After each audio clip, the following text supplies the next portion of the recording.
I know you think I'm mean, but you really gotta go. Cause if you're not here, I can lose control. I lose control. I can lose control. If you're not here, I can lose control. I'm having so much fun.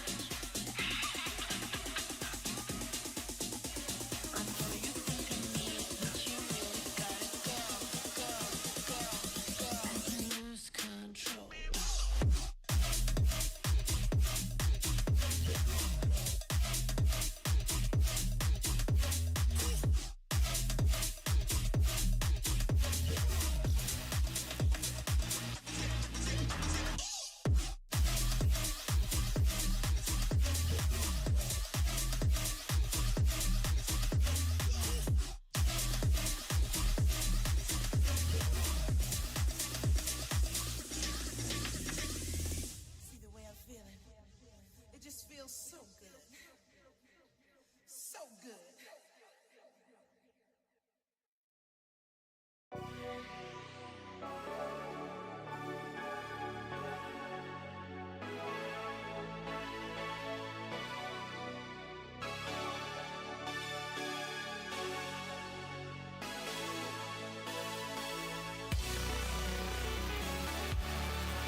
Grand Finals. This is a tournament hosted by Sword Gaming, brought to you by ASUS ROG and Intel Gaming. Joining me today are the so very talented Vansily and Lemon Kiwi. We're talent, yay! Dude, Yeah, I so talented. I like the widescreen view, man. You got some nice guitars in the background, Ethos. Oh, Love thank it. you, Alex. I got some more in the back too, but you know. Also, chat bias caster is already wearing a 100 Thieves sweater. Oh my so god. biased. I Wow. thought it was subtle enough. You know, I got some money on the game, so I got to show my support. Virtual bits. I mean, Virtual bits, yeah, not gambling here. not actual money. That's like the channel points, you know, like the So predictions. So cooked already. Oh man, it's gonna be a good time today. I could already tell. Absolutely. But for everyone just tuning in, if you guys don't know, this has been a long journey getting here to the grand finals. It's been 2 online qualifiers featuring 16 teams battling for a chance to play against the powerhouse squads of TSM and 100 Thieves, and also for a chance at $15,000. Yeah, it's gonna be pretty awesome. $8 grand for first place. It's actually pretty cool, right? So there's a lot of money to be won today for an off-season Yeah, event. and we haven't seen like TSM and 100 Thieves in a while. Then I know everyone's here clocked in to see how 100 Thieves are gonna do with that new player. But to just summarize what y'all missed from the 2 qualifiers, it was an absolute gauntlet. We had all best of 3s. We had 3 matches a day, and we had 2 teams come out of that. So being Trust and Plug from qualifier number 2 and Washed from qualifier 1. So they get a chance to face the big dogs. Yeah, that's the cool thing though, because if all of you in chat missed the qualifiers last week and over the last weekend, there's been actually a lot of decent teams that played in this open qualifier, right? You're looking at Turtle Troop, for example. You have signed team for challengers like Core and Sad Esports, and then you had a couple of them that are like core teams like Trust and Plug, that's coming from like the X-Core Blend, or the X-Blend Core rather. And then you also had probably the most anticipated one going into qualifiers number 2, which we thought we were going to see in this event today, which was Cubert Academy, which had like the looks of Redux, Governor, Scuba, Victor, and Mitch, and they actually didn't make it through as they lost to Ambrosia. Yeah, that was definitely a surprising upset. There was just a lot of upsets throughout the entire qualifiers, I won't lie. I really expected them to do a lot better, but again, some of these teams are just, it's the confidence that really shows, and anything can happen in these like qualifiers. I feel like we're back in 2021 Valorant again, where any team can beat any team, and it's so exciting to watch. Yeah, like what, Moon Raccoons versus 100 Thieves or something like that. Oh, yeah, like 2021. So that's definitely some good times. I'm actually pretty stoked about it as well. And you talked about it, the joys of the off season where anybody could beat anybody. I think we're seeing that especially also in challenges right now as well, where a lot of the top teams didn't make it through into the season that's going to happen later. But that said, I think looking at these 4 teams that you see on the current screen, pretty stoked to see how Team Wash is going to do. I think TSM's like a first big test, but I think it's more for TSM to make sure that they don't lose to Mocking, right? Like, I don't know if people know who's in this roster for Wash, but it's not necessarily a roster that you would think of for a team that would participate trying to go pro in challengers or in the VCTs. Yeah, absolutely. I mean, when we talk about underdog versus powerhouse, really, I feel like the underdogs here are TSM and the powerhouse is Mocking. So Said with the straightest of faces. So are we thinking like 100 Thieves are just gonna win the whole thing? Like, are we obviously expecting 100 Thieves and TSM to be finals, or what is the likelihood of Plug and Wash going all the way? I mean, I think Ethos. yeah, I mean, I think that 100 Thieves and TSM, they definitely have that experience. They both have very strong rosters. TSM, obviously, last season, they made a really great run into Ascension, but 100 Thieves, they didn't change too much, but they do have Xander now, which I'm super excited to see. I feel like this guy's been a player to look at over the coming years, just in general. Even before franchising, this guy was great on Sword. He was great on M80. This guy has always just been a person to look at, and to see him now kind of surrounded by people who might be more like of the same like kind of tier 1 caliber. Not to say that M80 wasn't tier 1 caliber, but you know, no shit to those guys. But to see him on the big stage finally, I think I'm super excited to really see him get his opportunity to kind of shine and just show everyone what he can do. So I mean, but before we get into all of that, we have to talk about the giveaways for today. So if you guys tuned in last week, we had some giveaways, but today's giveaways are going to make those giveaways look so much worse because these giveaways are insane. Today, for the very first giveaway, we're giving away a graphics card. That's right, a dual RTX 3060 Ti white graphics card. And that's not, you guys heard that right. It's an actual free graphics card for you guys tuning in to watch. Everyone in chat watching on twitch.tv /SOAR SOAR will be eligible to win this prize as long as you type in the keyword RAZE. That is raise, RAZE. But the only kind of stipulations is that you need to be a lawful US or Canadian resident over the age of 18. So make sure you heard that last part, because if you win and you don't fit that description, then we're gonna have to give it to someone else. So sorry. So, chat, you know the drill. I think a lot of people are currently watching it from Valorant Americas or from Sliggy's chat or any other watch parties right now, because I'm sure there's going to be a lot of people watching today because they want to have like a clear-cut look of what the new 100 Thieves is going to look like with Xander, right? That there's a huge question mark. Not the biggest of question mark, because he's still going to be a really good upgrade or a good player that will fit in the shoes of Bang like perfectly in a lot of people's eyes. But it's still yet to be tested. So a lot of people are watching right now. So make sure you head on over to twitch.tv /SOAR, spam out your RAZE, and make sure you have that just in your background so you could continue to watch on your main channel with your favorite watchers and your favorite parties. Well, we obviously have to start with the most interesting match of being 100 Thieves versus Trust and Plug. And don't worry for you TSM washed fans, that'll be after this. But of course, we had to highlight the impact that Xander had during Ascension, like a pretty good clutch percentage, a huge part of their success to go all the way to finals, but not making Ascension was a tough one to see. But we knew that the players from M80 were going to have big futures. And of course, look where Xander ended up. That's the thing, too, because when you're looking at Xander joining 100 Thieves, the rumor is also that he was going to play for Sentinels. So it was going to be bittersweet no matter who he gets to play with, because if it was going to be with Sentinels, he'll be rejoining with John Cutie. But now he gets to play again with his old compatriot of EU when they're both playing an M80 together. Unfortunately, didn't qualify into VCTs the first time that M80 made it into the Ascension playoffs. So Xander now, again, big eyes on him and big looks on 100 Thieves overall, because if you're thinking about this team, you talked about deep runs ethos for other teams in the past, but for 100 Thieves themselves, they didn't have like the hottest of starts going into VCT in 2024, but they had one hell of a run going into stage one. They made it all the way, or sorry, they made a run into playoffs, sorry, to kick off to make it into the first Masters. And then going into stage two, unfortunately, they didn't make it to like the playoffs. We didn't get to see my chance, but they had to play like the hardest team. You're still looking at the G2, the Sentinels, and whatnot of the Americas. So, there's still question marks in terms of that stock, and a lot of 100 Thieves fans are hoping that this addition now, or this change from Bang to Xander, could be like the thing that's going to bring 100 Thieves back to the top going in 2025. Yeah, absolutely. I think 100 Thieves, they've always had that firepower. They've always had that potential to be a top team, to even potentially win a whole Masters. And not to say that Bang is any worse than Xander, but Xander coming in, he has the mechanics as a smokes player, which is very rare to find, and also he has that IGL experience too to help out Boostio if needed. So maybe we could see the team fundamentally play better as well, just more together, and just kind of cover those little mistakes and let those little mishaps not happen, and then we still see those miracle hero rounds come out and just the amazing mechanical prowess of each individual player. I would love to see both these teams.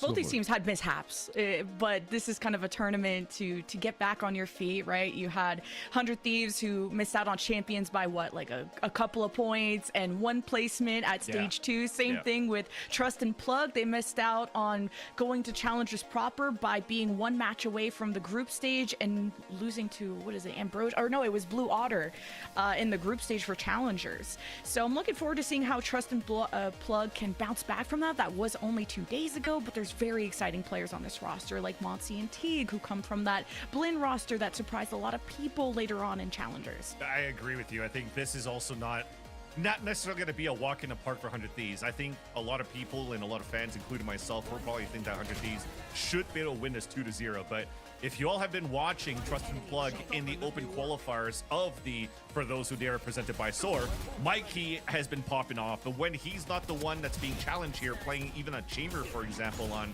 maps like Haven, Teague and Monty were such good initiator support players for the team overall, and really helping Jerwin and Bao around to get the best of values. And even then, like Bao and Jerwin are probably players that you don't think about too much. I think they played together over at Lemonade Stand to try to qualify into Challengers 3. And they were like up and coming players, right? They're all very, very young. And I also remember seeing like even Asuna hopping in one of the watch parties saying, yo, keep an eye out on Banbao. He's actually really, really cracked. So there's definitely going to be a lot of respect for a player like Asuna played against Bao today. And I don't think it's going to be like the type of run it down and no respect type of Valorant. 400 Thieves, I think they're going to try to take this as seriously as possible. And Ethos, what do you think of the clash of play styles that we're going to see between these two teams? Because Tristan Plug did win qualifier number 2. They went 6-1 in maps. They lean a lot on the neon from Jerwin, whilst 100 Thieves, you know, they have stuck to a lot of the traditional Raze and Jet with maybe the double duelists of ISO and Yoru every now and then. How do you think this matchup's going to go? So as far as I know, coming from last qualifier, the team that they played against Ambrosia was they had a good game plan going into it, right? Remember on like Haven, for example, they had a good game plan for manipulating the map, you know, drawing rotations and having good protocols. Plug didn't care. They just stood there and they would single-handedly just individually disrupt the game plan entirely, just straight with confidence and mechanics. And whether or not that can work against a team like 100 Thieves, you know, I think it will just come down to really if 100 Thieves can also match that same confidence. And yes, they should respect them. Yes, they should play with respect and discipline and, you know, not try to give mistakes, but they also can't kind of cower in fear against these guys just because they're good at aiming either. Because if you do that, then you're going to let them do exactly everything that they want, which is kind of what Ambrosia did last week against teams like Mikey and you know, players against like Mikey and Jerwin, who was just getting up in their face and just stopping things before they could even get started. So it really, you know, I think 100 Thieves, you know, again, they have the highs and the lows. They really got to bring their A game here, because I don't think that Plug will let them walk away with just playing safe and just textbook Valorant. Nice. I get to move the camera a bit so I can see your guitars a little bit better here, Ethos. But no, you nailed it on the head, pretty much, because it was making sure that you play with confidence for the side that's of the underdog. It's not because you're playing against such a you know, prolific name as 100 Thieves that you should quake in your boots. You know, you have to play with a lot of confidence on your end to be able to bring this back in your favor. And I like it, at least when you're looking at the Veto so far for Trust and Plug, they actually will be able to play their best map so far. They've been playing it the most as possible as his core, as his group throughout this SOAR event and also through Challengers. And they had some pretty decent results for Haven? out of it. For Sunset here for Trust and Plug. But for Haven here is 100 Thieves' map pick. It hasn't been seen too many times. I think they tried to do some cool stuff of, like, for example, maybe bring in, I think, like the Fnatic style of like the ISO and Yoru, but didn't get the best of results out of it against Sentinels. But to have the decider map being Bind, that's where it's going to be. I'd love to see the decider map, to be honest with you guys, because Bind was actually, you know, a meta defined by a team like 100 Thieves, where once you got into stage 2, though, and you got into like the Masters playoffs, a lot of teams figured out how to play and counter that. So I'm hoping to see a new look for 100 Thieves on how they approach Bind. And, you know, despite Haven being 100 Thieves' map pick, I was saying that was also a good map for Plug, because we had just finished highlighting Mikey and how good his chamber was. They were undefeated on Haven when it came to the For Those Who Dare qualifiers, although they played this a lot in Challengers in that group stage, and they fell both times to Blue Otter, so it could just be a Blue Otter diff there. But I'm wondering how 100 Thieves are going to approach the chamber. Ethos, what advice would you have if you were 100 Thieves coach? Is the chamber going to be a problem there for Mikey? I think you just send Cryo to wherever Mikey's playing and just have them just face off in a one-on-one gauntlet every single round, and just, you know, see how it goes from there. Because I think that, you know, Cryo, he has the experience playing chamber. He knows how to play against one. On top of that, he is one of the best aimers just when it comes to just straight mechanical hitting your shots when you need to. So kind of simplifying that, because that's exactly what Plug is looking for. But if you can kind of get that on your own terms for 100 Thieves, then I think that things could go in the way of 100 Thieves for sure. Cool. The Plug are going to continue with the neon, but what's interesting is Asuna is going to match it too. Yeah, even more interesting. Sorry, Ethos, I'm going to let you say the last words here before we boot you off this cast. So go ahead, Ethos. What do you think about the 100 Thieves roster and seeing Cryo as a Cypher? I mean, I think that's totally fine. I think Sentinels, like Sentinel players, they fit people like Cryo very well, like kind of baity, but kind of like you give them the opportunity to just focus on your gun and just take a 1v1. You even see Mikey getting swapped off of that chamber, put on the Cypher as well. This is going to be a straight up 1v1 between the slow mechanical aimers like Cryo and Mikey, and I want to see kind of who wins in that just like lurk battle in the shadows of the map while everyone else is kind of doing their own thing, making noise and taking map control. This is a very standard comp that we kind of see nowadays with the Sova Breach Neon, and I think that we're going to see some very good, not really textbook, but kind of in meta Valorant. Cool. Well, thanks so much, Ethos. We'll be checking in with him after the map. But Vans, I know you're really stoked about this. Yeah. I don't think it's too weird to see Boostio on Breach because he usually plays Breach on maps like Split. But like you said, Cryo's usually not the one playing Sentinel. I'm already loving the role changes that's coming out of 100 Thieves for sure, because you would think 100 Thieves as an IGL, Boostio has always played pretty much a Sentinel role from like his EG days going to 100 Thieves. But to basically what Ethos was saying before, you have an opportunity for your Cypher player, a duelist, to play that role when you want to add a lot more aggression out of a Neon. So the Neon's going to try to create your space. I wouldn't be surprised to see Cryo on an operator on the defensive side too, and this is where we're going to start, right? But we'll have a chance to witness that right away. We go straight into the piss around. Big A choke control from 100 Thieves, and just a solo hold from Crowd to get as much information as possible. And Plug is starting well. They're working the map perfectly. They broke the camera already, so they're probably going to force 100 Thieves' hand to start reacting on potentially a triple flank, rather.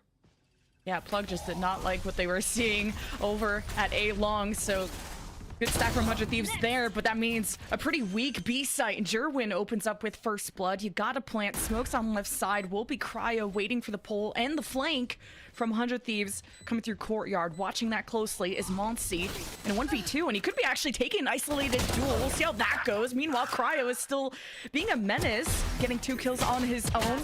We're left with a pretty big advantage for Plug, and that is starting to dissipate. Oh, and a good point to mention that this is patch 9.09, so just to keep that in mind if you're looking out for the patch changes, but it is Plug on the pistol. Yeah, patch 9.09 is super important actually, which is why you can still see Xander and Banbao playing the Omen on this role on Haven. The one ways that you can play on the pulse plan on A side is going to be very, very good to use against the Flood retakes, especially on a composition here of a Neon and Breach on these attempts. But I like, at least from 100 Thieves, with Cryo opening up in his new role as a Sentinel player, anchoring towards that C choke, just to anticipate that Plug's going to push towards that area and gets a nice 2-piece out of that one. But the fight didn't really work out. Plug opens up greatly in that piss round, and they're able to come in with full force. The only thing and the only weapon that they have that's strongest for 100 Thieves right now is a Neon Sheriff.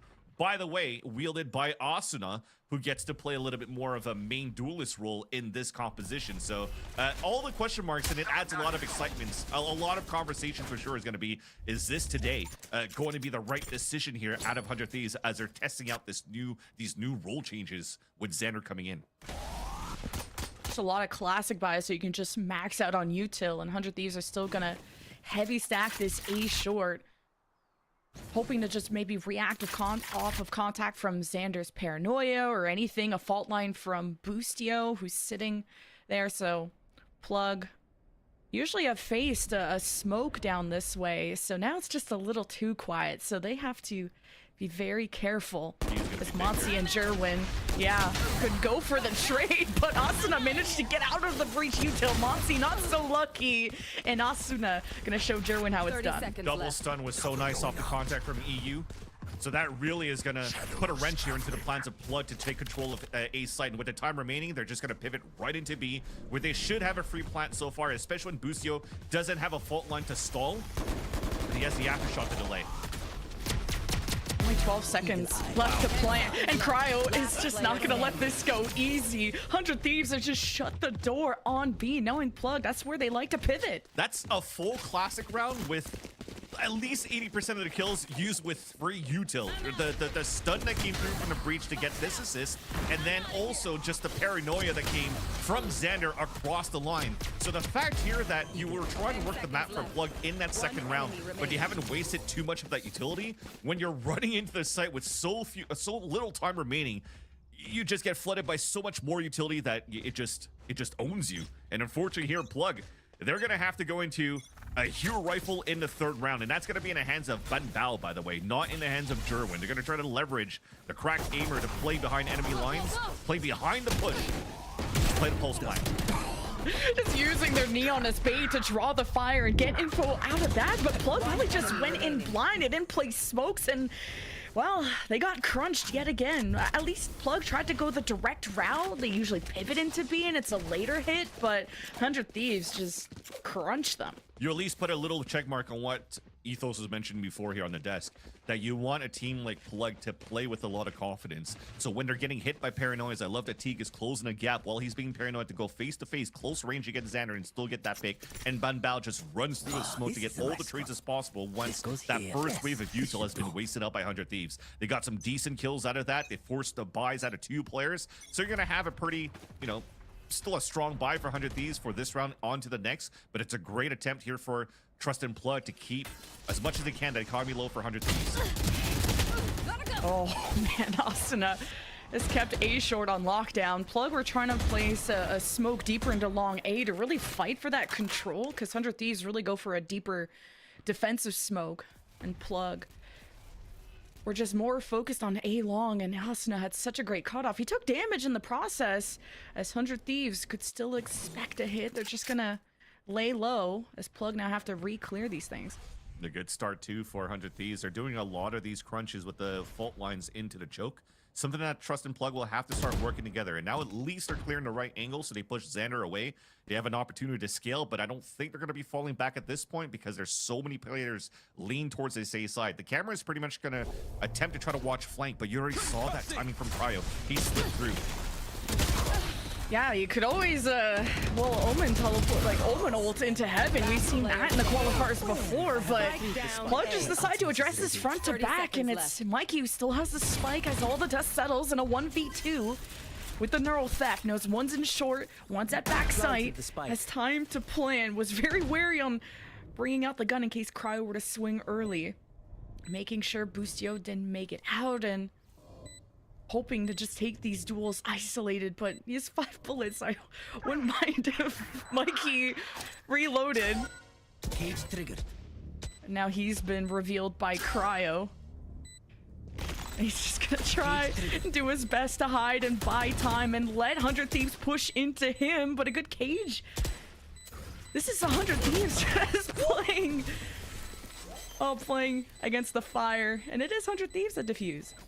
But just for him to stay calm for that long and wait it here when the cage came through and still dodge a couple of bullets, there was a chance because there was a last lineup from Cryo and Boostio right in front of his crosshair that he maybe could have lined both at headshots. There was no crouches coming through, and if he wasted potentially another 1.5 seconds, that was going to be the round there in a clutch coming in for Mikey and for Trust and Plug. Right over here, the lineup right in front, and thankfully here he gets the kill through the bodies of Boostio, and thankfully there's no friendly fire in this game either when it comes down to rifles.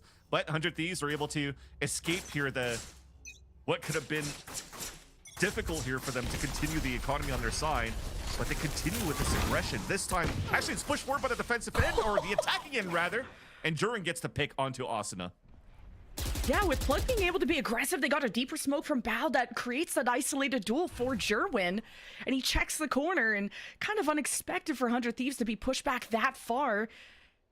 And it's Plug really settling into this map, finally getting a first blood in their favor. Aftershock will force Jerwin back, so 100 Thieves realizing they could still be in A long, they're just gonna sit tight. And you don't have anyone in mid. Plug still have their camera there, so it'll be easier to re-clear. And one Aftershock is actually a nice little trade for against Jerwin as well, because Jerwin had to use his second slide, which then means they don't have the best space creation move inside the A site with no neon wall, no slides. So you have to be a little bit more grouped up on the hits. And it seems the idea is to try to sell a fake with this owl drone. Like a triple face right in front of the garden, and Ban Bao just got the pick. Still a really great information from that lurk from Cry, who spotted 3 in courtyard, so the B pivot could happen. C is open. 100 Thieves now race to get in sight. Xander misses the doesn't get flash, doesn't get paranoid, and goes 1 for 1. It's the best you could ask from him, as Plug should be able to close this out. Boostio is a huge threat here at the back. And Bao just locked him in, so Plug will stay within 1. Okay, something about the Phantom again, but at least it's older patch. It's older patch, so it's no shenanigans really, but it was a nice little smoke kill that came out from Boostio. There was an idea that was attempted, but I love this right here. The triple face onto grass when he threw the Allen drone up on the A side, because the last time they were trying to add this pressure on A, Cryo actually was able to push forward and slip through the grass, and that was never really challenged by Trust and Plug on the garage or C side since the beginning of this game. Outside of the piss round, maybe, when they tried to go a little bit more aggressive. So they'll go back to the same type of conditioning. The confidence for them to want to continue to fight against the A main choke. I like this adaptation from 100 Thieves to shut down this aggression at long A that Plug went for last round, and a huge reason they won that round. So Jerwin gets stopped in his tracks off the Paranoia and the Hunter's Fury. So here's Plug pivoting to C. There's a flank teleport though from Xander. And this is up to Mikey to just kind of hopefully get some backup, uses the cage to maybe try and rejoin his team and get into the mind of Xander. But this is a tough spot for Plug to be in. Oh, he even got caught by the trip, so Mikey pushes down to kill him. Works out, and now 100 Thieves though are on the side. You don't have to worry about pushing through smokes, but Teague fault line and one away from Rolling Thunder, and it's just EU left. So Plug, the aggression is really throwing off 100 Thieves. They're doing a great job with conditioning, just as I mentioned before on 2 rounds ago with the Owl Drone, but this time continuing to add the pressure up towards the A side, but it was a fake all along. Only 2 players were there, and everybody was still leaning towards the C side. So when Asuna gets the pick, yes, with nice combinations to take down Jerwin, he continued towards the A side. And then you had EU continuing to drone towards heaven, so they thought that it was a full hit, that they missed the timing, that Trust and Plug actually made it inside the A site. And now they potentially go back to an A side hole with a full death ball, because you think there's going to be less players there because they've done 2 rounds of great conditioning. So now they have power numbers until this recon guard just pinged up 3 players though. Now Plug are just trying to take a different angle. The Rolling Thunder though from Boostio misses, and Jerwin pulls out his ult, the overdrive, and Asuna heads for the hills, and Jerwin's on the chase, but a lot more enemies that he expected. I like that Jerwin will take a step back, and that extra second for his team to get established. Plug overwhelmed the site, and now it's just Cryo in a 1v4.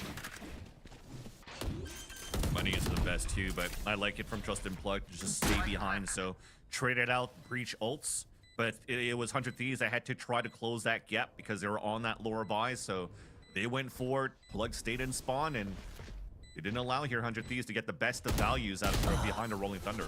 So very, very nicely done to stay and adapt and change their gears throughout the pressures and the rounds that are coming through. They're really dictating the pace now since the last 3 rounds. I'm going to have to give them that advantage for that for sure. And that's what we're talking about, right? This matchup against 100 Thieves and Trust and Plug, it's not going to be an easy game for her team like 100 Thieves. And already, you're actually forcing a timeout out of the powerhouse team, the overdogs of 100 Thieves. So Ziggs is going to have a conversation here. And I think you talk about just the setup of Boostio, Xander. There was a lot more focus from 100 Thieves on A short, when A long there's been a lot of approaches from Plug and how you insert Jerwin, using the neon walls, just running it down, using Bao's smokes to kind of isolate duels for Jerwin. There's a lot of strats from Plug being thrown at A long, so I think 100 Thieves just have to talk about where and how do you insert Boostio and Xander, just slow it down and to mainly hit Jerwin, because they tried the Rolling Thunder from Boostio, it didn't affect Jerwin. There was a sense of security that you thought you hit everything from that Rolling Thunder, and 100 Thieves moved in, got caught by Plug, and now you also need to calm yourself down because there's a 3-round streak from Plug. Yeah, especially that when it could have been even more dangerous, especially that Plug won the piss run, and thankfully 100 Thieves was able to come back with a full classic and 1 sheriff in the 2nd round. So Plug, again, manipulating the map quite well, and for 100 Thieves, maybe they want to start testing out a little bit more aggression towards grass and B, right? Every single one of these rounds for Trust and Plug has been conditioning towards the A side, but there's at least 2 players on that side consistently at the beginning of these rounds, so there is a potential weakness that could be exploited by 100 Thieves down towards the middle. There's the adjustment already. Shock dart where Jerwin was hiding during that Rolling Thunder. So getting him weak is just 1 step closer to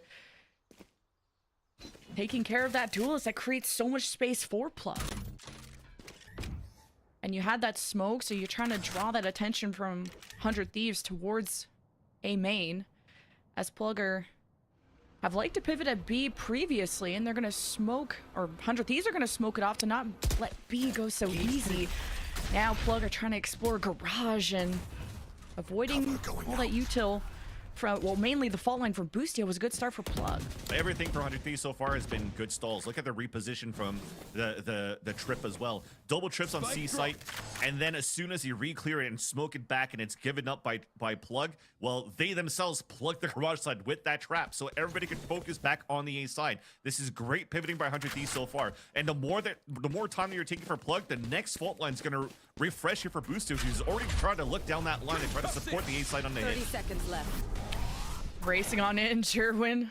Just trying to see like who would be Triple shooting his pump. way and just trying to fake it. Look how 100 Thieves were sat ready, but there's already noise in garage. Cryo's gonna make the call. 100 Thieves racing towards C. There's only one trip that could stop the garage push. There's 12 seconds. Time may just stop Plug from winning 10 this seconds round, and left. it's not going well. Cryo and the rest of 100 Thieves have reinforced the C site, and Spike Plug down, C. a couple more seconds, and it's all she wrote. 100 Thieves post timeout.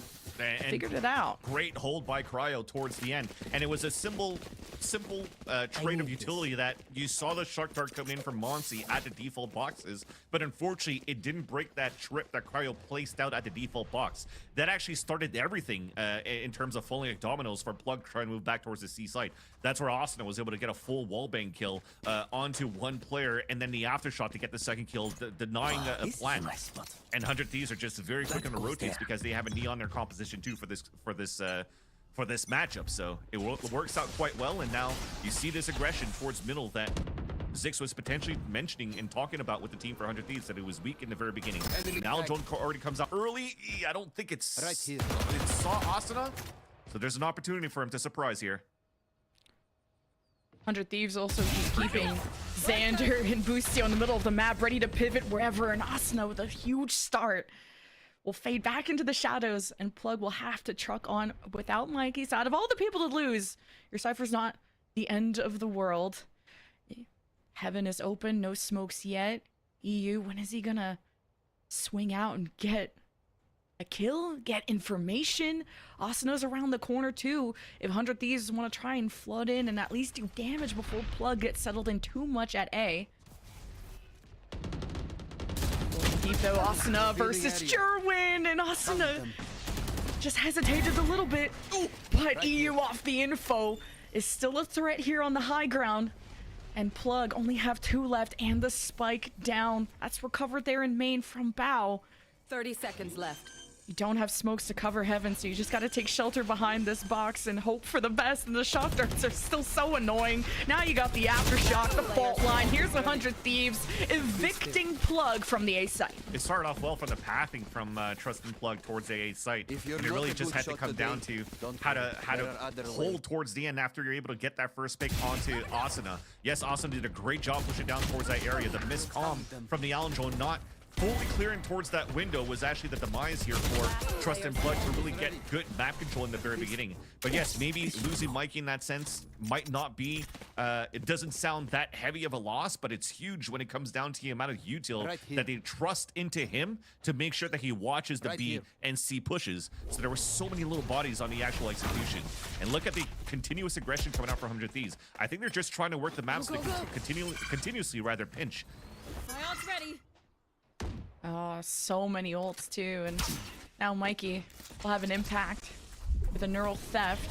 His lurk is successful in mid. He likes that camera there. Meanwhile, Plug have hit A site like 80% of the time, and I like that Cryo's gonna help support this too with the trips that are deeper into sight, hoping to catch Jerwin, and then you just got Cryo I know reacting to those exactly where you trips, are. shooting through the smoke, and Mikey manages to find a corpse with his lurk coming through all the way, wrapping behind B. And Plug get information to start feeling comfortable to start pivoting into B potentially. I think they're going to split A side, especially with a double A control and that pick. So now the Yeah. spike could go back towards the A side, but meanwhile, Asuna still has the overdrive. triggered. They still have a Hunter's Fury to charges the left. late to allow Asuna to get behind enemy lines too. Yeah, a lot of good options for Plug, and well, the spike's getting delayed, and the Hunter's Fury is such good 30 delay seconds left. because Oh, good ping. this scares Teague back into main. See if the Spike shock planted. dart hits. Oh my. The spike still goes down and Plug set their eyes forward with Boostio having flashes in his hand, but the fault line late. Teague is still alive, and it's just gonna be the battle of two breaches. In terms of delay, Asuna's gonna slide in with the ults, and Mikey is cooked, but a better trade comes out of Jerwin. Boostio and EU hold it down though, and it's 100 Thieves up by 2. I don't know if there was a player that was supposed to be looking back up to try to fight and break the recon dart, but if anything, it still was beautiful for 100 Thieves as they had the perfect timing to combine the flash with that recon that got the ping onto Graffiti, which I think it was Mikey that was there that was trying to break it. So very, very nicely done in terms of that retake from 100 Thieves around this combination right here, keeping those two players at bay and stuck towards hell. Good job on them to isolate for Trust and Plug on individual fights, but it was still the fighting that was much stronger for 100 Thieves in that previous round. So now you're seeing that Trust and Plug, they're letting this lead slip a little bit. The confidence that they had and the way that they're working the map doesn't really pan out in their favor anymore, because so far for 100 Thieves, with the way that they've been pushing on that B line 2 rounds ago, and then they pushed down towards C on that previous line, they're doing a good job just really funneling Trust and Plug into what is technically looking like the weaker side, but they still have the cipher trips there. They still have protocols for the retake. They're catching players off guard on top of that. So Trust and Plug now, I think they have to switch away from this consistent conditioning on the A choke, because 100 Thieves are not going back to fight that head first, just like they did at the beginning of this game. And after Asuna was able to creep through courtyard, maybe just Mikey's got to figure out, okay, camera there for sure, have someone left behind. You don't want Asuna getting free kills just running it down main. And then Trust and Plug, well, they've lost a lot of these post plants now to retakes from 100 Thieves, so what is the plan B? Well, I hope it's not B, because that hasn't been awfully successful for Plug either with 100 Thieves. If they can have Boostio in their part of the retake, he's conserved a lot of his util for those moments. He's been pivotal for 100 Thieves' retake success. Plug, though, facing a smoke. They're going to delay entry, but this gives a chance for Asuna to get into Jerwin's spot and get 2 free kills and more. He's got the overdrive and a classic. Monsi's going to hold his own. Stoic at 14 HP. A very quick round, though, for 100 Thieves. Yeah, it almost looked like there was a missed dart that came in the very beginning that didn't go into the choke, because they actually hit the top of the A side instead, or the A long instead. But I think the addition of that smoke thrown by Xander really didn't allow Trust and Plug to take full control of that missed dart potentially, and with that, their own mistake was not re-clearing the right corners when they were trying to regain control of the A long. Not checking that first corner. Asuna gets free kills on top of that. Trust and Plug now are in a bad buy in the last round of the half, and that condition towards the A side is not happening anymore. They're not as aggressive as they are. They're continuing to get stalled by that one single smoke from Xander. You're just so paranoid. Like, where could Asuna be this time? And Jerwin's just out in the hunt. Look at him just shooting through the smoke. He's just so paranoid. And 100 Thieves are just not in sight, but definitely in the minds of Plug.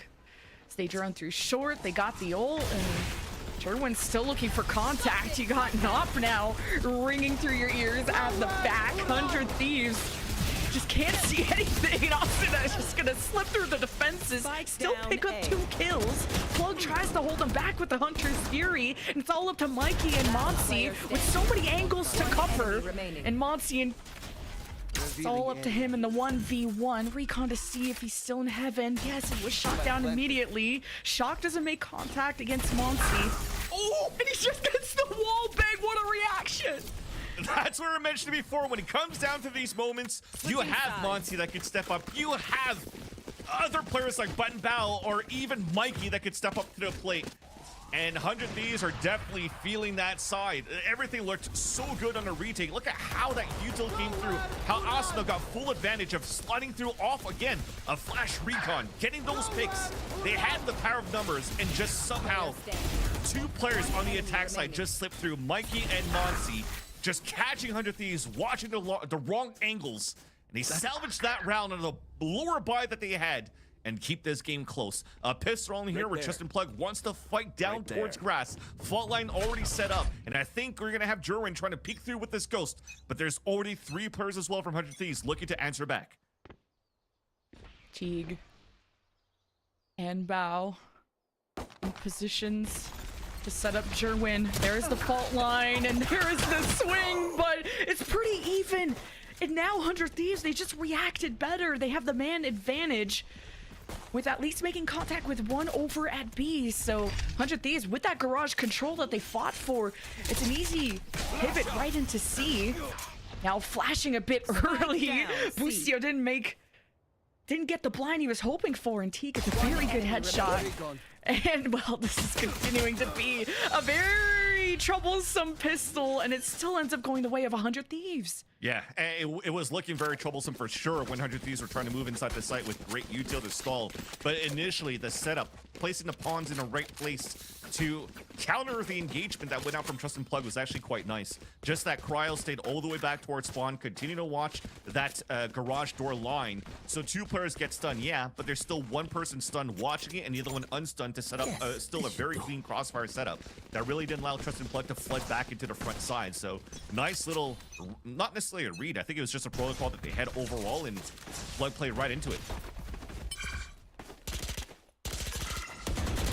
Now, that smoke from the defense, they'll get a free orb and just trying to do any damage they can. But look how Jerwin, I should say. That was what Austin was doing last couple of rounds, but Jerwin has crept up through A short with Monty working that right map control. Cryo, the first I thought it was gonna be the first engagement, but Austin tried to be a hero over at C, and then Plug walked up and got a free kill with the Sheriff. So Cryo, well, he managed to go 1 for 1. It was too late of a swing for Jerwin to maybe prevent that kill from happening, but trade's a trade. Yeah, totally. There's gonna be a lot of respect given from Austin to players like Ban Bao, and loses that fight against the Sheriff. But there's still a player that slipped through here on the defensive side as 100 Thieves are trying to move into A. Enemy remaining. Okay. 1 versus 3 now for Bao with no util. Sheriff just vibes, and 100 Thieves continue their streak. And they get to carry the Vandal into the next round too. Thankfully, because that could have been quite dangerous too if even Jerwin was luckily setting up 2 players that was watching that playing. It looks like Austin still got a shot there onto Ban Bao, but unfortunately couldn't confirm a full lucky kill. That said though, if Jerwin was able to drop maybe 2 more, if there was a close enough spacing for 100 Thieves, that could have been a different story. But it's a nice little anti-eco that came through towards the end for 100 Thieves. A pretty decent bonus round going into this one too. I mean, if you're looking at it, you have Austin and Cryo that are down to almost nothing on that buy, but they can still have something healthy in the next round, no matter what here for 100 Thieves. Full execution towards the C site. Cryo's watching the late flank off of camera too to make sure that he covers up towards garage. Yeah, you use the paranoia early of your 100 Thieves, and Plug try to swing out after it. Good dodge on the flash from Xander, suppressing fire into the smoke. And now you see 2, but Xander was still adjusting on top of that ledge, so Plug puts a really good dent into 100 Thieves. But Cryo's lurking garage goes 1 for 1, dwindling this team down to now a 1v2. Busio spike in hand. See if he can out-rotate the last 2. Nope. And I was surprised too, because with how things started for 100 Thieves, and they won the majority of the fights on the first wave of util for Plug's attempt to fight through the Omen smoke on C-side. I thought it was over. I closed my eyes, and then suddenly they're just able to fight back towards what exactly wasn't really being checked or wasn't really being watched, right? They were playing a 4-1 here for 100 Thieves. Cryo was a little bit too far back, trying to engage on the late lurk and the late rotate into garage, but that just allowed, I guess, for Trust and Plug to just focus on that side of the C site and just fight back here against 100 Thieves. So unlucky there. A nice little answer back in Trust and Plug's gun round, but we talked about a pretty decent buy that's still going to be healthy for 100 Thieves. A stinger that's going to be used by Asuna, but stopped. Yeah, just a slow walk through the cage. Big kill. Neon's gone. It's gonna be tougher for 100 Thieves to get into A if that's still the plan, although you have Xander with the ult. But no one's really gone for those deep teleports yet. Maybe that was just some fun we had in qualifiers, but Teague still has some flashes. Aftershock. You hear the orb. Monty's gonna drone. We're gonna try to So get at least you can be sure. At least trying to get back Stewart's control. You can maybe ult that out and figure out where Trust and Plug's going to be playing. So they'll realize a very weak garage and B site. You have an opportunity now to even stop and go, but looks like it's just, hey, 2 guys are inside the site. Let's play the numbers. Let's go for the trades. Oh, Cryo wraps around. He's blinded. And way. wow, Cryo still gets that kill. That's insane. Teague was just hoping for a trade at the very least. That was the 2v4 retake. With smokes, at least for Pow, Mikey, and Heaven. Where they have to be smart for 100 Thieves. You don't want to overextend, right? You don't want to give your position away because they have great firepower with this team. Yeah, with that smoke, that kind of just created an isolated duel once the player in Heaven there from Plug swung out. There wasn't a trade opportunity from Bao coming through backside, so 100 Thieves really taking care of business. Yeah, and that's exactly what Trust and Plug was looking for. You know, that's why you still saw like the player towards Heaven. I think that was Mike continuing to jiggle up towards Heaven, hoping that somebody would be aggressive and try to peek out. But as soon as he jumps down and gets punished there, right over here, Mike killed by Busio. Well, you see the util, and then it's like, okay, let's 4 players against 1. Let's just brute force the last person. We know that he's still going to play very close because these guys are just trying to duel against us. And now they actually forced a whole broken econ on the side of Trust and Plug. You have to play pistols now. Sheriffs, you're not going for a crunch. This is where what Ethos was saying that these powerhouse team can take advantage of. You're going to play a little bit more passively. You want to give them some space. Then they'll take full advantage of that. Unless you have the perfect crossfire set. And so far, it's being gambled towards this B site. A lot of sheriff buys from Plug as they stack and gamble through mid. And you hear the jumping around through courtyard. Everyone's about to get checked, and all the timing of the drone coming out. German wants to take advantage, and now he's getting stun locked by all the breach util. And with the wall, he almost got out with 16 HP until EU just decided to spray it down. So that was a bit messy. Yeah, there was a lot too, just to try to keep him alive as well. So to try to anchor up and delay here is not really going to happen. So all of Trust and Plug are just sticking together. Maybe trying to get a timing off the recon guard after the second ping. Oh, just racing against the clock. Now Asuna just gonna be playing the bodyguard, and Plug have really struggled on the retakes. They'll have a paranoia this time and a flash from Teague, but Teague is low. And it's been tough to break the crossfire that 100 Thieves have set up now with 5 players. It was already difficult with 4 last round. Plug at least have 2 in Heaven, waiting for maybe Monsi, or sorry, for Bao to make the call with the paranoia coming through backside. And they're just trying to die to Spike too. So or you push the players towards him, and Bao can get a couple of picks, and the other ones are just tucked in so that they can try to save their weapon or just die to Spike here on the top of Heaven. So yeah, I mean, I like the idea of Monsi and Teak trying to walk through so that they could actually try to, you know, break the timing, not force to play the retake because they had the weaker weapons, and you want to try to save a lot of that utility going into the next round because it's still very expensive utility on the side of Teague and Ben Bao to rebuy if they used all of those aftershocks and flashes on their side. So yeah, I respect it. I respect it as well to try to go for the big play, but unfortunately, just neon things with Asuna sliding through and surprising players right there in the A site, and they get a clean round towards the end. And unfortunately here for Trust and Plug, you were mentioning it, they didn't look like the best, like the best as possible when it comes down to the retake into sites, but it's also because they're losing a lot of players in process in the very beginning until they have to play the retake in a site for Trust and Plug. So or if they want to try to fight forward, and they have to guarantee at least some trades to make it some sort of a winnable condition on these retakes, because they're always at a player disadvantage in these moments. And Mikey's been great, don't get me wrong. I do miss the chamber though. We were just hyping it up. They've been playing so much chamber on this map, and maybe just not wanting to take that risk, but now it's been so much of Jerwin, and how do you kind of insert him, and how do you get those first bloods off of him? And the, you know, the aggression was really great from Trust and Plug on the offense, but defensively, just the retakes. I mean, they don't usually have the numbers for the retake. There's either 4 or 5 players in the post play for 100 Thieves. So I kind of don't blame them. And I thought, well, Unplug, if you're going to sit in Heaven with the Sheriffs, it's kind of a tricky spot. Yeah. But yeah, you were right about going out with the spike. I just thought, well, do as much damage as you can, because look how rich 100 Thieves are. Yeah, and on top of that, when you were praising on how good he was on the chamber for Mikey, they haven't really had the op economy to try to bring the operator and try to close that line as soon as possible, right? So, and with them trying to just surprise 100 Thieves, trying to play confidently by just trying to get Jerwin out and set him up. It's not really working out. And now they're playing basically to try to react one more time.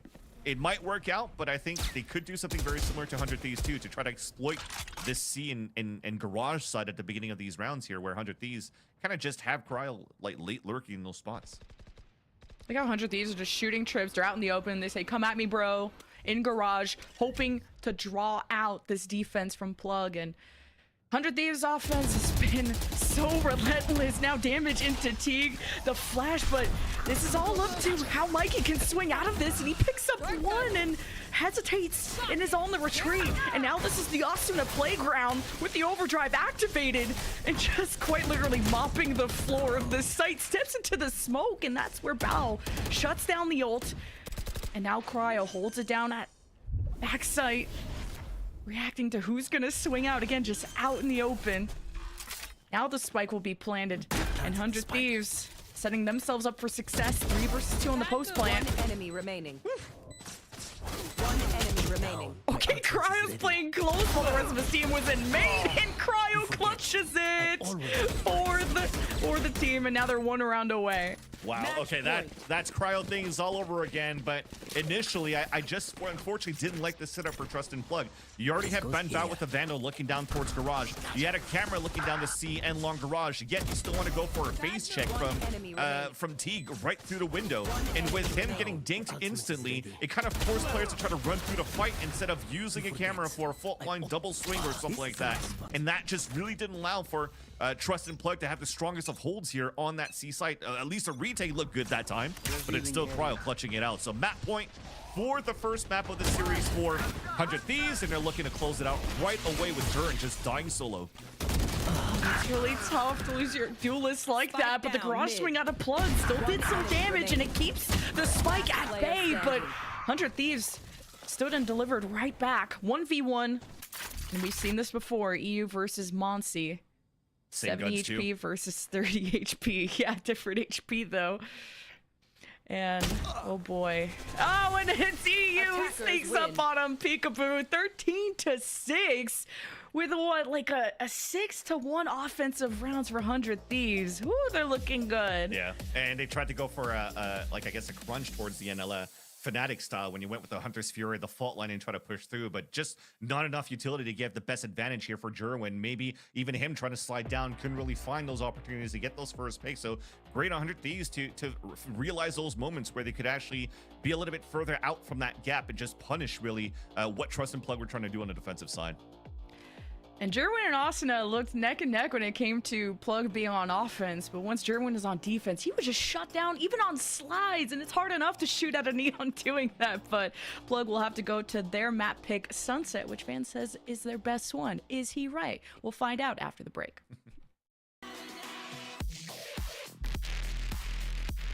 The best clip I've ever hit. The best clip I've ever hit?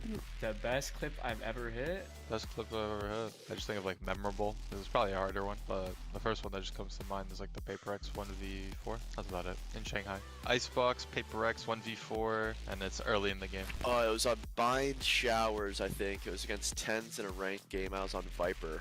I think I either TP'd or I was running up a couple people in Showers. I started going into the bomb site. I killed some people there. The last person was hiding triple, and I ran up to him, and I had 1 bullet left in my gun, and I just one-tapped him. It'd have to be a land clip at Miami that I hit. It was a little ace to close out the game on Bind. But yeah, I think that's the best clip, just because it's on land and like there's so much pressure. I mean, I've hit a lot of clips. I mean, it's probably the super OG, just like Yoru like flash TP on Icebox back when Yoru like just came out, and like he was like pretty underwhelming. I hit like a 6-bullet all headshot pistol ace like literally was in the first week of Yoru coming out, and I think that's what a lot of people like started to recognize, like, oh, this guy is good at Yoru. I think I remember even like Kaide like showed that clip to Tens and was like, look at what Alan did with Yoru. And she told me that she told him that. I was like, wow, that was probably like one of the most iconic clips from me. Yeah. And okay, so that I've watched or casted. Okay, perfect. I think there was a John Cutie moment in a 1v3 on Split, and I think this is probably in the years of challengers when it was coming up. So I'd like to think it was him against TSM, but let me just Google it real quick. It was John Cutie versus TSM on Split when he was still playing for Ghost Gaming. So he planned it with like barely any seconds left. He like taps on the spike, fakes it, kills one, and then goes for the last two before even going for the plant. Like, it was crazy. Here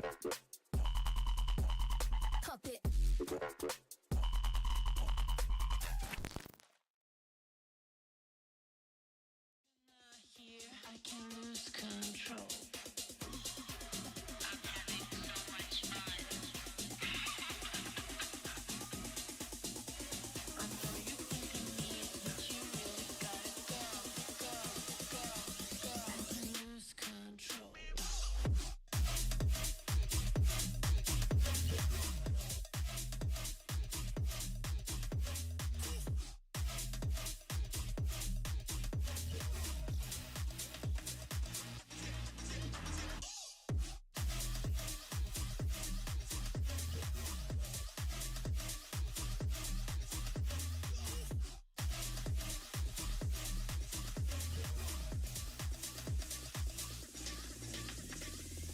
See the way I'm feeling? It just feels so good. So good.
The grand finals of the For Those Who Dare tournament, hosted by Sword Gaming, brought to you by ASUS ROG and Intel Gaming. Joining me today on the desk is the great Vansili and Lemon Kiwi. We are in the middle of an amazing first match between 100 Thieves and Plug, which is so insane.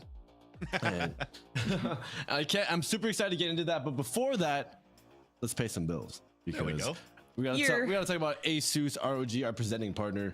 ASUS ROG makes the best hardware for PC gaming, esports, and overclocking. Their innovations deliver top performance and premium experiences for everyone. Visit rog.asus.com/US. You'll get the differences between the slashes sometimes. Man, I keep thinking backslash because it's just one less syllable. It's just like rolls Derek off the tongue Zoolander. You easier. can't turn left, so you can backslash everything. Yeah, no. Oh my god.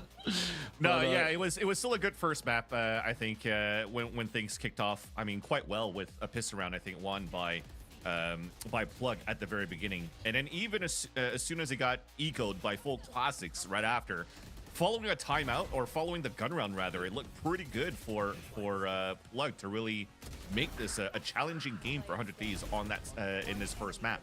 But as soon as we hit the second map, man, it really looked like they didn't have an answer on what 100 Thieves were doing in their positioning. Yeah.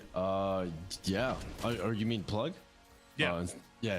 But this game, like this specific meta on Haven, really is a game about tempos. And this entire game, we saw just the shifting and adjustments of tempos. Where starting off the map, we saw Plug just set the tempo going really fast. 100 Thieves even tried slowing it down, playing for flank, playing to hold, and Plug said, "No, if you're not gonna give us kills, then we're gonna go find them." The triple push C-Link, even though Cryo got 2, they still got the trade on the Cryo, and they had more map control, more kills, and ultimately they had a more aggressive pace. Set 100 Thieves matches that by setting up trap plays. That's how they thrifted them with that 4 in short, just serious play with the stun.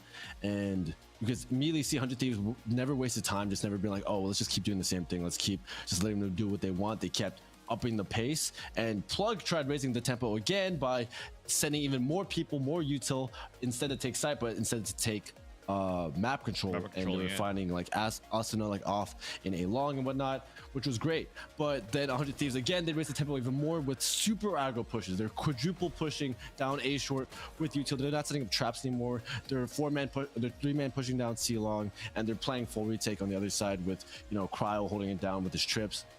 So it really was just a constant, just like game of chicken, where they just kept increasing the tempo. And, you know, overall Plug did a good job. They kept 100 Thieves honest. They were keeping them grouped together and consolidated, making sure that the rotates were fast and together, so that they were biting on fakes. But even when they try to fake, you know, you still have Cryo on the other side with his full setup, his whole trips and his whole kit. If you can't kill him right away on the exec, he will delay enough time for the flood to come in. And floods work so well in this comp, in this meta, because realistically it's about side hits. You have Breach, Neon, Sova. You're dumping all that util into a side hit, and if there's no one on that site and you just use all your utility and they're about to flood, you have no util to counter that flood. So that's why floods were working so well for both sides. And we also just saw 100 Thieves had really good game plans, even in terms of retakes, and they had a really great retake on Heaven on A site. Yeah, it was cool. I thought we were going to see more of a clash of styles of, like, you know, we were hinting towards the ISO Yoru look from 100 Thieves in the past, the Chamber from Plug, but kind of different approaches came in. And Asuna on defense, I felt like caused so much hesitation, maybe lack of confidence on the Plug side, because Asuna got away with so many first kills. You saw 100 Thieves had, what, 12 first bloods, and a lot of that came from Asuna inserting into courtyard, walking down a long or a main off of smokes, and even that triple kill you saw in the montage. I think Asuna really turned up at the end, and they just knew how to shut down Jerwin, even when he was trying to match, you know, blow for blow. Yeah, no, it really comes down to just who's adjusting to who better. I think that there were a couple times where they would catch Asuna off guard with the pace change, and immediately Asuna was like, okay, if that's how you're gonna play, then I'm gonna play this way. I'm gonna just walk through the smoke instead, and I'm gonna walk up, I'm gonna take that space, I'm gonna get into positions, and then we're gonna just kind of initiate from a more advanced position, like with the stun and the flash into A lobby. He was catching a lot of people off guard, and I think that 100 Thieves did a good job, not just about changing their pace, but also just changing their setups too. They weren't always staying in the same setup. They weren't always just playing heavy for A, even though most of the time they were playing heavy for A, they would swap to sometimes playing heavy for B, or playing, you know, pushing down C, getting that extra map control. And they were doing a good job of just kind of floating around the rotations and floating around the setup overall on defense, which is so important on a map like Haven, where you need that pendulum rotate, whereas like if you're shifting one person over, someone's got to pick up that slack, and you do it so seamlessly, so quickly, so that the flood system can work, so you can get in there before they get into those post plant positions and get in there before their utilities recharge. Yeah, just Plug went for so many retakes on defense, and they were only successful once, but at least they have their map pick coming up of Sunset. Jerwin's little neon playground. Monsi likes to bring out the Gecko. He's done that in the past. But what look could we see out of 100 Thieves? They've already showed us that they're not afraid to put Cryo on a Sentinel on a different role.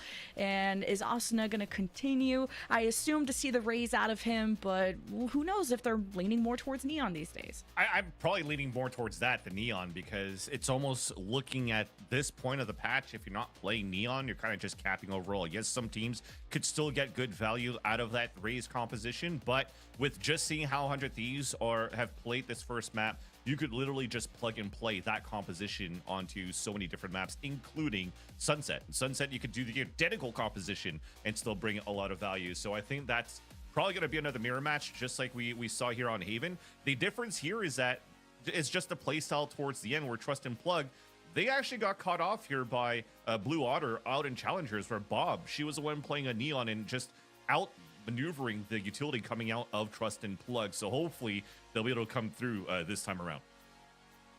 Yeah, absolutely. And then you can see here 100 Thieves, they're opting for the Sova instead of the Gecko, which I think is a good choice, because putting EU on to Sova, which is like, you know, Sova Fade, like the scan initiators, it's like his, you know, it's like a fish in water. Like this guy, you know, not only will he once be able to find where people are so that you can set up Boostio and Asa to go attack them, you identifying their locations, and that you then have EU just be able to close out a lot of rounds and close out a lot of kills, is being in something that's really comfortable in, versus where you're on Gecko, you just kind of throw your utility and you kind of just run in. Ethos, Monsi has a literal fish in the water with his ult. That's, oh, I forgot, it's a shark, right? Yeah, no, I mean, I think Gecko is good, but I do feel like that maybe it might not be as good on this map anymore, considering, you know, the post plants have changed a lot with the change to B site. You can't just throw the wingman down, plant in the spam spot, and just play spam, and that's not going to work for most teams now. The meta's definitely shifted a lot, so we're going to see kind of like how good the old metaverse, you know, the newer meta is evolving, and see if Sunset can be played the same way, or you do have to kind of try to adapt with the changes. Well, thanks so much, Ethos. We'll see you after the match. I mean, this could be the end. It's series point for 100 Thieves, one map away from the big grand final for a $15,000 prize pool. And our semifinalists, you'll be finding out who that is after this. But let's start a pistol. First blood off of Jerwin, but a big paranoia, big blind from 100 Thieves. Catches Plug, but that just really is delay for 100 Thieves to back up and play the back of the site, but emerging through the smoke, Boostio does not care. 3 in a row, but Plug bite right back, and it's Cryo in a 1v2. Not even gonna stop the wingman, doesn't want to reveal his position, but now you might as well, because now you have to spike exactly where you want him. Jerwin, 25 HP. Playing together. No util, but they look the wrong way, and it's a clutch on pistol for Cryo. What a good job for Boostio to kick things off here. Just 3 taps with a ghost. Beautiful fault line, stunning people at the same time too. I think, or maybe even it was a relay bolt from Asuna. But yeah, you have to rely and count on Cryo once again, just like the previous map, to clutch a 1 versus 2 in your favor. Idea was great. You saw Jerwin going for a lot of neon noise just to try to flesh out a first initial wave of utility. But as he did so, and nothing really came out, but there was still aggressive position coming out from 100 Thieves, Plug was able to punish that right away. But that slight mistake of just leaving the wingman alone allowed here Cryo to just win that quite easily. He now places the camera into B main so he can actively watch into how many players will be splitting into this B site, as exactly what Plug is trying to do. Just try to get the splat down with the wingman. The fault line potential from Teague coming through the market side, and EU is just a menace. 3. He doesn't need help from anyone else, and even did damage to Jerwin before he's underground. But oh, I thought Jerwin was gonna go down after that. 100 Thieves just can't seem to trade. Jerwin's about to ace this team after I thought this round was gonna be dead, and it could be possible with Cryo at 18 HP, and he's babysitting the spike right now. So Jerwin has to find his way around. And Jerwin's at 12, but for him, I mean, Neon things one more time and catches so many players 100 Thieves off guard. The thing is, the positioning you see from the rotate from Jerwin right now is there's still a trip here being placed by Cryo. It's on the left side. He can hug the wall, so he has to be a little bit more aggressive, but the timer of the camera just finished. So now he can just stick towards that, watch towards B main, continue to tap onto the camera, and he should be in a good spot. Jerwin cannot go for any more stuns, but he does have a slide, though. He does have a slide.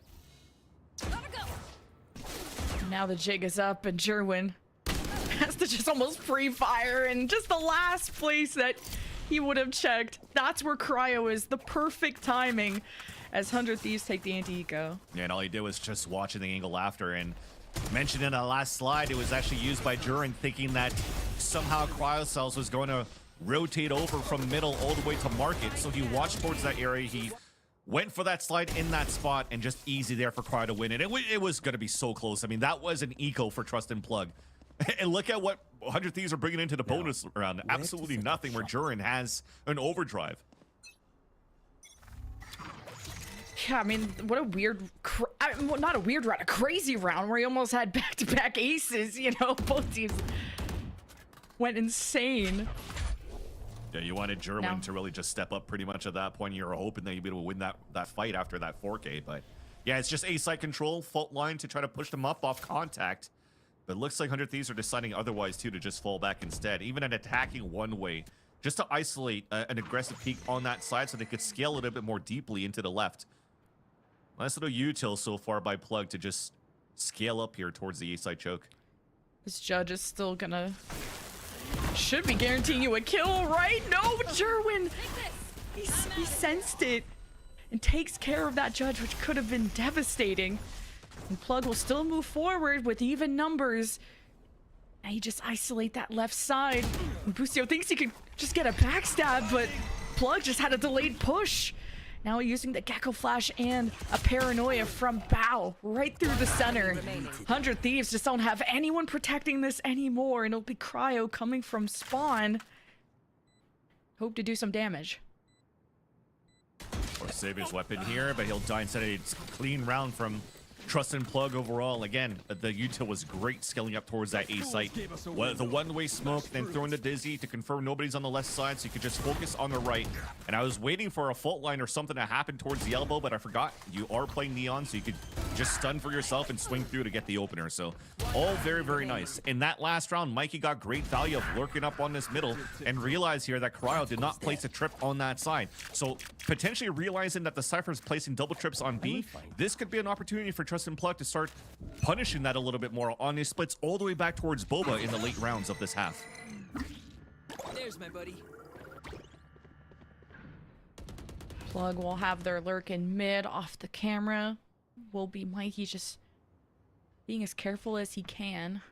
And also being ready to react to if there's a push out of A off his trip. Meanwhile, Plug have made entry. It is Jerwin maybe getting caught by some trips as 100 Thieves were able to capitalize on that moment until now, until main was left open for Cryo. And Jerwin is still trying to sweep the pack site with the ult activated and couldn't be steady enough against Asuna. He goes 1 for 1.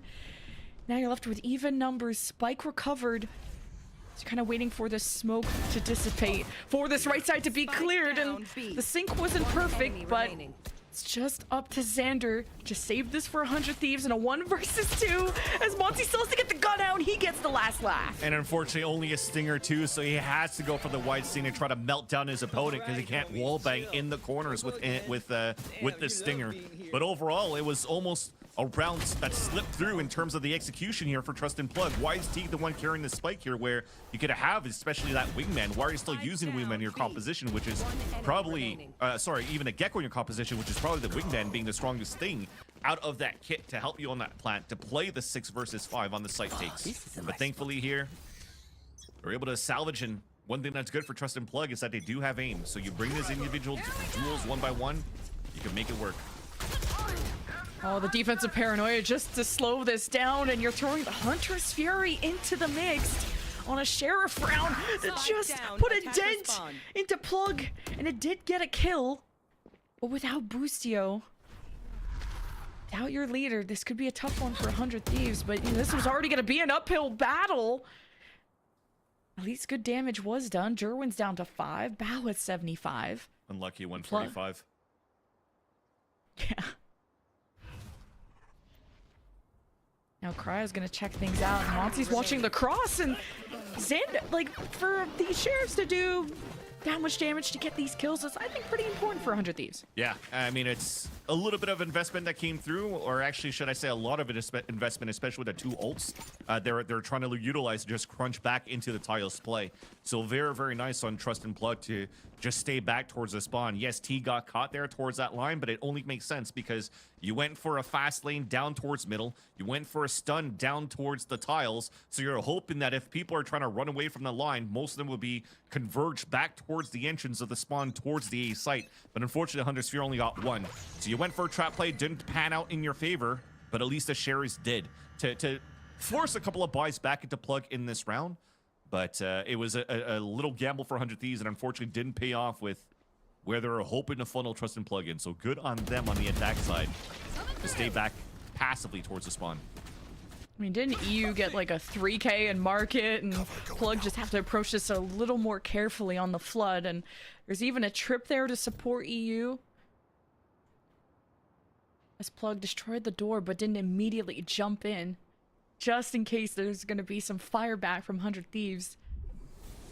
This Plug are just going to take their time, and okay, this market's left open. Why? That's suspicious. As a drone, it's going to spot at least one in mid.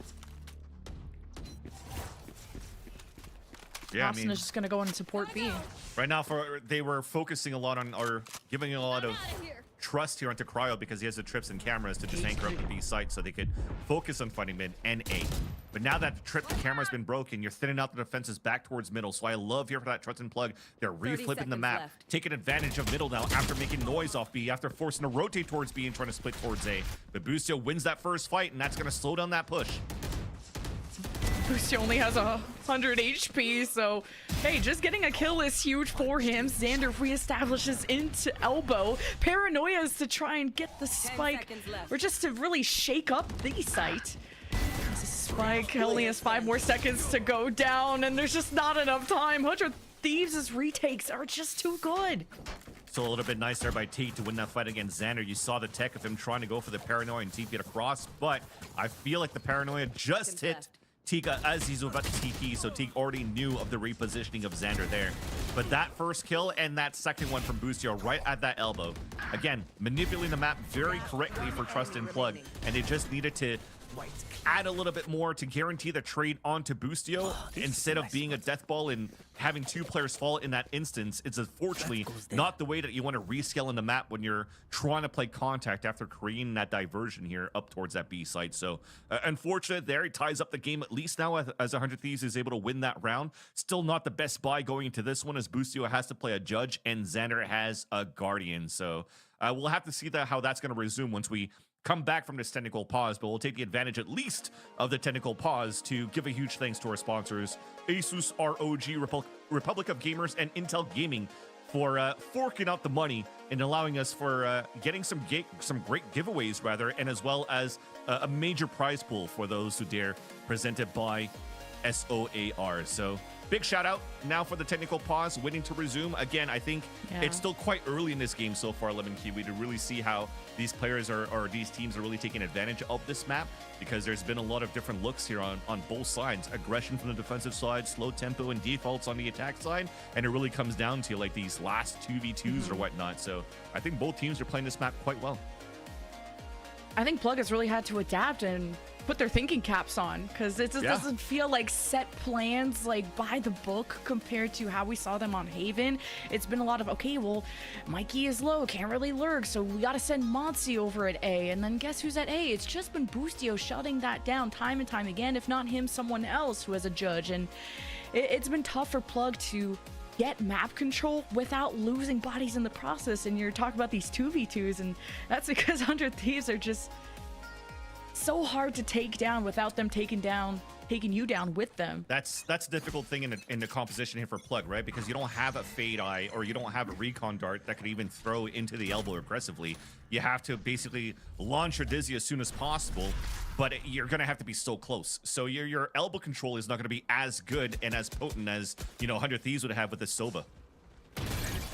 So true. Drone shut down Plug, trying something new after the technical pause, and it's EU once again. He is a pillar in his stances, and Plug can at least depend on Mikey to be huge. Neural theft advantage for them. Teague and Mikey will reunite. Rolling Thunder now being used. Bustio still has his in the back pocket. If they think Cryo's in trouble, they can back him out. But getting behind the pillar, the Rolling Thunder from the offense didn't do anything but it helped them plant. And with the camera in place, you know, one's in sight, one's at the back. 100 Thieves have their own Rolling Thunder, but with the judge, it's not the best place for Bustio to push into unless they were close. Now a Rolling Thunder, but look, Plug, we're in shelter. Mikey is in the smoke, hearing them walk by, waiting to hear where that third one is to maybe get the cutoff, and it's Cryo playing in main, so he's gonna get the backstab on Mikey, especially because of the flash from Bustio. And it's just Teague left, holding the angle, has the reload, gets the jump peek, sees Xander running away. The defuse gets halfway, and all the way now as 100 Thieves will take the lead. Good thing on Cryo too. Again, trusting Cryo that he's going to win that 1v1. Xander just runs inside that smoke to go for the defuse. And it was still great delays. You talked about that Rolling Thunder that was available there for Bustio for the retake. But one single fault line came out from Teague. Really didn't allow for 100 Thieves to really tempo up at that spot. And look at that replay. Again, Plug reading the map correctly, reading the conditioning that they've been doing and what the reads. I've mentioned before, like the Mikey lurk on the top middle saying, hey, there's no trip up here. There's an opportunity for us to try to take advantage of that a little bit later on in the round. They do so in their round number 7, but they unfortunately didn't have enough utility to really try to support here the players and blind those defensive line rather on the top mid. Hey, Plug, when they brought out the aggression on Haven, it paid off. It got a little dicey with the fault line that came out of Bustio, and Plug still found their shot into Xander, who swung off of Bustio's contact, and just creeping across. Bustio still gets away with that. Again, Plug lose bodies on their way into the site, and cutting them off at elbow is Bustio. Still, with the flash in hand, they'll just hold the corner, waiting for reinforcement as Plug hope to pivot, and they shut down the lurk in mid from Cryo. Now the sky's the limit for Plug as they re-clear through mid and hope to get to B before 100 Thieves do. And if Derwin gets an opener, that's even better because you're really forcing to rotate over. But remember, we talked about them having a hard time. That's a huge pick. But we talked about them trying to re-clear back towards the A site, and they haven't been the best in terms of the buddy system. They still need to be sure that they're not overextending this where they could punish Bustio here. And the spike hasn't gone down yet, so 100 Thieves, this is taking a little too long, getting suspicious, and the spike is back at A, but look who's around the corner, still Bustio with util. Asuna got speed, he's got violence too. Bustio was hoping to crunch off Asuna, who's still gonna take the helm in a 1 versus 1. Mikey just swinging with the first shot. Asuna versus Mikey, and it's Plug that tie. Oh man, and it looks like Bustio was trying to come through and surprise an opponent. He knew that after the fault line and from the line of it, that he was going to come in very close to fight against Teague right around the corner. But he did not expect that Mikey was going to be out towards the elbow to win that fight. And just off this, yes, lovely push by Cryo. But with him getting punished, a great read rather for Trust and Plug, knowing that there's the B side's going to be open. And Durin did a great job to force that rotate, especially after winning that fight against EU towards Boba. That had to be the most crucial kill that was needed for Trust and Plug for them to be able to win that round. And yes, it did come down to a 1v1, but you're still 1v1 against a heavy hitter like Mikey. Surprised you're taking a timeout here. I thought things have been going pretty swimmingly for 100 Thieves. I know the score is tied, but they've felt very strong in the early rounds. Like EU, I feel like is always taking somebody with them, if not multiple. Yet Cryo, who was triple positive last round, 9-3, he's incredible too. And for your Sentinel to do this well on defense is amazing. Neural theft is going to give him an advantage.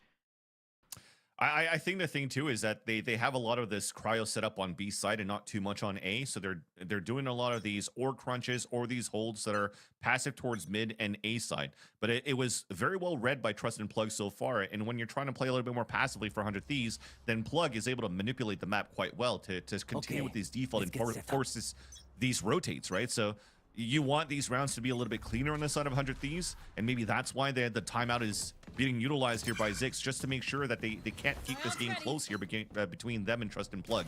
That maybe the aggression could be just like Haven. You try to aggress more towards the B side, you funnel towards a Cypher setup on A, and try to get the best value out of that. Try to get the best value out of your flood retake capabilities that Ethos is mentioning at the desk with this composition. Monty keeping his flash for the A hit. 100 Thieves not keeping anyone in elbow this time. Xander's been holding the left side, but not going for an aggro peek. Really holding his own. And now Monty has revealed the team off of First Blood. Plant will go through, and hanging around at the top side too is Jerwin. One away from the ult. Even Teague one away from the Rolling Thunder. Jal just takes one for things to spill over for Plug to get the lead. And there is Monty that just gets greeted there by Xander, but Monty will continue the streak and off of the wingman. Oh god, Monty just can't see anything, except Busio can take his time with 3 with the Sheriff, gets an upgrade. Doesn't get immediate vision on the side though, thanks to the neon wall. There's the flash. Jerwin knows not to peek that. Counter flash. Busio versus the world, it feels. Oh, and just a better swing out of Plug to take care of that. Great shots of the Sheriff no matter what, though. For him to dodge those shots, too, on a fully blinded Monsi running up. It looks like he was whiffing shots, but he was actually hitting players behind Monsi to get even Button Bow down. So a nice little 3K in that position. That really is potentially not going to give the best of buys here that we see from Plug. I saw a couple of them were like at 200 or 300 after this round. So yeah, you're getting a spike plant. I mean, it's a spike plant in a victory, right? So it's still 3,300 across the board. So you should be able to get half shields, yeah, and still good rifles. It's just Mikey that's going to have a drop here, and we'll figure out what's going to happen now. But an opportunity for 100 Thieves to really break the econ on the defensive side. And we're looking at the setup, something that I was mentioning for us to try to take advantage of after this timeout. Maybe to try to flip the map across and how they want to do the setups. But it's still going to be the same here to keep corral cells on this B site. But you're not as aggressive down towards the middle or the A line. So you're forcing now a lot of util to come out on the A side with these one-way smokes that I don't think Xander has been throwing that many times here at the beginning of this game.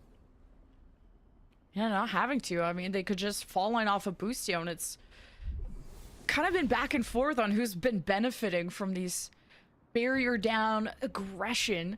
As Plug, they go quietly. They'll use the first flash from Monsi to get info. Gets nothing. Jerwin is testing the waters, and he gets to slip by.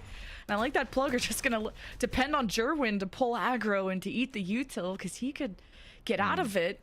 They wasted so much. Right now, you could just wait the smoke and just pop right out. You have this Rolling Thunder and also the overdrive to just retake A. Now, buddy system too for the contact. Again, they got to be a little bit more grouped up here so Xanders doesn't catch one off guard. It works. Xander gets out. Rolling Thunder from Teague, and Busio just got cooked from the whole squad. And Plug are not even done yet. Jerwin's checking every corner. Got the spike. You know, we use Wingman for more offense than objective goals. Jerwin clears the corner, 2 more, and EU takes care of Monsi. Is Jerwin bit off more than he could chew? And it's a 2 versus 3 retake. 100 Thieves have Hunter's Fury. Do they really have time to go for it? Xander's barely holding a line, but he still gets 2 and makes the job easier for EU in the 1v1. But now the time is running out. It's really tough. Teague just has to play his life. The spike has been tapped. Teague isn't gonna check it till he gets to the halfway point. Shots coming out of EU. Teague halfway diffused, and EU saved the round for 100 Thieves by 0.6. Yeah, that was big kahunas from both of the players too. For Teague to not even swing at all after the first tap. Basically guessing here that EU is not gonna stick it at half. And then he goes for it, couldn't get that pick, and then it came down to just big brain plays coming out from EU towards the end. Sticking that last one, using the elevation of the steps to even get a better angle on that second spray so they could actually catch T, go even for the spray through the box and win that off the time. Very, very nice 1v1 here, won by EU towards the end. But a 5-5 scoreline, now you're looking at the story of this first half, still very good from both of these two teams. But finally here, the economy's broken for Trust and Plug. They had to be grouped up a little bit more. This timeout coming out from the timeout, a little bit more early information trying to get gained by 100 Thieves, recutting back towards the attack spawn on the B side, not pinging anybody. So they know now that mid is weak here for 100 Thieves. Austin out with the Hunter's Fury and the overdrive. Anyone who was pushing A just got buried. Yeah. Plug are already down 2, and now you're holding in spawn, and Monsi Can at least get a trade there before heading back So good. away. There is the Omen TP to grab the spike, reestablish at A. Monty's gonna sell the B fake, and hey, do more than just that. His lurk picks up Cryo. And I think it's B because of that. Running back towards middle, like, oh crap, it's not there. So now you're forcing a TP at spawn. You're splitting both players too. So 2 individual 1v1s are about to happen. Except Boostio has Rolling Thunder and Fault Line. Starts with the Fault Line. Mikey's around the corner and should be able to recover before Boostio wraps. Meanwhile, we'll check in with Bao versus Xander. And Nubla doing just fine on 100 Thieves. Spiky, slow and steady does not always win the race. And 100 Thieves go up by 1. 1 round to go for the half. Yeah, and that was actually on even Trust and Plug's side that didn't stay grouped up on the post plant. Everything was so good on, yes, it looked like a great crunch from 100 Thieves, great retaliation coming back, keeping Monsi towards the spawn for that pick. And then flipping the map, knowing that the push was so aggressive for 100 Thieves down towards the spawn. Everything was so good until all of the spaghetti towards the end. Important fights that should have been won here by Button Bao, and also right here from Mikey. 2 players catching their opponents off guard, landed or shot first, but just couldn't finish up the fight. And it's around here for 100 Thieves to take the lead in this first half, last round of the half in itself. And pings coming up here. Yeah, sorry. 100 Thieves are just really good at winning their 1v1 duels under pressure, and that's where Plug can sometimes falter. But hey, there's Plug at least not eating the Rolling Thunder to the chin. The pings towards Boba means potentially even a late push back towards a split on B, depending what happens here. Spike down A. Sherwin picks up the 2.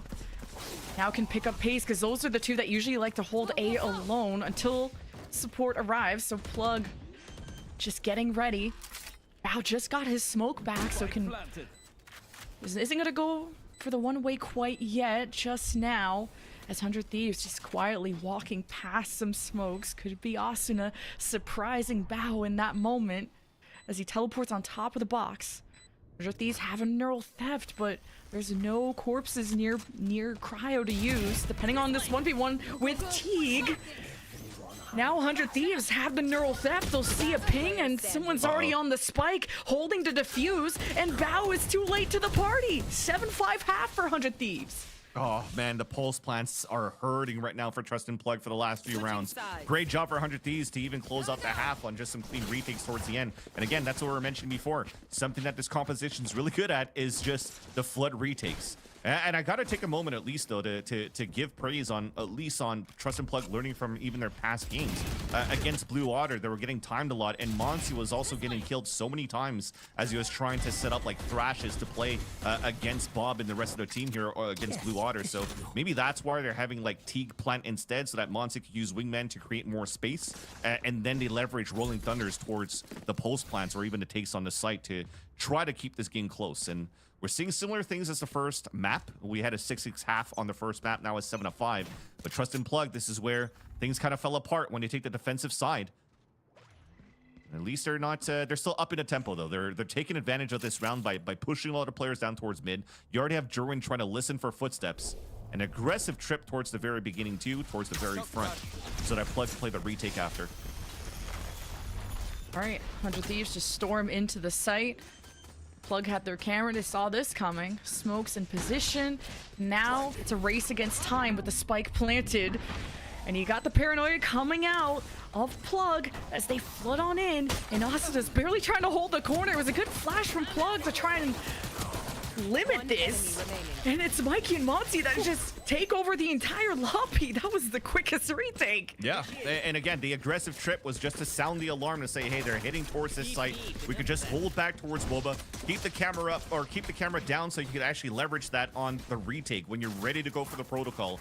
Taps it, sees the info, they go for the flood retake, and yeah, very, very clean towards the end. And just to tie a knot to what I was mentioning on the changes here of Monsi not being the one planting, the reason also is because when he actually had the thrashes, he was getting owned so many times in his thrash by aftershocks from Zeke on the other end too. Again, which is probably why they changed that tempo to have Teague being the one potentially even to diffuse for the team when it comes down to this defensive half, so they could use the Rolling Thunder a lot more than the thrash. Scanning ahead. Got an outlaw by 2 from Jerwin. That's holding mid. It is smoked off. And you got a Bucky from Bao holding elbow. So 100 Thieves Been pretty confident about their B hits. But it's just about grabbing the orb and dealing with this one way. That's what Cryo's been trying to get vision on, but he's getting blocked off there by Bao. Now where the smoke is from 100 Thieves, I wonder if they're trying to cross through mid or give the illusion that they want to do that. And that's why Plug are just peeking past the smoke and into mid. Now the paranoia from Plug is hoping to slow this down, and the fucking... There's a good amount of hits to Asuna and Boostio, and 100 Thieves still keep their legs and still keep the spike, and they're about to plant, and they're trying to get ahead of the game too, playing at the backside, but Cryo's not able to stop the cutoff from Plug already retaking, and now you got the Outlaw in the side that gets 2. And Boostio just got spotted. Okay, yeah. Disgusting. That's how you my answer God. back. That's how you answer back. A little bit of a miscomm too, and mistiming between Xander and Asuna, because it looked like it was going to be an endless battle right here. But you definitely saw that the paranoia also hit Asuna as he's trying to slide across. But if anything, 2 players slipped through on the scaling that 100 Thieves was trying to do. I think it was on the person towards short to be a little bit faster on the tempo, so that even if he dies, at least they'll give an opportunity here for 100 Thieves to turn around from elbow, fight and trade in that spot. But just slipping through, allowing Jerwin to come across and get all of the value out of this Outlaw, that's gotta hurt here for 100 Thieves. Being able to carry that Outlaw over is always nice. And not gonna even bother to look at mid because it's been smoked off, so you might as well just keep supporting Bao. It's a great call for you to say that the Outlaw's still there too, because now you're seeing here 100 Thieves are forcing full armor out of everybody, knowing that the Outlaw's still out. So that keeps the economy very low. So Plug winning this round, especially with this first blood, if they're able to convert this into a 5v4 victory, then that's going to break the economy one more time for 100 Thieves. Because of these long range kills, Plug can't even go and recover the Vandal that was dropped by Boostio and B main. But that was Bucky may not be that interesting to 100 Thieves, obviously. And now they're just creeping up through A, slowly but surely.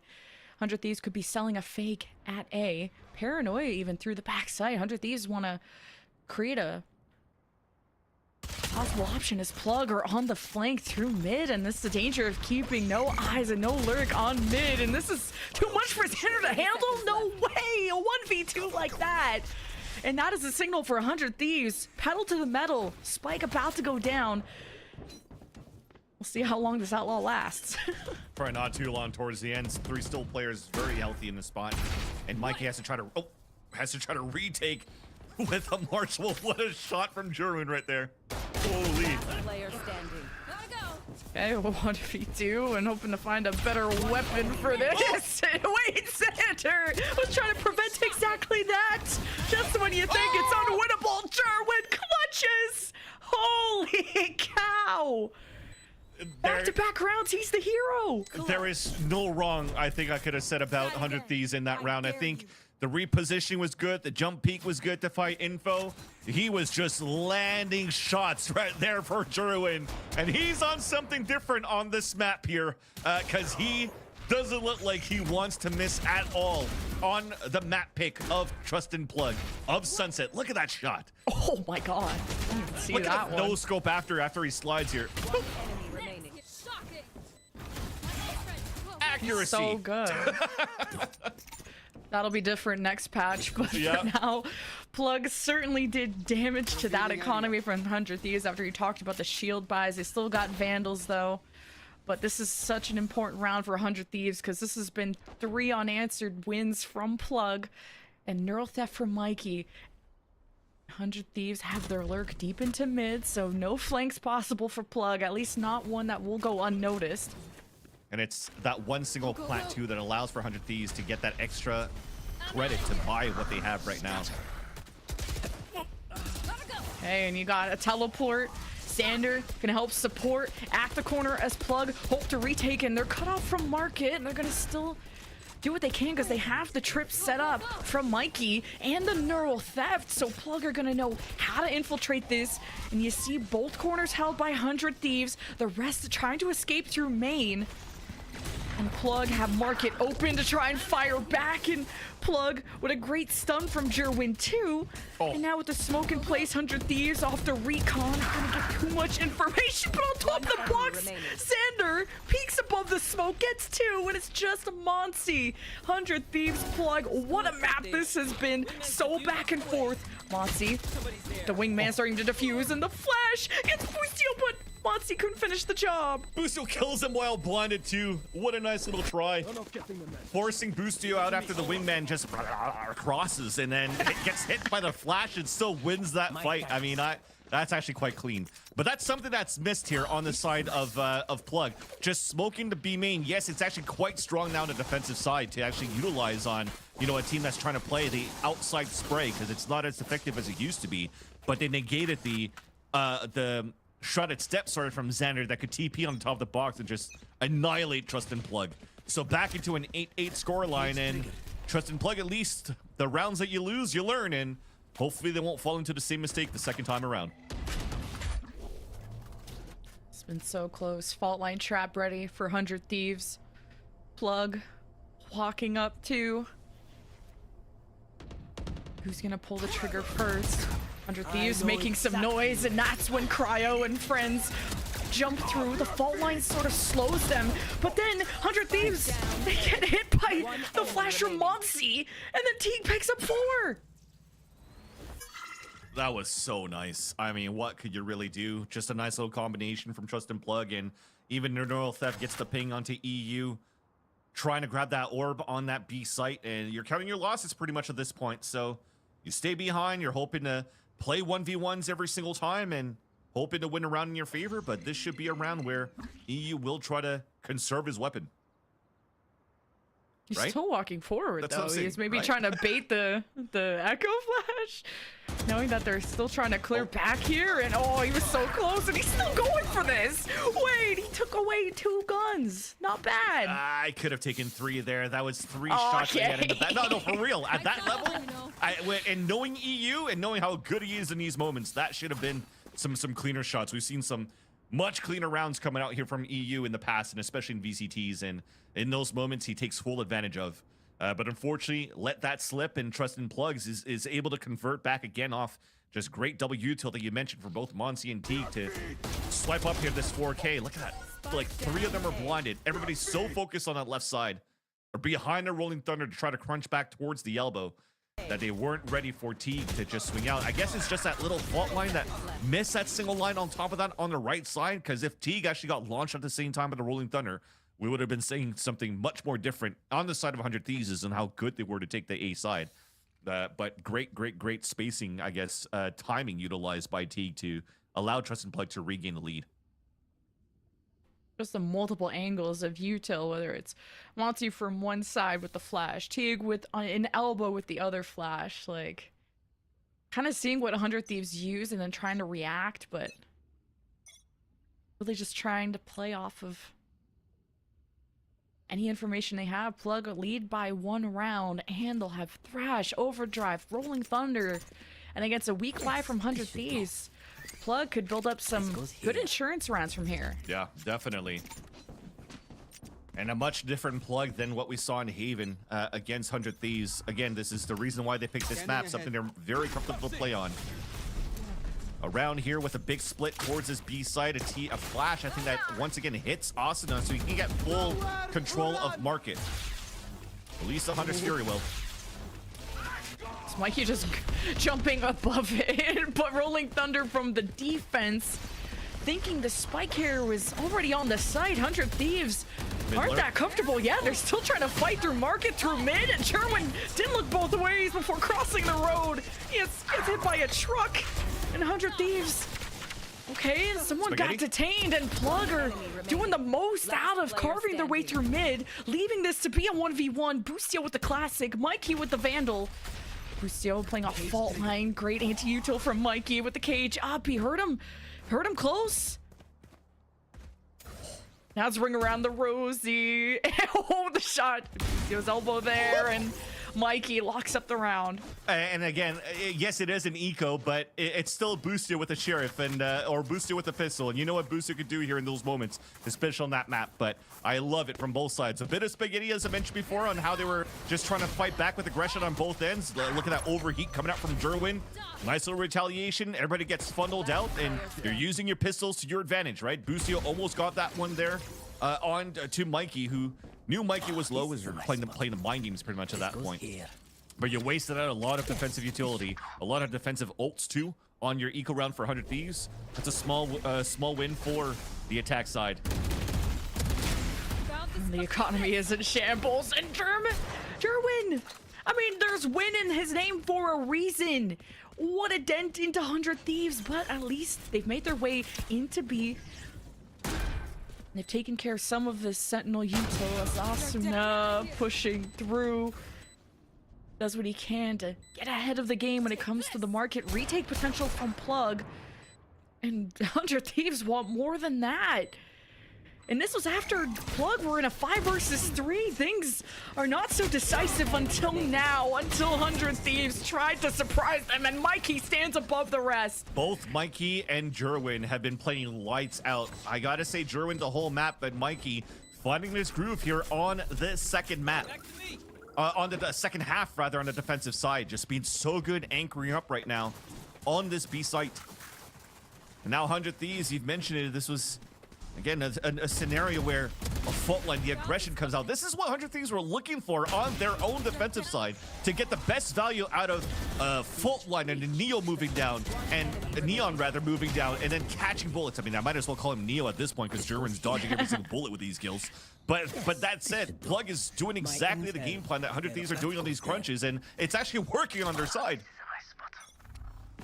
Revealing area. Plug just stays so stoic. Even with 100 Thieves swinging on them. Now you got Neural Theft, so Mikey's role in this round is so important. And he's always solo holding B. And he'll be... After hearing those shots, he's like, giving respect to that. Maybe hoping if he can get a kill. With the weak buy expected at 100 Thieves, he could activate the Neural Theft as soon as possible. But the plan just goes down on 100 Thieves' side as they can hope to play through B main. And Austin is just gonna pick off Mikey, so no Neural Theft, but big win condition gone for Plug. As they've already started to flood in, but Monty and Teague are behind, and Jerwin doesn't care. He's just like the one-man army. Now his initiators are by his side, and there's 100 Thieves cutting through mid, and a big backstab out of Xander happens, but his position's revealed and he's blinded. He's got to take a second. The defuse will get halfway. It is actually being stuck, and I don't know if Xander could do anything about it. He tried TP across too, and just praying to somebody that he could actually pull out his weapon on time and get the wall bang and at least a drive-by to get the pick, but it's still the full defuse towards the end. And somehow that could have been pivotal because Monty threw a dizzy towards the air. It actually did blind Xander, and there was no audio cue for him to turn around, and nobody calling me that he was still behind the map. But thankfully, they still had more numbers for Trust and Plug. And dare I say here, I mean, I guess I will because we are casting for those who dare. But Plug are at map point, and they have an opportunity to push this into a third and final map against 100 Thieves, where to a lot of people is a surprise. For sure. This was the winner of qualifier 2, and it's Jerwin had first and second last time, but gets caught by the Asuna util. And 100 Thieves keeping Jerwin in check just like they did on Haven. 100 Thieves still have a road ahead of them. Right there. And it's Plug that just need one round. It's 100 Thieves that you have to demand perfection from them. And this is Plug's map pick, and you did say this was their strongest map, and man, through blood, sweat, and tears, they've made this scoreline happen. Thing is, So 100 Thieves are trying to be like stealthy, but then they're just shooting. Still giving so much respect here onto Trust and Plug, despite winning the first 2 duels against Monsi and Jerwin. Again, because they haven't really found real information around the map. You see that Cryo's still consistently tapping into the camera in case there's somebody else moving around.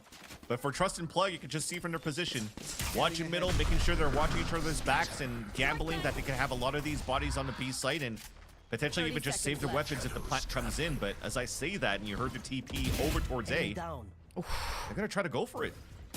Asuna jumped right into the trip. Unlucky. Trying to prevent the plant, and yeah. 100 Thieves gonna have to try this again, and Plug have completely surrounded them. There's a flash from Teague, and Cryo reacts! Double kill right off the box! And Mikey is in a 1v2 neural theft, but it's just gonna hope to draw out the last one and couldn't turn in time. 100 Thieves just barely clutching these rounds to get through. Cryo's continuing to just be a saving grace right now for 100 Thieves. It almost looks like his lurking capabilities, his playstyle kind of like just suits into this Cypher role. Mikey, nice little wall kill from that trap kill. But that said, with them trying to go for it, which was surprising because it was a 3 versus 5, but dropping 4 players in the process, keeping the economy low for 100 Thieves, half shields for 2 players. On this side of the attack, not the best of utility too. I mean, they have full utility. It's just traps here on the attack side that was missing, but it was already placed by a Cryo. It seems for 100 Thieves, they want to stay towards the death ball. Don't want any more shenanigans of getting pushed here towards tiles, and they just want to go for a 5-man hit towards B. Well, who needs shields when you got speed? Asuna's got the overdrive. Locked in, ready to go. Plug have also their trip at the backside if 100 Thieves wanted to take the initiative like they've done in the past, but 100 Thieves are just gonna create their fortress. There is the fault line, rolling thunder in response from Boostio to stop Plug from flooding back in, giving a chance for Asuna to get the edge against Jerwin, but at 5 HP. The edge is not feeling very sharp. Asuna's just hoping to use his body to do as much damage against this retake as possible. And a 3 versus 2. 100 Thieves are barely holding on, and Plug are at the doorway, testing, and Bao comes from behind, crunching. Teague just has 1 left, and by the skin of their teeth, 100 Thieves are pulling away in these rounds. And Cryo, again, the last one that's just sealing a deal for 100 Thieves. But at least I gotta say, probably Sleek is gonna be like, oh, Trap, look at this. A little nice play here by 100 Thieves on the post play. I mean, just if you're looking at Boostio's position, where they're placing a rolling thunder, it doesn't hit those 2 players hiding behind the boxes. They have the walls, too, to just make sure that nobody could flood back from Plug back towards the staircase. After that decimates, they throw an Omen smoke on top of that, just so that Trust and Plug cannot get the best value of running through the smokes and trying to fight back here and retake from the staircase. Very, very nicely done. I mean, that's the weak side. If you're going to try to hold back here in the post plan, and you have great utility to just keep those 2 players and 3 players anchored up inside B and not have to be forced to play from outside the sites. Right there. And now the economy's broken for Trust and Plug. All this moment where, like I said, dare I say, Trust and Plug to try to push this into the 3rd map. 100 Thieves has a little bit more to say here. Yeah, and Austin didn't even use overdrive last round. You got the judge with it too, but 100 Thieves have dialed back their aggression. They're not trying to overextend and really test the aim out of Plug. I mean, 100 Thieves had the confidence earlier in this map to do stuff like that, but definitely respecting that any mistake that 100 Thieves do could be the end of the map for Plug. 100 Thieves gonna break the recon over at B and draw some attention from Plug, and Asuna's just gonna 1-man solo overdrive into the site. Just giving at least an option, really scaring Plug, if anything. You know, it's a fake too, though. Because they don't have enough players. Xander hiding behind a not so sturdy box, but at least 100 Thieves get a trade, and Jerwin's there with the overdrive, and he got a thrash on top of that too. This could be the end of 100 Thieves on Sunset, especially on a half-buy from Plug, but Boostio went to, and it's an Intel Thrifty to end things. Plug will send us to a deciding map 3 of, what is it, Bind? Yeah, on Bind. Dude, I can't believe that happened, that it was a Thrifty that was from Intel that allowed here Trust and Plug to push this to a 3rd map. I just maybe was not behind the, hey, let's sell a fake on the B site with just Neon. They were missing a lot more utility to really make that work, but I mean, they were playing an anti-eco at that point. Technically, that shouldn't have happened. They had 4 players against 2 on the B site, and then suddenly Jerwin gets a double overdrive kill where, again, an angle not being watched, and 100 Thieves gets punished for it. Ooh, it just took a lot of clutches from both sides. I mean, and it had to be a perfect game at 100 Thieves, but Jerwin, the overdrive, he has found himself after a shaky Haven second half. But we got one more map to go. Stick with us. Don't forget our giveaways. We'll talk more about that after this.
Welcome back, ladies and gentlemen, to the grand finals of the For Those Who Dare tournament. We are in an insane series. It is tied 1-1 between 100 Thieves and Plug.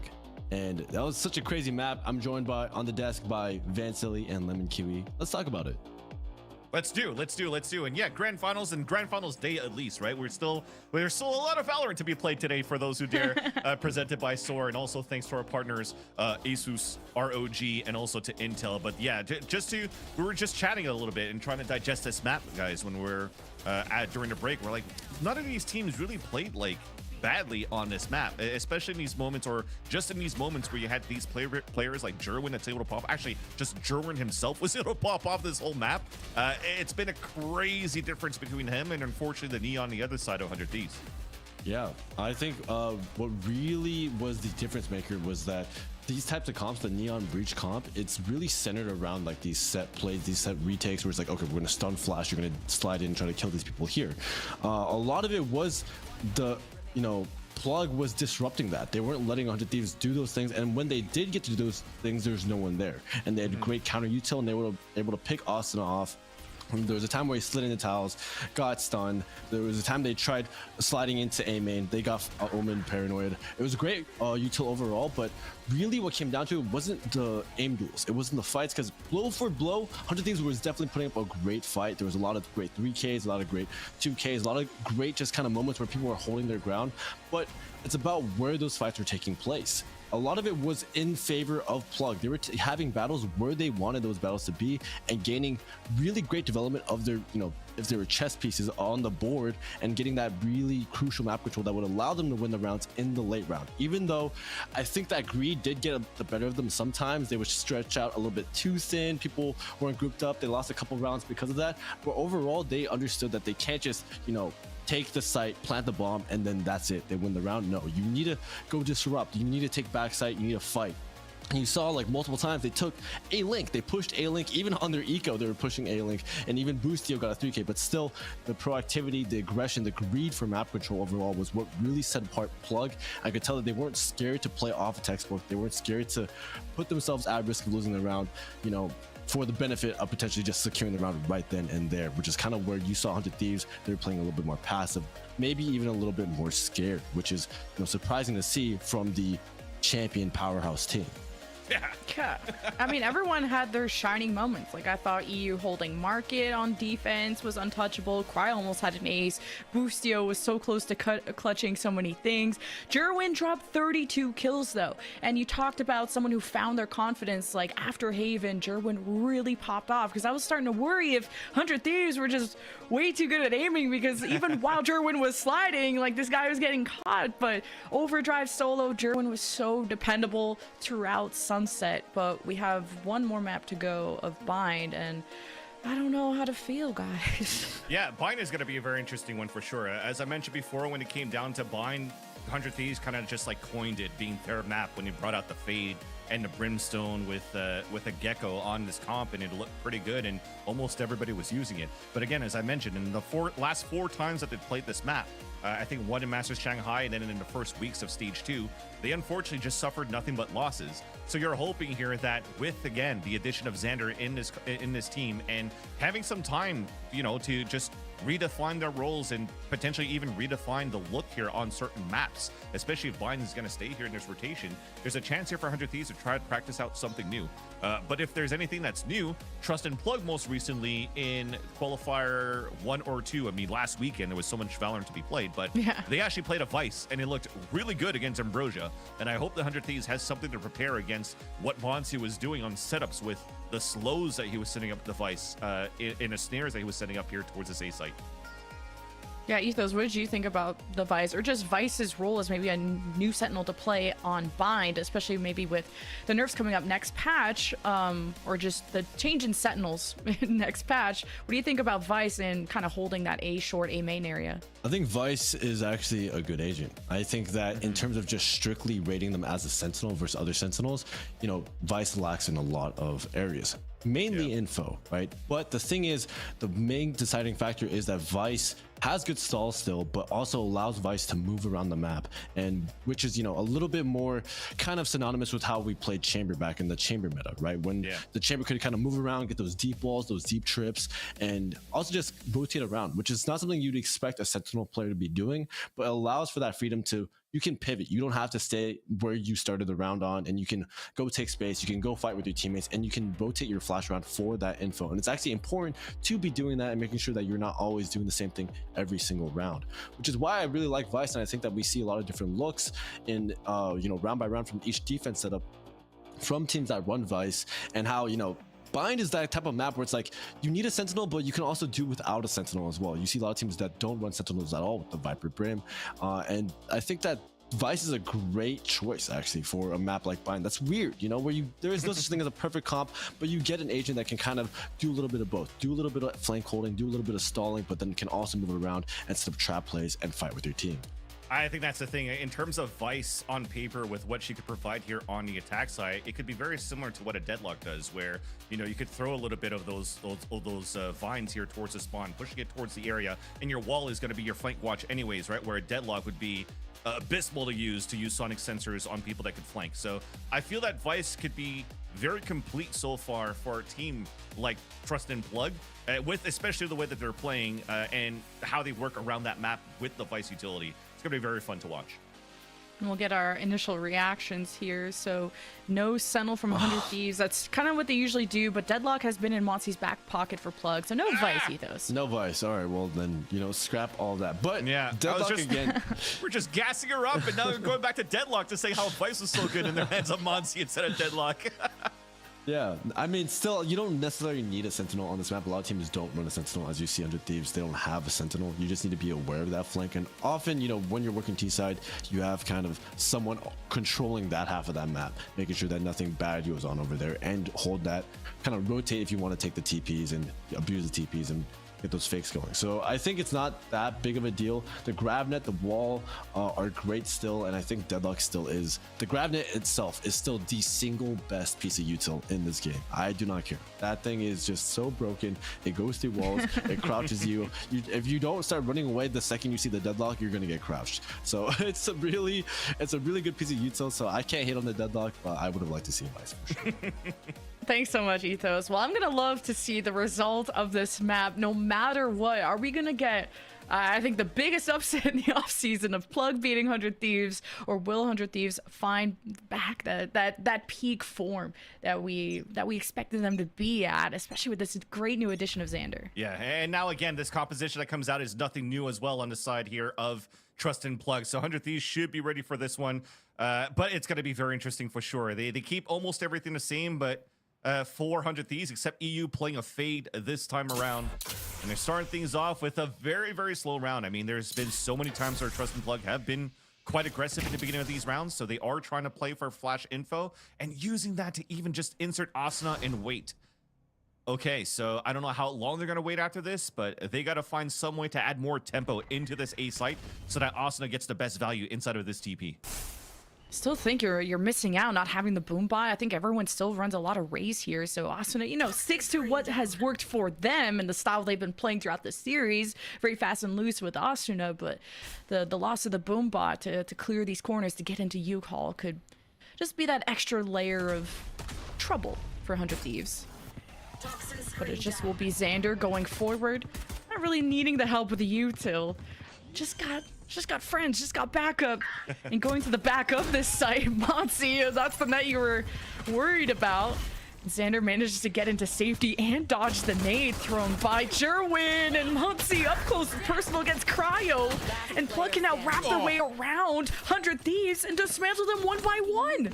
I like the idea again of keeping Asuna inside the TP, but with them pivoting and tempoing up towards the A site and saying, hey, wait, we got to be careful about this flank, right? But nobody's calling it, nobody's watching it, and then it really create a ruckus here on 100 Thieves trying to play the pulse plant after they got that into the site. So Plug, Trust and Plug continuing to be very, very good, and how that deadlock could be so annoying, at least the idea of it, right? Because Monty was trying to throw that wall, she missed it, but it's going to be very good here for these retakes that Plug is going to be doing for the side of the defense. So now 100 Thieves, I mean, this is going to be all right. Full classic, nothing else in terms of weaponry, not even armor. So they could just try to maximize here the plant that they had on the first round. And just maybe try to go for objective control. Add the pressure, trying to push players back, get some more controls, trying to control it here for EU. Just hoping to slow down, yeah, 100 Thieves. 100 Thieves just were aggressive off of showers and got Plug's attention. Now it'll be up to Teague if he's going to want a dog or use a flash to get info. Right now it's just Jiggle Peek trying to save as much of these resources as possible. Trying to get the fault line. They're just going to try to smother Teague if he can. Or if they can, rather, here for 100 Thieves. So Boostio is trying to get the line to maximize that space so they can get the best value off the stun. You made it out. You can't storm up, though, unfortunately, you couldn't get that timing from Asuna. So you're managing to escape, and you actually forced even the aftershock against 100 Thieves. So you'll take it on your side here for Trust and Plug. Teague managed to keep the flash, but now the outlaw is insane. Ooh, Asuna slips by and grabs that. Now they can teleport out, go through showers. Who's waiting for them is Bao. And this is going to be a tough road ahead of 100 Thieves, but man, at least Bao's shaken up. They're going to try and wrap around U-Haul, and 100 Thieves got to set their sights on so many entries, and they're doing a good job on the post plan, but there's still a man down, and there's a judge lurking around and up close and personal. Motzi could do some serious work, but not if they don't watch their backs. Austin gets through U-Haul, and with the speed, he tries to get the jump, but Plug at a distance, too strong. The Cryo getting a classic kill at that distance was kind of crazy. But some great damage being done on the side of 100 Thieves. Again, full classic, nothing else that was being purchased. They actually managed to drop 3 weapons, get a second plant too. So you're now having, what, 2,400 plus a 600, so 3K, a very good buy you're going to have going into this bonus round that Trust and Plug's going to bring through. Spike planted. Which should be neutered on their side. But look good out here on Cryo to just stay alive here on triple, just to make sure that Austin would come again and get that backstab kill. So look at the bonus that you have. I mean, it's an outlaw, but those double plants is perfect enough here for 100 Thieves once again to go for full shields. And last time I said that, though, Jurin still got a 3K that run, right? Yeah. Also, Jerwin just looking for full vision on A main, but the Viper wall is going to be an issue. That's not up right now. 100 Thieves have left the spike behind, and Teague 2 flashes and a dog, so doesn't throw anything too early around, just jiggle peeks and tries to use the flash for delay, and has been able to get into safety just like Teague does again. 100 Thieves just encroaching though, yeah. All the deadlock util has been over on the A side. Usually there's been a Sonic left in Hookah, but not this time. Oh. That's probably going to be the call to tempo after, especially after they just got spotted by the dog. So Teague's going to fall back because they had player advantage. Now he's just going to try to delay. You can have a full retake play now for Trust and Plug. Yeah, it took a bit of time for 100 Thieves to get into the site, but Cryo has the cutoff. Just reading them like a book. And that stabilizes things for 100 Thieves. Even gonna invest the overdrive into this. And just spraying through the smoke, just full paranoid, but now Plug can only come from one place. And it's at the backside, and 100 Thieves make quick work of that round. That's just very good for 100 Thieves to just slow the clock down as soon as they went for the execution.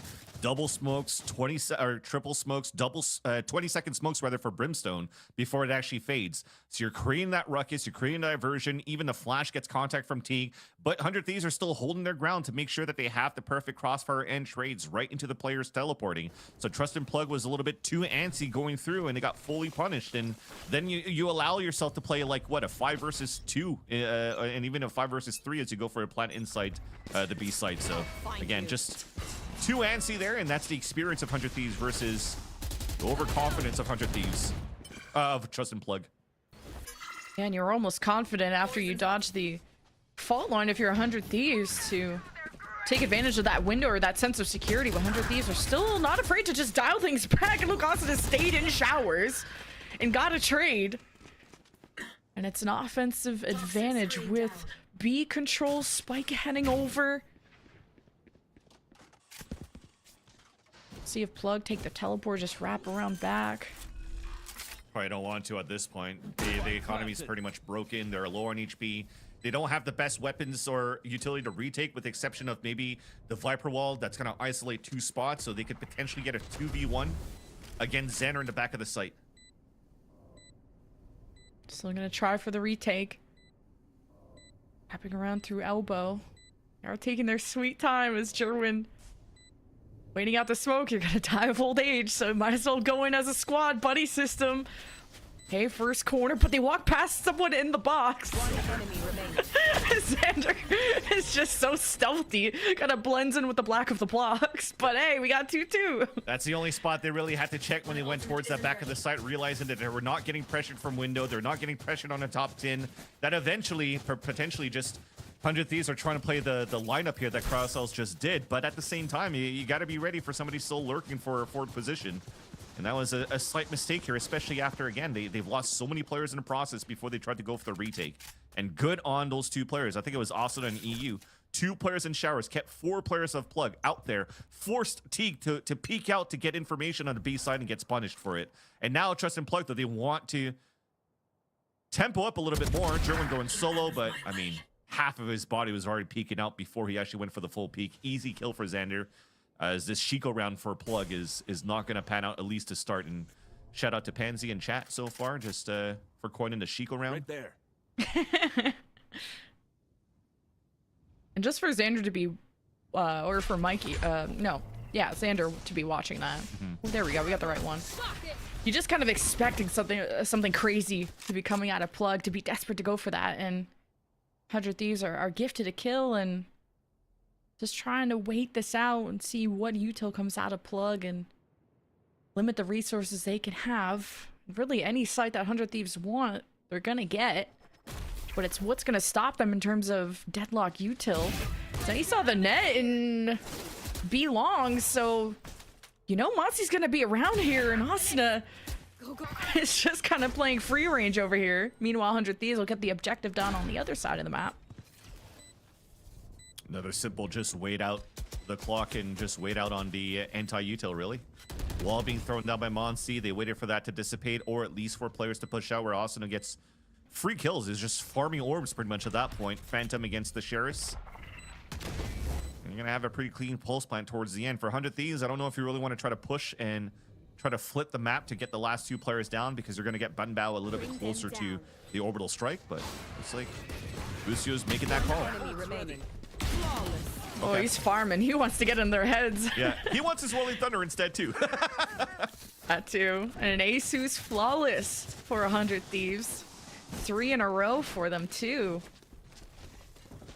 And just being able to stay quiet, stay put, and full execute. Of course, the buy was definitely in their favor here. They got to just kind of wait and see what Plug were going to do. Like, this is just holding angles and Plug pushing into them. That was a nice flick onto Bunbao, too. No heroics. When we talk about how we're getting close to the ult cycles for Trust and Plug, one away for Gerwin, one away for Bunbao. And so far, really, nobody's trying to go for any aggressive control. I mean, look at Gerwin. He's just set up here at the spawn, so could fast rotate and potentially just try to delay with his paint shells, and could brute force their way in here to fight back towards B. Oh, he tried to hug the corner, and the dog still got Asuna, and there's not a punish yet. If anything, it just made Asuna angrier. And 100 Thieves are on the side, but with all the smokes, 100 Thieves are really split from each other, and that's where Plug conquered. You talked about that, the split, right? And that's just off the pain shells of Gerwin. So as he went for the Rolling Thunder on 100 Thieves' side, one pain shell behind a Viper Ball just kind of just left Asuna alone inside the side. Look at him. He's right there behind the wall, behind the smokes. But as soon as Gerwin gets that pick on to, I think it was Busio, he has the Showstopper available, and there's just so much to fight back against just because of one piece of util from the Raze that really separated all of 100 Thieves to try to group up for an actual hit inside the site. But this is still ult cycles that continues on for both of these teams. Now Bunbao has his, and for 100 Thieves, they have the Nightfall for a full site hit too. But they're continuing with the simple protocol of showers control from both Asuna and EU. Now, just making things difficult. Deadlock util all over this showers entry if 100 Thieves were to go there. And maybe they sense that Asuna has been kind of letting loose in there, but not fully diving in. He's gotten kills from just holding that corner, and that's been kind of the Asuna style of making it look like he's going to be aggressive, making it look like he's left, and then Plug walk in, and it's Asuna that gets the last laugh. Now we got a minute left on the clock, and the spike just got picked up.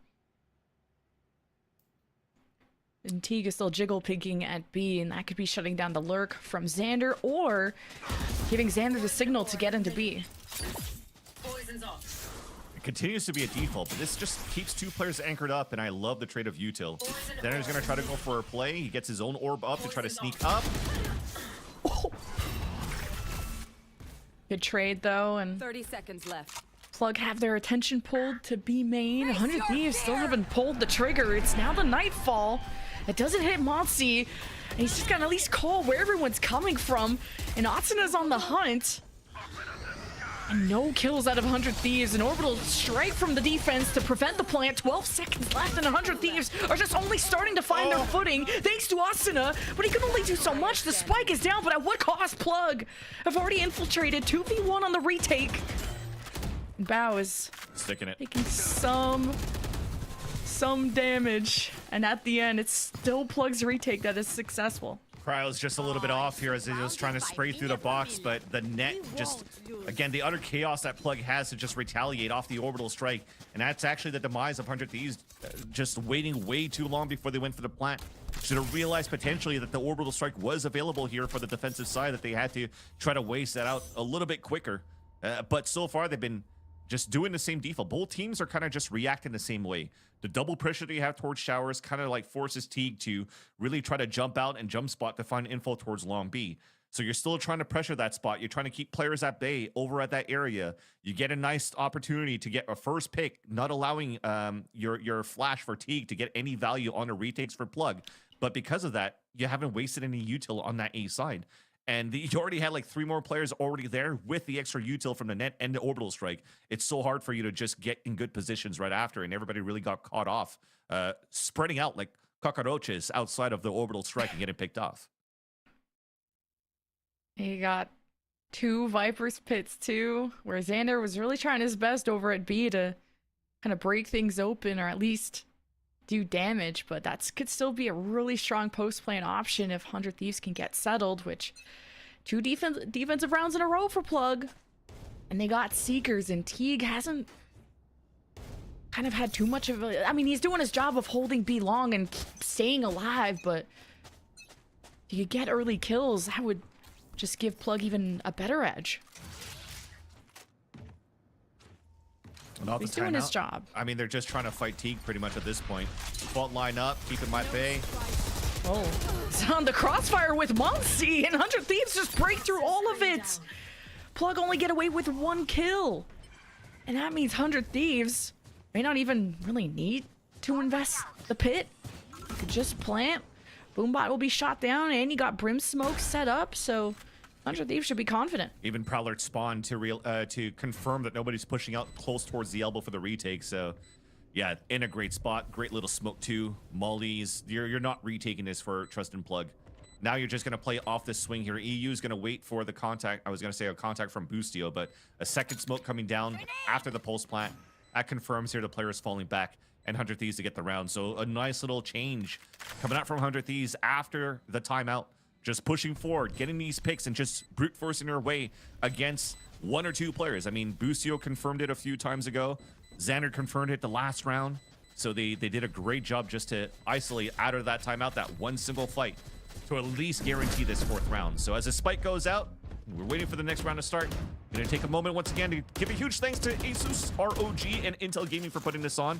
Forking the money, lots to give away. Spam your RAZE into twitch.tv/SOAR chat, and make sure that you stay in the chat too, because we're not announcing the winner here as casters. We're just yapping about the game. If you want to know if you won the graphics card after the series, you have to stay in the sword chat, because the admins will DM you, will whisper you on Twitter, on Twitch, to be able to claim your prize, which is the 3060 graphics card from ASUS. Now pistol round underway, and it's 100 Thieves here with an overdrive and pit available. You mentioned it here at Lemon Kiwi. They didn't have to invest it the last time they executed into the site, because they just did a great job fighting back in that spot in the beginning.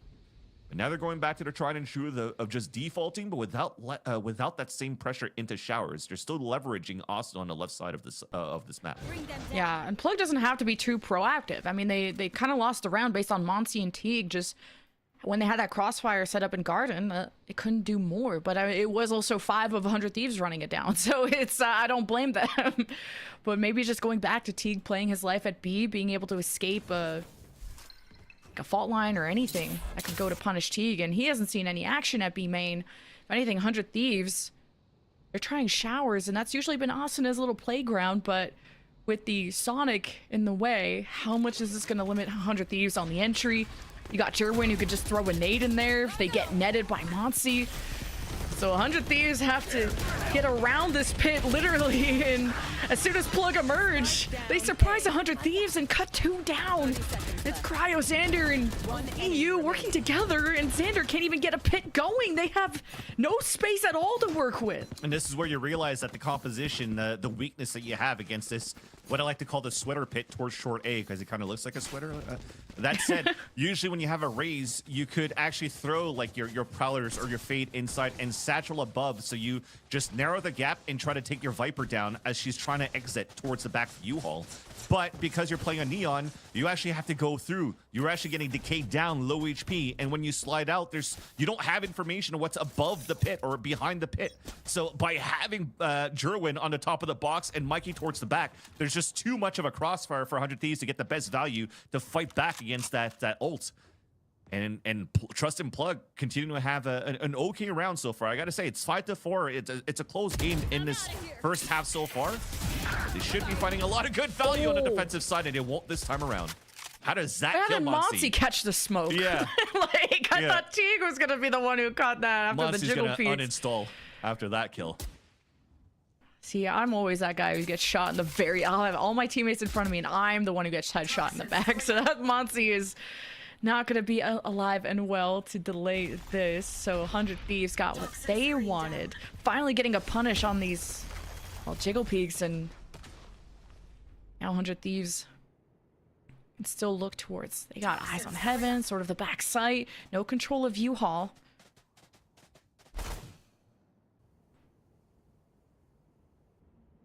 It's just Bow on the site. Exactly. The more that they wait here, I mean, Bao still has a molly. He could delay for a bit. So he's the one that's throwing these smokes. So he wants to go for potentially molly. You probably still have pain shells. You could cycle this across and try to hide inside that smoke. Good on them to keep Mikey inside this B site. Still Yeah, sucking. Bao just has to watch the U-Haul flank, and then you relied on your teammate to watch the offensive half, and Plug coordinate that very well. They got all the kills they needed. It's just Xander and EU, but you have the edge of the pit. Xander has to preserve his life. The spike just on the outside. He can still be defused on the outside as Xander tries to get ahead of the game. Jerwin on the flank with 2, and at 1 HP to spare, Plug get the retake. My gosh, I thought at some point they're going to try to go for some sort of combination with the Viper Molly to try to go for double damage, because that Viper Molly came all the way from the B site and that would deny the plant, but instead they just let Krausel's go for the plant and had other utils to fight around that pit, and they just isolated every single one of the... actually, it's an overcommitment that you saw here from Asa and Cryo off this replay. The wide swings coming through from Triple. All of the players pretty much at that point where you can't really focus on the pit. The only other areas to cover is where you can actually see, and 100 Thieves just kind of just swung into the crosshair placement of Plug. That's unfortunate for that round for the pulse plan for 100 Thieves. That could have been much more different here if they just let their opponents run towards them. Yeah, Plug don't really have to push the issue. They just hold the site, wait for 100 Thieves to come to them, and it's worked out in Plug's favor more than not. So overextending has only hurt them, but hey, trying to switch things up is how you keep 100 Thieves on their toes, and Xander's no longer on his toes. First blood, annihilation being pulled, knowing 100 Thieves could be coming through A short, A main. Someone's eventually going to be the victim of this, right? No. And now 100 Thieves are at a 3 versus 5 deficit with an overdrive from Asuna available. They're still believing in this. He could be just stopped by the sonic sensors. He just wants to go crazy here. Trying to go above on the box. He's shooting through the box and trades with Bao. All these trades are only favoring the defense who have the numbers, but now only up by 1. Showstopper. Good dodge by Boostio, but as he readjusts, it's Plug that extend their lead even more. You force up the showstopper at least, but for your last round, it's not going to be the best econ for yourself. I don't think they're really out of this yet, not because I'm trying to glaze 100 Thieves here, but with the composition that they had so far and what they brought in terms of value with this comp on the defensive side was how much value they're able to get out of the Fade and the Brimstone off the ults, out of the information they're able to get out of the Fade as well. And now you're adding extra, even double stuns off a Breach and a Neon to play the retakes. So we'll have to see how that's going to unravel here on the defensive side. But you're definitely seeing a very strong defensive hold from Trust and Plug at the very beginning in this first half. And this is the first time they're actually seeing a lead finish at the half here for Plug. Ooh, Judge versus 2 in the Asuna taking out the ult in kind of panic mode, and Mikey's on top of the box. Manages to get up there, and who expects 2 to be in hookah when Plug have been holding B long this whole time? But the rolling thunder ensues from Bustio as 100 Thieves wanted to make the most, but the rifles from Plug at a distance caught 100 Thieves down at the heel. Nightfall from EU, last round of the half. You throw everything you can at Plug's defense, which has felt very impenetrable, at least on the A side. And 100 Thieves trade out, leaving Bustio with a Bucky in a 1v3. And if he could bring the fight towards U-Haul, that would be ideal, but he gets shut down. Better teamwork out of Plug with an 8-4 start. 6-6 on the first map of Haven. 7-5 400 Thieves on Sunset, and now it's 8-4 for Trust and Plug on Bind. Again, where this should have been a map that was pretty much predefined by 100 Thieves with what they brought in as a meta and the way that Bind should have been played. But ever since you're seeing a little bit of Deadlock coming out and a Neon meta here that continues in patch 9.09, there's been different approaches going into Bind. And so far, it's been looking pretty good for Trust and Plug on their defensive side. I'd be mad for Asuna there. That overdrive, like on the replay, looks like it hit Mikey. I mean, it makes sense because you go for the overdrive. You could still double slide. You're trying to break ankles while as you're sliding across, and just unfortunately, you're not able to get those hits with the lightning right onto your opponent. So a nice little shot that came through in the end from Mikey. Just somehow get the lucky Phantom tracing spray to get the kill. Plug won the last pistol too, in pretty decisive fashion. See how they can leverage Teague's flashes brought into this round.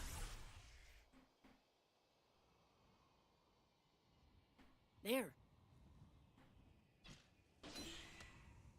A spike left behind, and it's about, well, creating the best offensive option and seeing if 100 Thieves, how they're gonna react to the dog. You get shots, how close are they? Kind of sensing multiple shots, one of them in garden, and as Plug creeped up, Austin is gonna keep them in check. No kills yet. EU's going to play very similar here to the Deadlock wall. He's trying to hold the C's here to try to delay. But so far for Trust and Plug, again, just manipulating the map every single time. Spike is still down towards the spawn. They even give a little bit of audio by flashing inside hookah, paint shelling towards that B side, forces to rotate from Asuna towards B. And even if Asuna is rotating back, I don't know if they have the right positions unless they hide inside the smoke, which is where EU is. EU is in the smoke right next to the planter, and just wanted to stay as hidden as possible and didn't know what to do. And Plug were already pushing in 5 versus 3 when it came to the initial side hold, and because of this barrier, you keep the defense just trapped. And Plug holds him down. And that's what we're talking about, the strength here that Deadlock has on the attack side. Just blocking off the rotate from the spawn. Something that it could have done with a Vice, for example, from Monsi in the past too. But just going back to the tried and true of what I'm assuming it was what Turtle Troop was doing. No, Dobros was doing here in the past when they brought the Deadlock on this map. So it works out well. They even flashed across. I love that he even planted the spike outside of the radius of the smoke so that EU cannot get the best value of creeping up inside to get the pick. Now Trust and Plug. I mean, this is unheard of. I would not expect here to talk about Trust and Plug playing an anti-eco and potentially winning the series against 100 Thieves, who were the kings of Bind in 2024. I still respect the heck out of 100 Thieves to like be invited to this tournament, to show up, to give a chance for Xander to get some serious play time, and to give fans a first look of what what 100 Thieves have in store for this season, but this is just the first chapter to 100 Thieves, no matter the result of this. Yeah. Exciting things are ahead, especially with a player as good as Xander on their team. But for now, Plug have a 5-round lead, and first blood, or no, second blood, I should say. But Motzi is going for all the blood. 100 Thieves trying to escape with 2 classics, one sheriff down. Busio, the captain, falls. It's Xander and EU in heaven, but they've been sussed out, and Mikey's already putting suppressing fire there. It's just a matter of time. Yeah, just leveraging the wall to try to be as safe as possible to die from the radius. You can't really let Trust and Plug start snowballing with these ults. Monty and Mikey already getting close, if not in the next round, potentially even halfway. But with the way that things have been going here for Trust and Plug, from the pistol round to the second one, this one was pretty clean. Despite them losing to Austin on the first duel, the rest of the hit was actually quite good for Trust and Plug. I mean, that again, as much as we were talking about that this should be unheard of for Trust and Plug to have this much of a lead and such a fight against 100 Thieves. Remember, this was also a next Blinn core, that made waves. I mean, their team, I think they went through open qualifiers, if not even through Premier, as a second collegiate team in Challengers. And when they came through, they actually made some heads turn. They did a lot better than Winthrop did in Challengers, and were a couple of maps series away of making it to the Ascension playoffs, and potentially could have been ascended at that top. So when you're looking at the gap between what M80 has, so many people are saying, hey, M80 should have deserved to have a spot here for Americas, and you have teams like Blinn that's making them run for those victories, making them fight for those victories. The gap between Challengers and even at the tier 1, it might be a hot take, but it's not that far off. Yeah, 100 Thieves are so good this past season. Even if they miss champions, they are still a top team and one to be feared. And Xander having a vocal player like that on the squad, a backup IGL, I don't know. I'm excited to see them.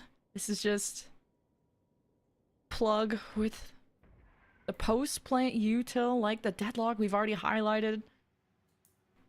And 100 Thieves not knowing how to shut this down.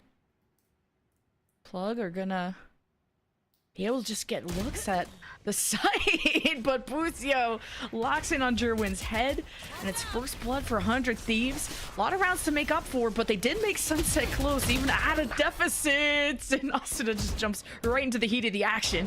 Busio spotted one already, jumping through main. So now 100 Thieves have to be wary about U-Haul, and Monty just crosses through the smoke, and 100 Thieves just didn't expect it. Now you got the barrier on the other side from the deadlock. 100 Thieves are gonna have a hard time getting around it, but they already had.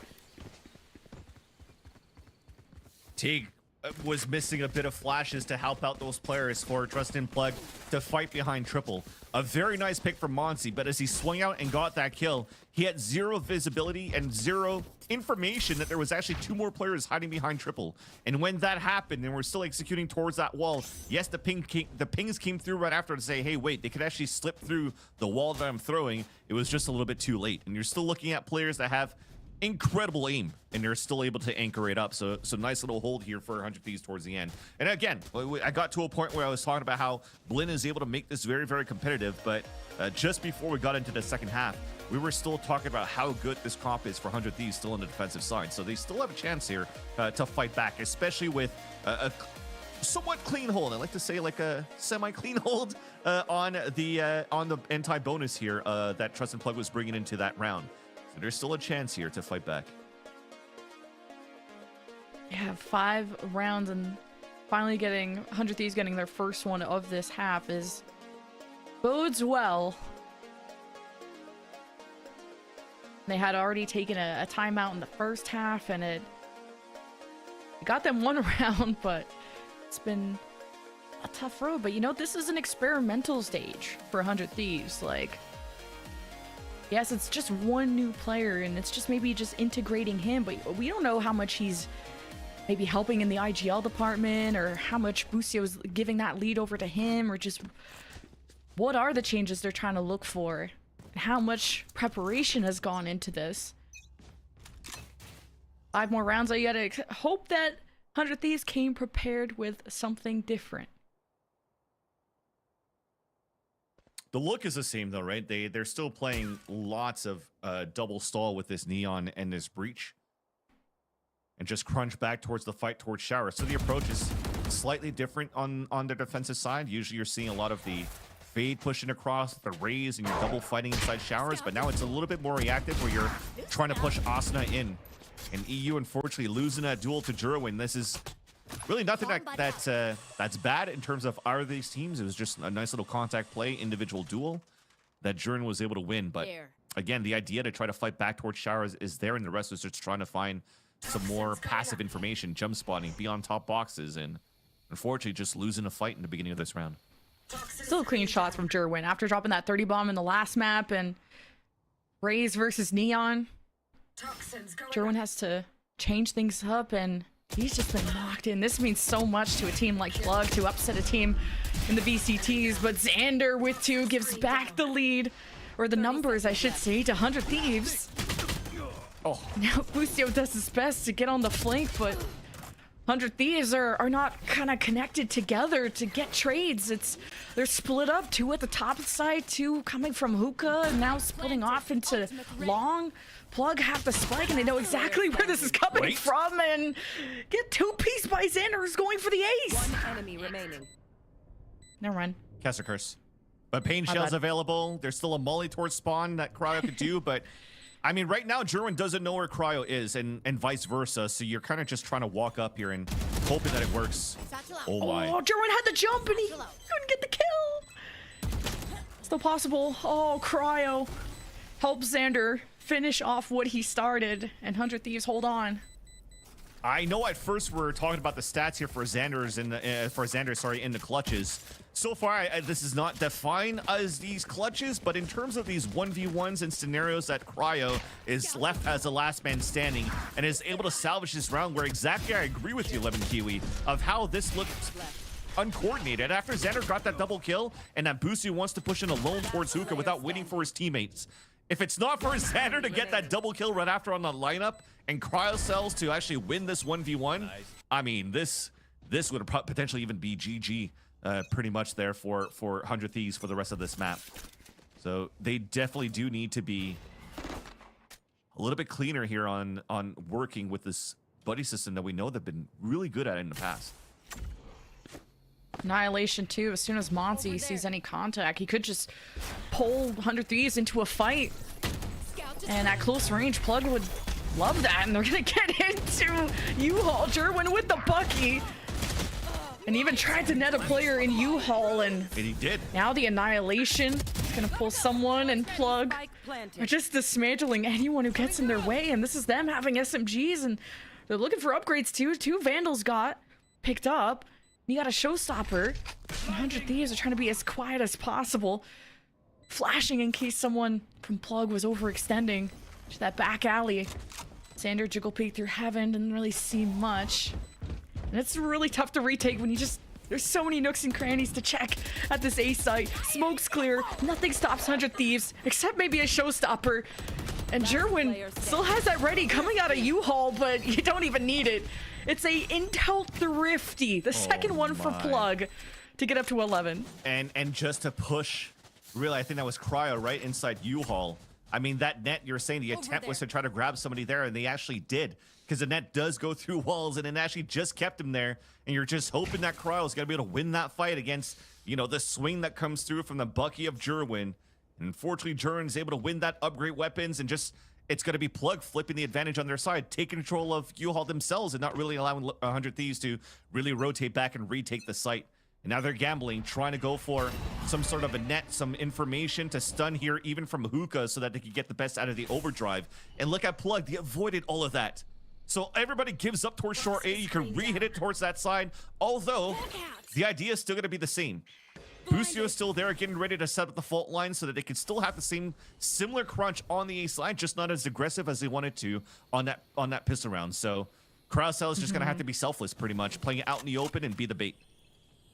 And T got a ping off his flash, maybe realizing someone's on the left side of the map, so Plug don't want to waste any time in its first blood. Jerwin on top of the box, and it's also now on janitor duty, cleaning up the entire site. He is netted 22 HP, and Asuna heard the swing, but couldn't do anything about it.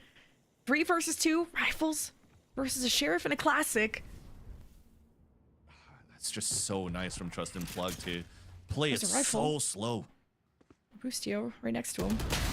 Last player standing. It's just out in the open. He just couldn't go for it. But hitting a trade is still massive for Boostio against the odds. And now it's a dog barking on the other side of the fence. And Xander at least doesn't want to be revealed by that. Hey, got a headshot, but the classic's not going to be enough against Monty. He's now getting healed by Teague. One enemy remaining. 1v2. Wait, Xander with the lucky shot while moving, but Monty finishes it up. 1 round away for Plug to go to the grand final. And it was just so nice from Trustin Plug again. Like, the idea was already drafted up for 100 Thieves on how they want to crunch through. This is not a comp that I'm familiar so far in what 100 Thieves have brought out, and probably something that Plug has not practiced against. But they stayed far back, they avoided the haunt, and they waited long enough so that Boostio even steps away from his line. So when the actual hit came through, he had to react a little bit quicker. The fault line didn't get the best value, and then they flooded into the site, and Asuna couldn't get the best value out of the overdrive. Yes, he got a double kill, but that could have potentially be even more if they were even more ready for that, and EU had a seize around Cryo's peak that they're trying to do towards short. So, man, they now have to try to come back a 6-round deficit for 100 Thieves.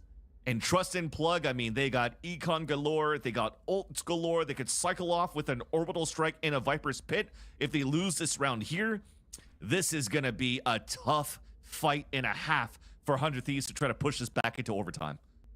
And I think Plug can dictate the pace. They got Seekers to just run out with. They got Annihilation. As soon as they get any contact, they just pull someone in, force 100 Thieves to play out of cover. And maybe that's where 100 Thieves want to dance. They got a Rolling Thunder. They can fight fire with fire. And even just pre-pit if they kind of want to limit all the entries that Plug could be using. We've seen Xander, I think, pit at A main. But he's over at B this time. Yeah, and they're trying to be a little bit more aggressive here inside showers just to at least try to get some sort of early info instead of being more reactive. So both extremities being jump spotted, being peeked, and you're trying to react out of that. Xander is going to get spotted, and he's like, yeah, I'm going to get shot. No escape. And now Plug have to make a decision whether to fight through this pit. Destroyed. It all depends, and this pit is pretty far forward, so there's only one place you could expect Xander to be in. It's in the left corner or in garden, and Plug already committed a dog and a boom bot, but then Plug hesitated on how to keep going. I think the snake bite bounced off the boom bot too, where Monsi had a timing in there, but then unfortunately his gun was sticking out, so he dies. All right, Plug just decided to go around through hookah, ignore the pit after they were not successful at snuffing out Xander with the boombot and the dog. Now Boostio can just be ready to Rolling Thunder as soon as they jump out. He's doing so 30 seconds left. from the back of the site. Just for now, you're fault lining into the Rolling Thunder as soon as you sense Plug, and it's Jerwin that falls immediately, and Teague never really used the Seekers. A 3v4. 12 seconds. Ainer smoked off. This round is cooked. Got to save two pretty much for the last two players, and a good thing that time was on their side for 100 Thieves right after, because when Asuna went through to TP and died, I mean, if that was a round where Trustin Plug tried to sell some sort of fake, that was going to be a free A-side take and a plat there on their end. But Asuna felt the urgency that he needed to try to help out the team that, you know, they're 6 rounds behind and they have to try to convert this, and they can't lose that many players in the process. So with him dying, at least it's good enough because they're able to salvage 3 weapons on top of that to confirm that Trustin Plug were not going for the full hit right after. But well done for 100 Thieves to really waste out all those smokes from Bunbao. That really didn't give a chance here for Trustin Plug to go for that second wave or even a third wave of a re-hit towards that B site. But again, we talked about the ultimate cycles. That's still very strong here for Trustin Plug. Some very strong ones to even flush out U-Haul and even try to take control here of the back of the barrels that they've been using Monsi with that ult with. Yeah, 100 Thieves have to be in prevention mode. You cannot let Monsi on the post plant. Now the Seekers, you know, 1's in U-Haul, 2 at the back site. Plug being aggressive. They already got people shooting the Seekers, and Jerwin still gets away with that with less than 20 HP as a responding Nightfall came out from EU, but it was too little too late. Plug were established. And that's not even the end. He had Annihilation pulled out. He's still an Orbital Strike in the back pocket for Bao. You sends 100 Thieves at the back site. But now you got a post plant pit. How are 100 Thieves gonna fight through this with no Jober. util, just Xander and EU? An Orbital Strike 2 on the pulse plant, net to delay. Monty's low. It's not happening. You gotta believe. We need 100 believers here. Xander in a 1v4. And he got Monty low. He's wrapping around. Now taking a pitch, just knows he's running out of time.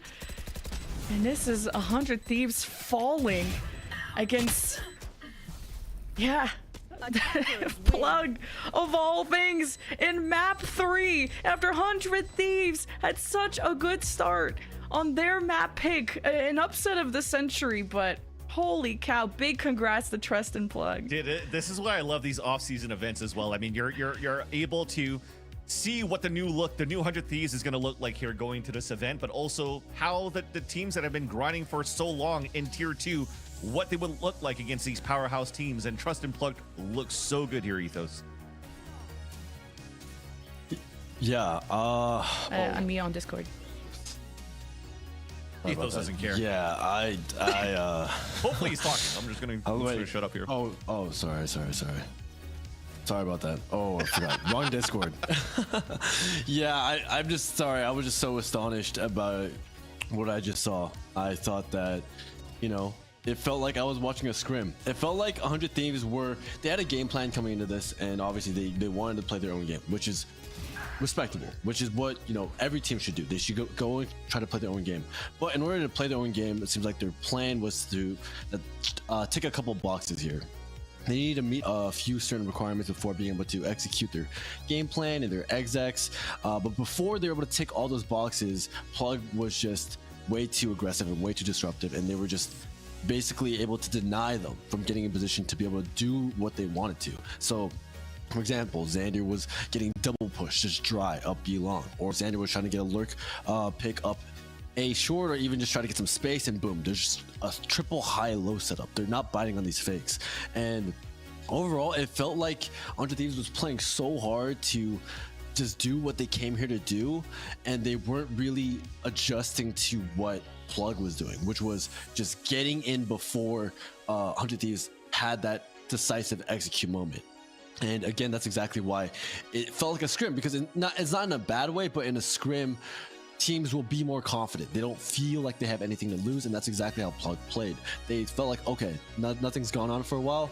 We're gonna make something happen, and they, without ever hesitating, with full confidence, they would just push something, just absolutely ruin their plan. And once they do disrupt that game plan, they simplify 100 Thieves' options by so much. They have no choice. They lose their lurk, they lose an entire half of the map. They have to hit A, and once they do, they're just 3 there with full util, full stall, holding backside, and there's almost nothing they could do. I would have loved to seen some more combos, some more aggression out of Asuna with EU, and with like the dog and the stun, and then all these things could have maybe helped set them up more for just more aggressive play, simplifying things and just fighting without letting weird stuff happen in the mid round. But it is what it is. I hope 100 Thieves can shake it off. They still look like a very good team. Each individual player looks great, but this is unfortunate.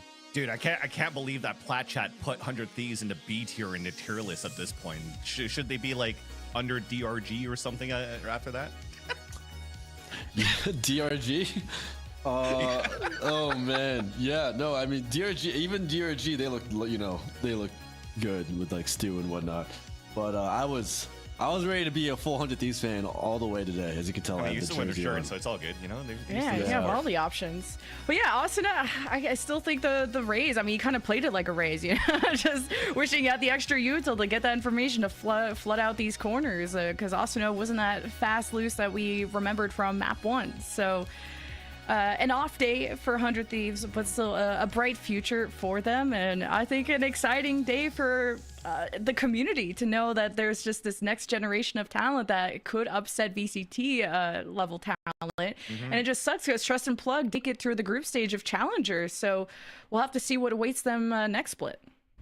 Yeah, absolutely. And also Asuna, just no worries, man. Neon's getting nerfed anyways, like sticking Austin on Neon for 3 maps in a row was just, that's crazy stuff. I still think he did very well considering that it's not necessarily like the agent he has the most reps on. So Yeah, I agree. I think the meta going into 9-10 and whatnot is still gonna look pretty good here for 100 Thieves after all. I think a lot of teams in general are gonna be happy that they don't have to play this double breach Neon anymore, and that's gonna change a little bit in terms of maybe seeing a resurgence of Sage or something like that, and put that on Cryo. That's gonna be pretty good. Yeah. Cryo Sage. I'd love to see that. Some good slow, some good walls. Have him stand on a wall and just try to just 1v5 every single round. I think that'd be sick. Yeah. Take us away here, Ethos. You know what? I'm going to do it. So Go ahead, we're going to take a break. We actually have an interview with one of the winners, which is going to be Monsi here of Trust and Plug. So make sure you stay tuned. We still have another semifinal series happening. It's going to be Washed versus TSM for those who dare, presented by Sora. And also, thank you to Big ROG, ASUS, and Intel. See you after the break, after these highlights.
Welcome back, ladies and gentlemen, to the For Those Who Dare Grand Finals. Joining me today is one of the players who just took down 100 Thieves, Monsi from Plug.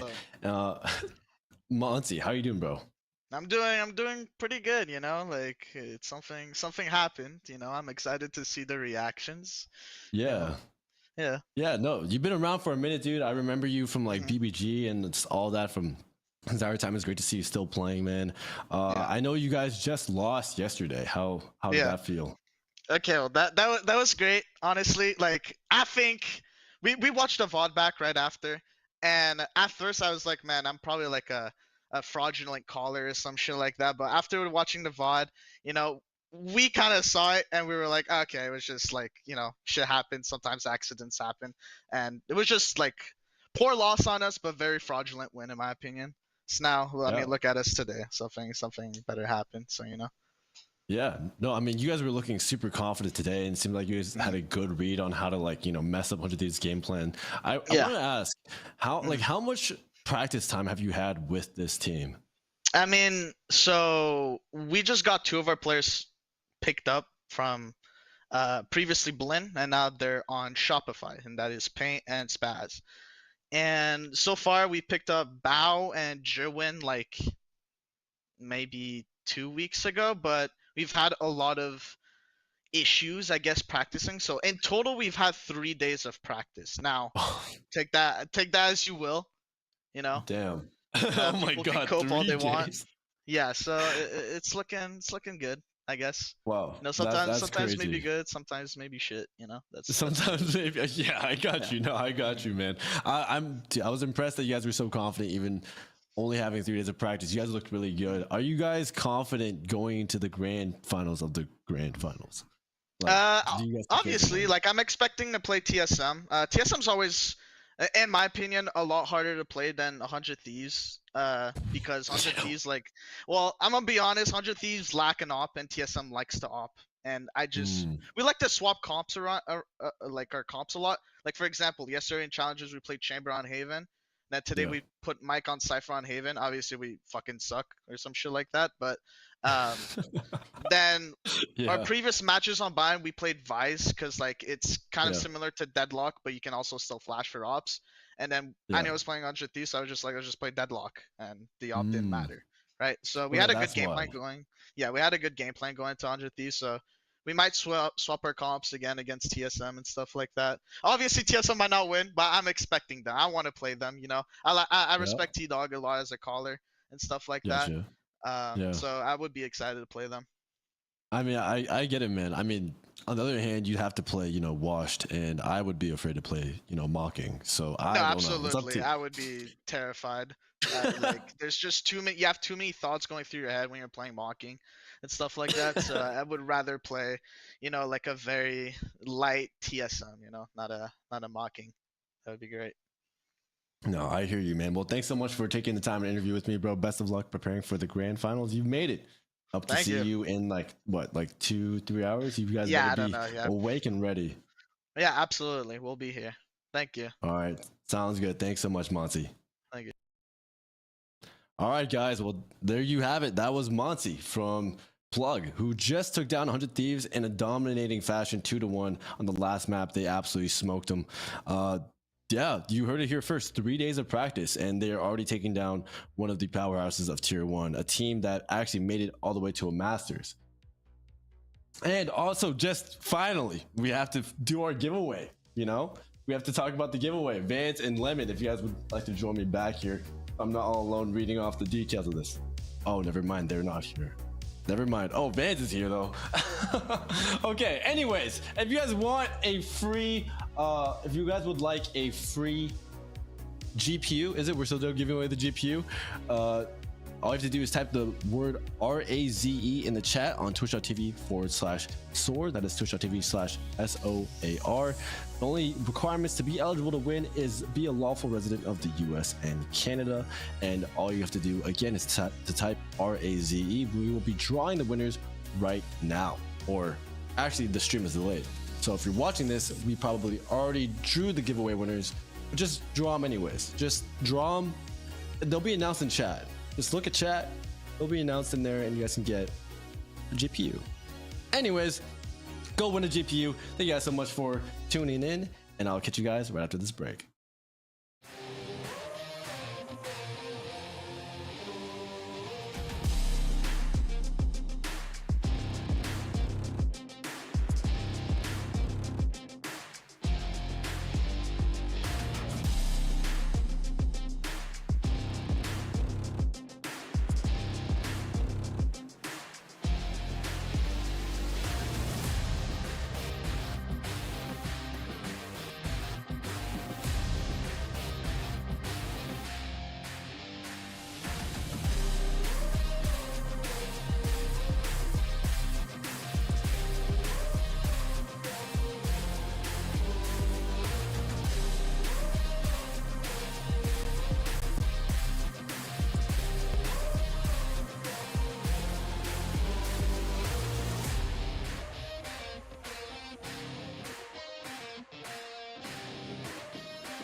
Welcome back, ladies and gentlemen, to the For Those Who Dare main event finals. Right now, we have the second match going up between Washed and TSM. But before we get into that, let me introduce you guys to my lovely talent joining me on the desk, Vansily and Lemon Kiwi. Yo, And Ethos. Why are you such a bandwagoner, dude? You you went from a 100 Thieves hoodie to a 100 Thieves jersey to get upset by Trust and Plug, and then you're just gonna change shirts? He got into his washed shirt. It Okay. is washed, yeah. But And it's TSM colors, so he's playing both sides. yeah, actually. Now this It's time because I it's know. gonna be a gentleman's game, so you just dressed up for the moment. Yeah, well, I had to get out of the 100 Thieves jersey, man, after they lost, dude. You know. That's true. Oh man, that was rough. But before we get into today's second match, we have to talk about the second giveaway. Today we will be giving away an ROG Strix Z890-A motherboard, presented to us by our presenting partner ASUS ROG. If you guys would like to enter, just type RAZE in the chat at twitch.tv/SOAR. All you need to do to be eligible is be a lawful US or Canadian resident above the age of 18. This motherboard features an ATX form factor, bringing a significant number of PCI slots, expansion slots, and peripheral ports, PCI-E Gen 5 support, and Wi-Fi 7 capability, and much, much more. If you guys would like to win this motherboard, again, type the keyword RAZE in chat on the Twitch channel, twitch.tv/SOAR, SOAR. Yo, Ethos, are you single? I am actually. Yeah. Dude, that means somebody could marry you if they're not from Canada and the US, and then you could maybe get into the draw and then maybe try to win them a Actually true. Because that's a kick-ass motherboard. Yeah, as long as you're above the age of 18, you can marry me. Wait a second. This is so cooked. This is so cooked. Let's move on. Let's talk about TSM. Let's talk about TSM. Oh my god, that was hilarious. Yeah, TSM, awesome team. I think if you want to look at TSM overall, they came back actually with Sim, right? Sim had a moment where he was going out to trial with EG, and maybe it fell through. We're not too sure what's happening with that yet. He's so back, though. He's so back in TSM, exactly. And then at the same time, they picked up T-Dog and Ziff because they lost 2 players in the process too. So T-Dog coming in from core with Ziff as well. I think this is actually 2 great additions to TSM. So far, playing their challenger scene, they've been pretty much the comeback kings, right? Losing first maps against opponents, or just major comebacks where it's just so one-sided for the other team, but brings so much resilience to even close out the series. So this is going to be a fun game. And Sim just has such an incredible story. Just thinking about how he missed out on 2023 Ascension, left Moist Moguls, and it impressed people enough on Lemonade Stand that he finds his way on TSM. And I think a lot of people are excited about the T-Dog Ziff editions, because Core finished top 8 at the Midseason Cup, impressed a lot of people, but couldn't really replicate those results in Stage 2, hence the roster blowing up. But fantastic additions of T-Dog and Ziff for this. Yeah, absolutely. I mean, I was able to actually play a LAN with both T-Dog and Ziff before, and I just know, like, firsthand, even like, you know, years back when I played with them, these guys they got some good head on their shoulders, and they also have incredible aim. But T-Dog, this guy has such a passion for the game, and he has a love for the game, for understanding it and just improving at it. So I'd love to see what he can do with the squad coming from Core. He did well with Core as well, but with TSM under this, well-known just champion banner that TSM is in esports, I'll have to see him really do well. So I like to see what he can pull off. Also, we have our star player here, Sim, and his stats, and just seeing how much he did well at Challenger Stage 3. This guy was an absolute demon. Yeah, I think everybody remembers how he popped off on like a Raise on Sunset back when Neon wasn't introduced as much in the meta of Sunset, but he has these moments where he just, when you need to rely on Sim, he's definitely going to find those right moments and those openings for you. The only thing is that sometimes there might be some overcommitments and slight overheats where the team is not too far or a little bit too far behind to actually close the gap on the space that he's gained. So it's not necessarily just on the buddy system to instantly trade, it's just more to be on the right spot to take advantage of those angles, of that position that Sim gets. So again, as you mentioned here, Ethos, because they brought in T-Dog this time around to even replace Poised and GMD potentially as IGLs for TSM, that they exchanged those roles back in Challengers. This allows for even I guess GMD to just be more committed in just being a main controller and just laser beaming. Yeah, and we've already seen some looks of TSM because they were just competing in the group stage of challengers not too long ago, and thankful to report that they did qualify to playoffs after beating Lemonade Stand and Ambrosia. And so clearly these additions have been working out for them, but they're going up against Washed. And you heard in the interview that Ethos just had that no one wants to face Washed because they just play weird comps, they play weird, they're aggressive, they're very puggy. Yeah, absolutely. I mean, half of Wash's roster is rankers from challengers, and they absolutely demolished the competition there. They were so good. I mean, just mechanically, these guys were on another level. But not just that, it was really the confidence, because mechanics can only take you so far. It's being able to have the confidence to and the courage to take those fights, take those timings, and win your team rounds just single-handedly, just off the back of your own work, which is kind of what Rankers is just known for. And they have all these, I'd like to say gimmicks, but not in a bad way, but they just have these individual plays that they know that they're good at. They have their strengths, they have trust in their own individual abilities, and that's what makes them such a scary force to play against. Yeah, and by weird style, we know that Knights really only plays Clove. Kane has been seen a lot more in ISO and Yoru, and of course some Neon when they want to go crazy, like on maps on Sunset.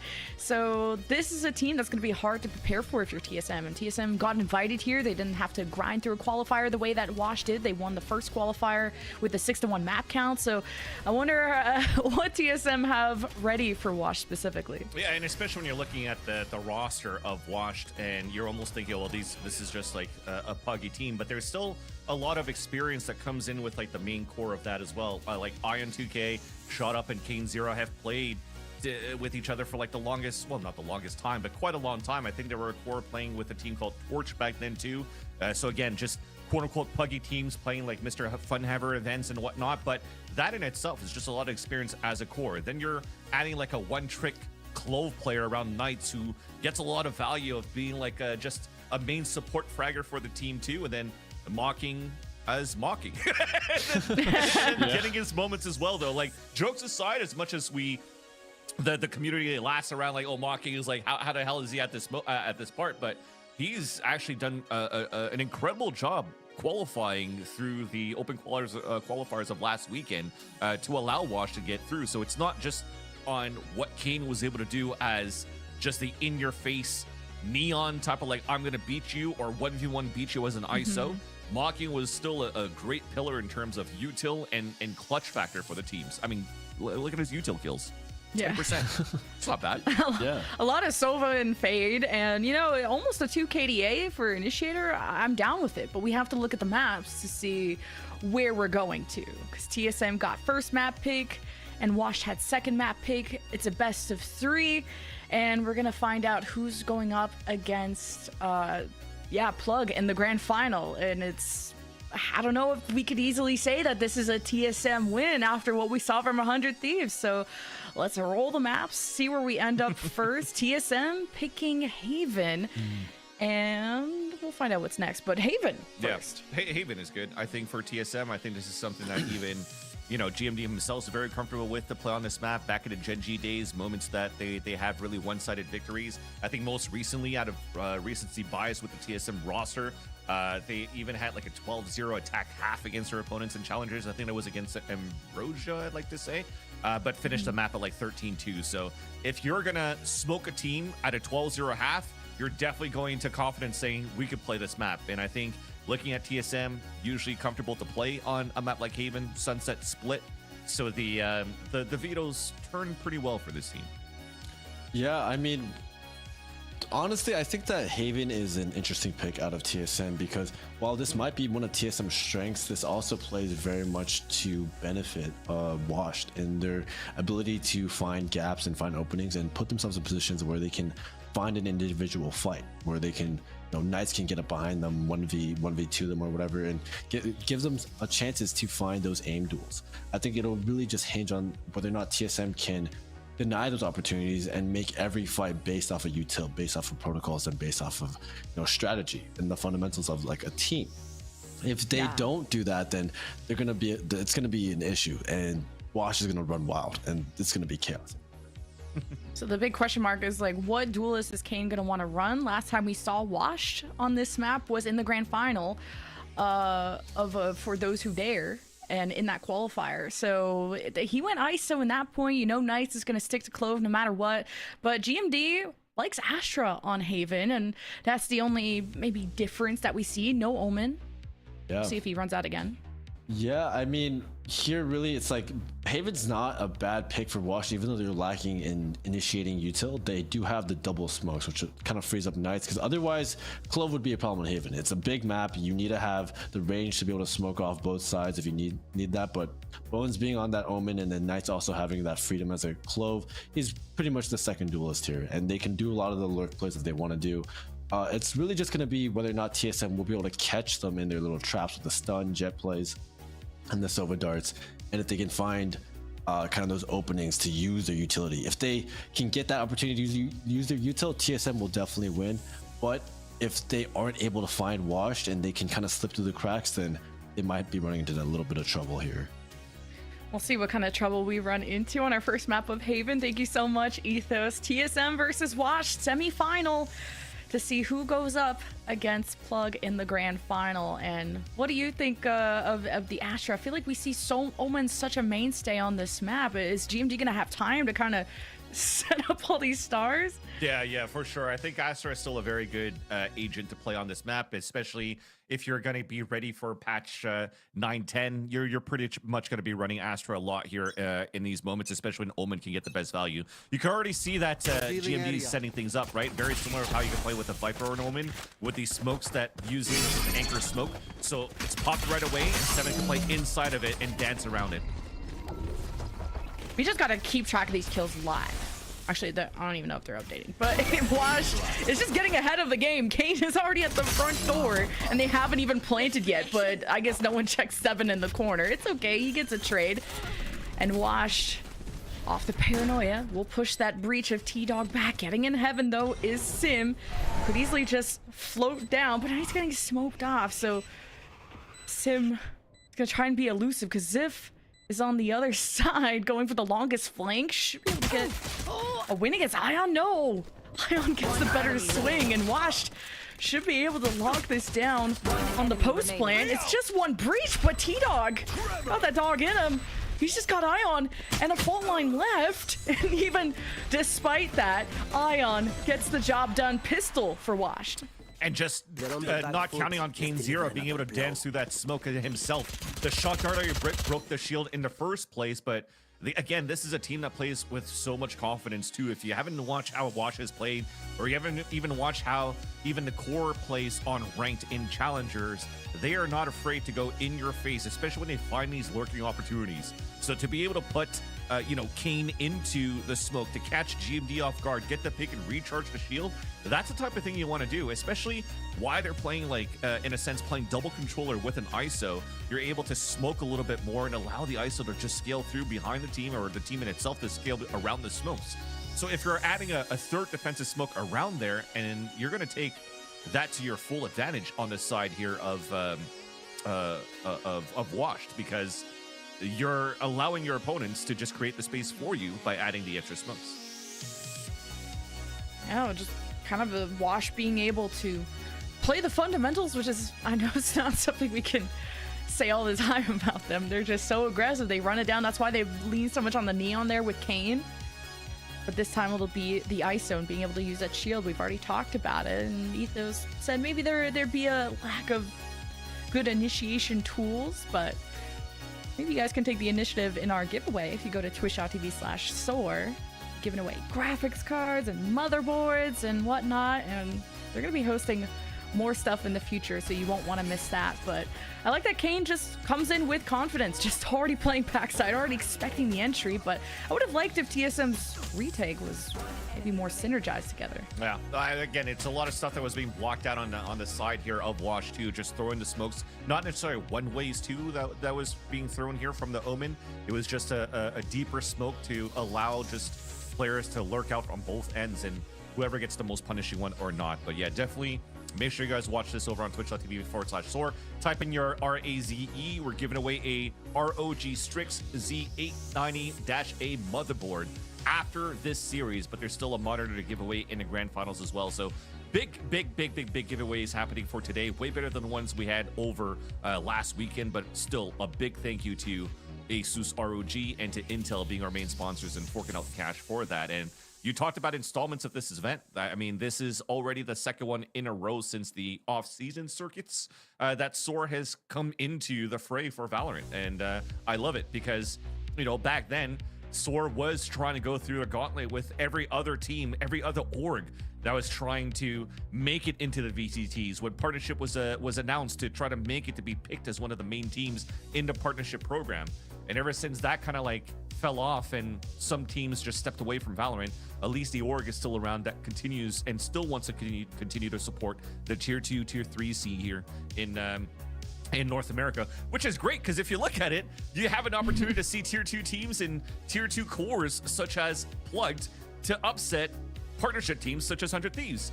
And that is crazy in itself. Yeah. And yeah, again, I think it's looking back at this team for Watch 2. I think they went through the bracket and even was in the same bracket as the Cubert Academy. So, you know, what could rumored being the Sentinels Academy roster getting denied and stopped here in the open qualifiers as well. So again, the gap continues to be argued that it's quite close from tier 2 to tier 1. Yeah, Wash did a good job of, I mean, just the initial win against SAD Esports told me, okay, they know how to break down very structured teams. And, well, this is a pretty structured main event that we have. Only 4 teams made it here, 2 invited, and every team making it here gets a piece of that prize pool. $15,000, $8,000 for first, $4,000 for second, and $1,500 for third and fourth. So, you know, you're getting money just being here. And we are going through a technical pause, but we'll get into the anti-ego very shortly, where Washed, I mean, they're running things. I think that's why Monsi didn't care to drop F-bombs and whatnot and get fined because he's already into the money, you know? Awesome interview, by the way. That was a crazy interview. Yeah. Awesome interview that he gave with Ethos, who's doing an incredible job with his first time as hosting here for the SOAR event. So for those who dare, rather, in terms of the title of this event. So well done to them. And again, big shout out to everyone that's also watch partying us so far. I know I mentioned always the same ones, but I think Sean Garris is watch partying today.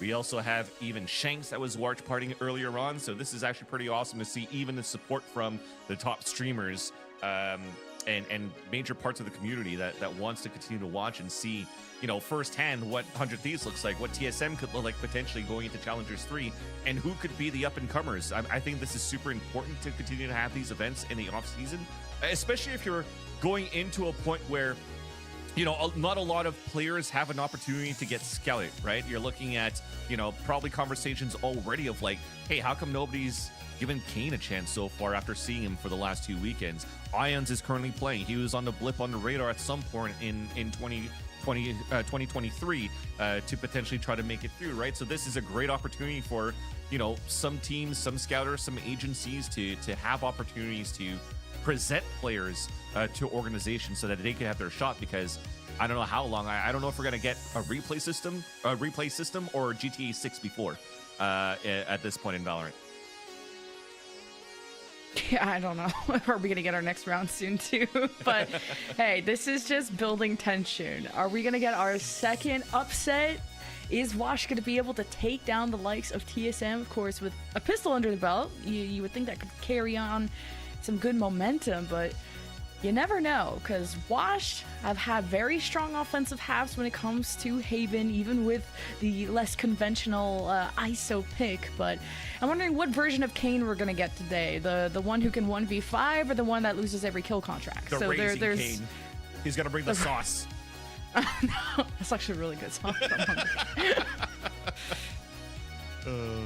You know what? You know what? Let's grab a snack. Yeah, how about that? Yeah. As we're talking about Raising Kane, I'm starting to get hungry here. So let's grab that snack. So we're just waiting for the barracks to update, and then we'll get back in the game as soon as possible, Chatterinos. So stay tuned.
All right, let's get into round 2. Thanks for sticking with us, folks. We're just building up all the tension, the excitement for Washed versus TSM.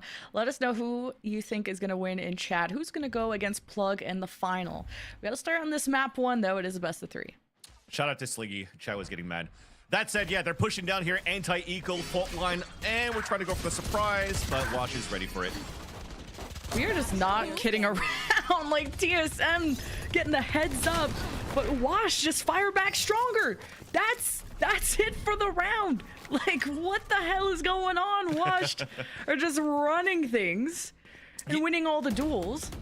And totally understandable. I think if you're looking at the buy too, like Sim went for a share of the previous round, you're trying to get utility around it too, and I think it was very similar to what we saw previously. Teams realizing that there's going to be like some aggression on an eco from the from either team that loses a pistol, right? So Wash stayed all the way back. They avoided all of that utility. They counter on TSM's aggression, and the eco doesn't come in. So we'll get into the 3rd round now, and we'll see TSM finally in the buy.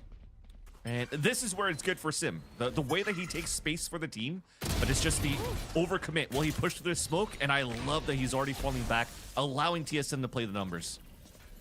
Yeah, working on the fix, folks. We are in round 3 with bonus for Wash going pretty well, I gotta say. 3 versus 3 and established on the site. You got T-Dog with hopefully some util coming in. At least the drone. Try to clear things, and you force out the teleport, so TSM thought that was the window of the swing, and they get a trade. It's 3 for Knights. That's crazy. And now dashing past that 7. Can't turn around fast enough. Sim in a 1v1 against Mocking, playing through main. Now we get to see more of this action. Okay, I'm locked in, and Sim has no idea where this last person is and doesn't really have the time to suss this out. At least he dodges the recon, but I was hoping Mocking is gonna peek, which he's just not. It's just the mind games against Mocking, and he's already rent-free. It's 3 rounds in a row now for Wash. And that's why, as we mentioned before, Mocking could be the pillar to the team when it comes down to these clutches. A 1v1, the nice jiggle as soon as Sim went for the tap of the shot, to not even give a chance for Sim to even set up on the spike to put it halfway, and plays a time in the favor here of Washed. And again, a great job, but after that, the full pivot that came through after Watch just lost their first player onto A. I love that push, and they have unlimited smokes pretty much. Look at the amount of times they cycled smokes right in the back of the spawn on the C side. You're gonna have to waste so much utility here at the very beginning from TSM to try to just fight back. Recon from the defense just to check out this room so they can insert Sim. Even go on a flank if they're feeling things are a little too quiet, but offensively, courtyard control going into garage with now the Sova having to re-clear, and I don't know if it really caught Sim. So this offensive Wash will truck on towards B, already smoking the right side. This Astra Star could delay things. They don't care about this smoke. Wash, they're just gonna go on in. Blinding. Meanwhile, the sheriffs are doing damage in garage, and the paranoia from Bones, he teleports behind them. Are you serious? He got away with that with 2 HP. He gets shut down eventually. I don't think he could continue flanking into spawn, but good info to call out that Sim is coming through the left side of the site. You see all eyes from Wash are in that direction. Still having mid control too. You're denying every single entry. We'll see how long this fortress lasts there for Wash as 7 just unleashes through the right side, and Mocking's trying to get ahead to dissuade T-Dog from pushing in, but finally TSM have some signs of life. And just very, very nice patience coming out from both players on the A-Link. They leverage the initiator utility to just try to delay, try to focus, have the opponents focus towards them on either side so that Sim could actually get that timing right through the garage and the backstab on the last kill. So that's very nicely done. I love the crazy plays coming out from Bones. That's what we're talking about. They have to be ready for these so far for TSM. But incredible, important wins that had to come out here from TSM off those duels too to allow that flank to happen. And that wasn't the best of buys that we saw from TSM in that previous round. So to capitalize on that one and to get the first one on the board is actually a nice start here. with how Mawkin was able to play that 1v1 against Sim the round previously. So Odin, rifles, you know, just inserting Sim towards that front, but the breach is not going to. There you go. He separates himself well enough so that there could be a fault line to support if needed be. Oh, Bones is so cooked, but he's just got 9 lives like a cat with everything looking at him and a KJ turret. He's gonna have sad meows. Cue that going later on, but he lives. I don't like that. 5-5. I think this defense isn't like taking early damage either. Especially with that kill. Oof. Ooh, this spike's just going solo. Nope, it's not. Checking things out at A, but it's all a ruse. The ISO made it through though, so they could still have a backstab. This is the most important thing. Kane to get the timing, kill Sim, then they'll push through. Show me a target. Rolling Thunder is not going to do Thunder? anything, especially after Kane Zero got the kill onto Sim. So that's a wasted ult, and it's going to be harder for the retake for TSM. My ult is I was ready. just hoping for a delay, but yeah, Kane is very, very comfortable now playing from down below. Seven's able to get a catch from someone rotating through a main kill contract. First one for Kane of the day, and it's an easy lock-in on 7. And that's Still 2 left, 1v2. Oh my And god. manages to isolate a duel, and even through the double tap, Ziff takes the win and denies the ace out of Kane. Oh, that is so good as well to just from the grave, the clove. Double check it, please. Knights putting up the smoke so that TSM cannot run it down and actually get Kane outside of the kill contract. And almost actually even wins that. He almost got an ace to win it and just single-handedly opened the A side. This is what we're talking about. The space that's being created by Wash is not on full exits. It's just on these timings that the Wash players are getting. And it's not just on Kane. You saw the TP from Bones earlier on. Just every single one of these players are finding their own timings and just activating the map based on the plays that each of them are individually making pretty much. And a player just called for a tech pause. Their house, someone's ain't having us. an issue, and not our fault. Hashtag don't blame the casters. But this got a lot closer after 3 back-to-back wins from Washed off of Pistol, and TSM trying to humble them a little bit. I feel like there's more pressure on the shoulders of TSM, right? Because Wash get to come in, and no one has expectations, I would think. Oh, yeah. So it's TSM just trying to not look like 100 Thieves out here and lose to a team that you shouldn't have, at least on paper. But That's exactly TSM it. are, yeah, The- TSM aren't 100 Thieves level, but still, Or should maybe be able to win this. Maybe at this point after that game, no, I mean, I don't want to overreact. I don't want to start adding fuel to the flame of everything that's going on in the conversations in chat, most likely, and Reddit that started after that loss from 100 Thieves against Plug. That said, though, it's still some good caliber teams. It's some big organizations that you have to try to still represent, right? So despite that, Wash is coming in as, you know, who they are, and they're still playing against a big org like TSM, and a lot of these unsigned teams want to prove a point. Like, why are we not the ones that are being picked up? Why are we not the ones that are being signed? Why are we not getting the hold here towards this B side hit? Another Odin buy from 7. I respect it. Just spraying it down. Who needs util when you just got a lot of bullets and then you insert Sim into a main, which can open up a flank opportunity. He's currently testing that out. So Washed will have garage control and they'll start carving the way through. GMD double swings. You usually expect only one person to hold C, but GMD is really brought down the forces of Washed out with a 3K.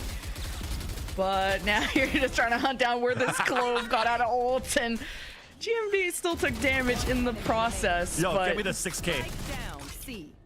GMD ace? Question mark? Oh, GMD's looking for it. He's already walking up through the smoke and everything. You heard the TP. This So is now what I someone love, has to though. watch garage. You're playing high-low. You're playing 30 seconds to your left. advantage in terms of the bodies. So it's very nice that GMD is not overheating here.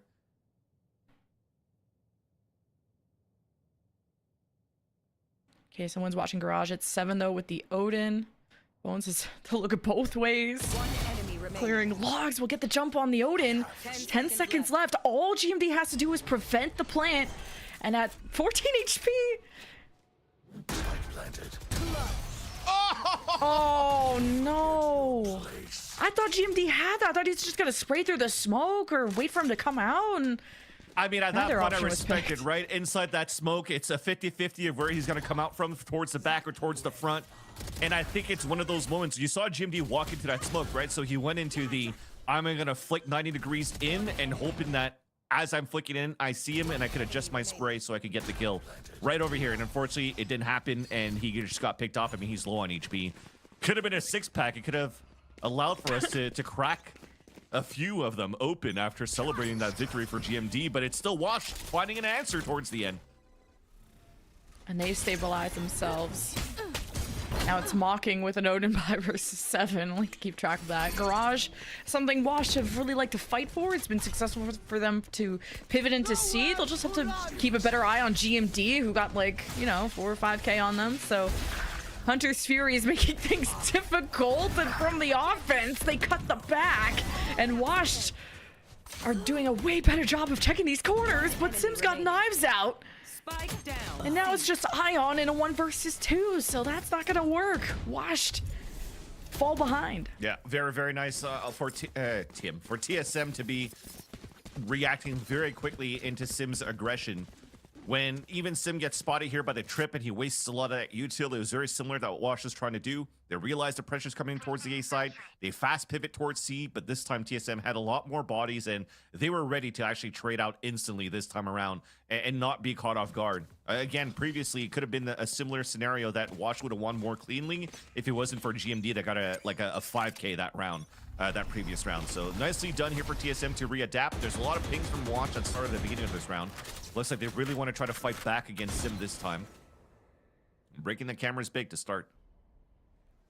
Now Wash have to just take their time reclaiming this after just the hail of bullets that came through sewers here. So Wash with Sheriffs have still been very impressive mechanically, even from the qualifier to now. I mean, they won the pistol for a reason, but seems like Wash have been the ones to really dictate the pace. Now they're showing face at the site, and it's Sim just through the smokes. He's just been kind of gambling on where his lineups are and doesn't see anything, and Wash are losing bodies left and right. They don't know how to fire back, but TSM, Sim on top of the box. He's got 3 that round. And that's something that's nice here from TSM that I actually also enjoyed watching for TSM back in Ascension when we were trying to qualify through. In those moments where Sim looks like he's overheating and getting a lot of these elevations or dashes and whatnot, in those moments where there's actually players that are ready to train, they are not afraid to go inside and fight with you. So the double push inside the smoke, Sim continuing to spray with the Odin. I think there was already a third player trying to help out at that point as well for TSM, and they don't mind just dropping the gloves and bare knuckle fighting against their opponents, and it's just a nice little matchup between both of these teams. It's going to continuously be explosive this series. No distractions. Kill contract, Kane versus Sim. Ooh, I've been ready for this one. Oh, Kane did damage, but Sim gets the last laugh, and TSM have had first bloods a couple of times now, and Sim continues to just now be on the flank, and it's Bones caught in all the middle of that. So TSM have really started to find their stride with 3 in a row. And the mistake out of that one was just trying to send your Sova solo.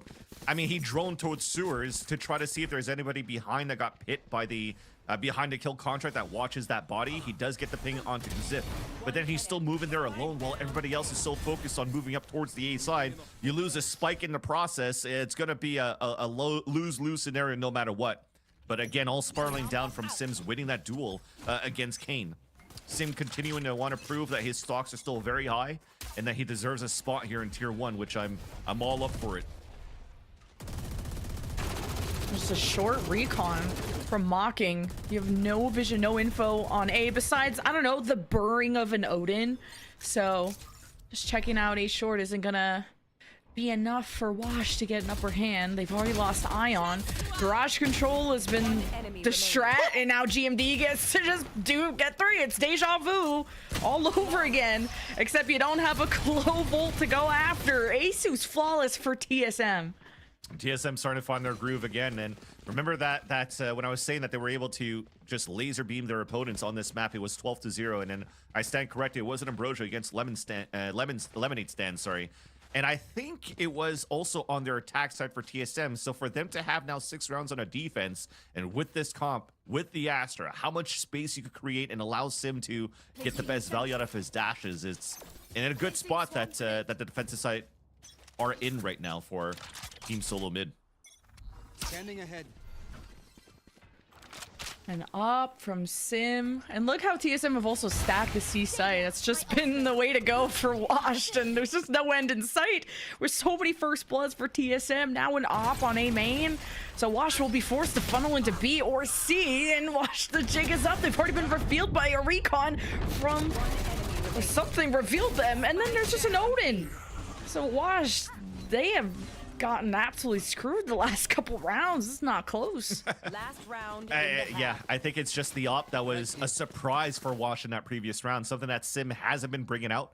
He has been pushing consistently up into the A long with a rifle every single time and finding picks on top of that. So it seems as though they wanted to give that responsibility to Knights to try to win that 1v1 at that spot. But surprise, surprise, an op takes you down, and now they're going to be afraid of that for Wash. They're already avoiding the op at the very beginning and trying to death ball into C. In the last few times, it's been just GMD laser beaming that spot, but thankfully, he's not playing the C site this time. Turret 1, shield 0. Hunter's Fury from the defense right into C main. That's just not where you want to be. We'll keep Washed humbled and Knights at 20 HP.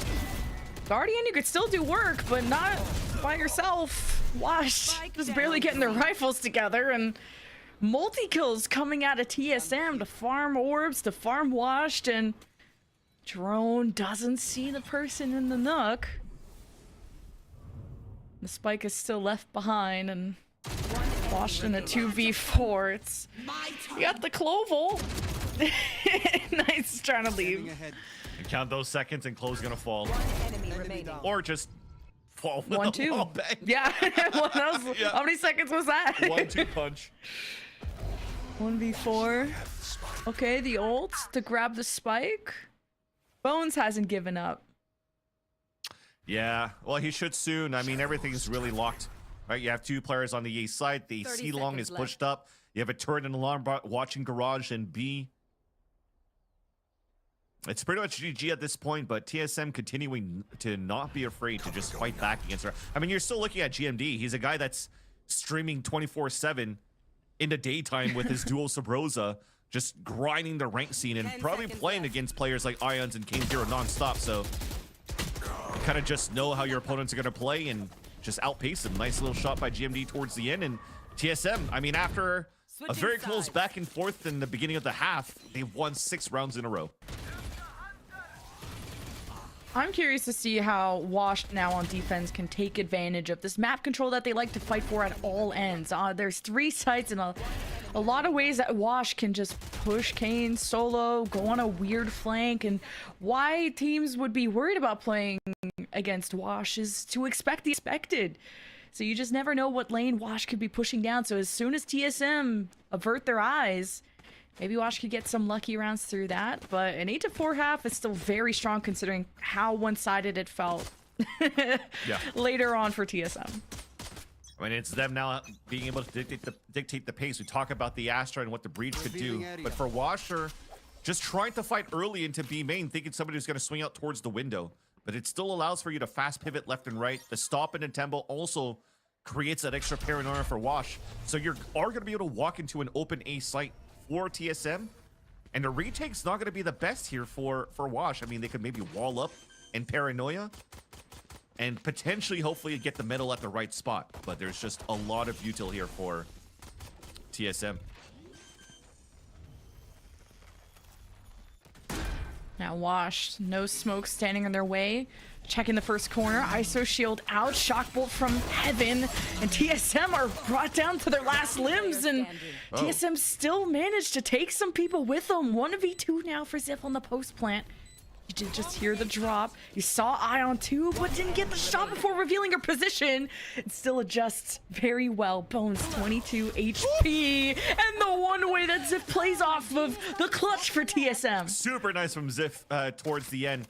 But I love the idea from TSM. They already know what they have to play against. They were expecting this vulnerable and the combination of the shock dart from Mocking. So you kept tapping on that spike. You wasted that out. And as you stuck it through, though, the counter play from the Paranoia and just came running out with the shield just started dropping TSM as they blinded so many players in the process. And thankfully, Ziff was there to be able to clutch that 1 versus 2 and save the round for TSM. Again, Ethos mentioned that he's played with T-Doc and Ziff before, that they have great minds, great heads on their shoulders. They know and they think well about this game. Ziff also played under the Knights and Challengers a couple of years ago where they had this unstoppable run on Ascent.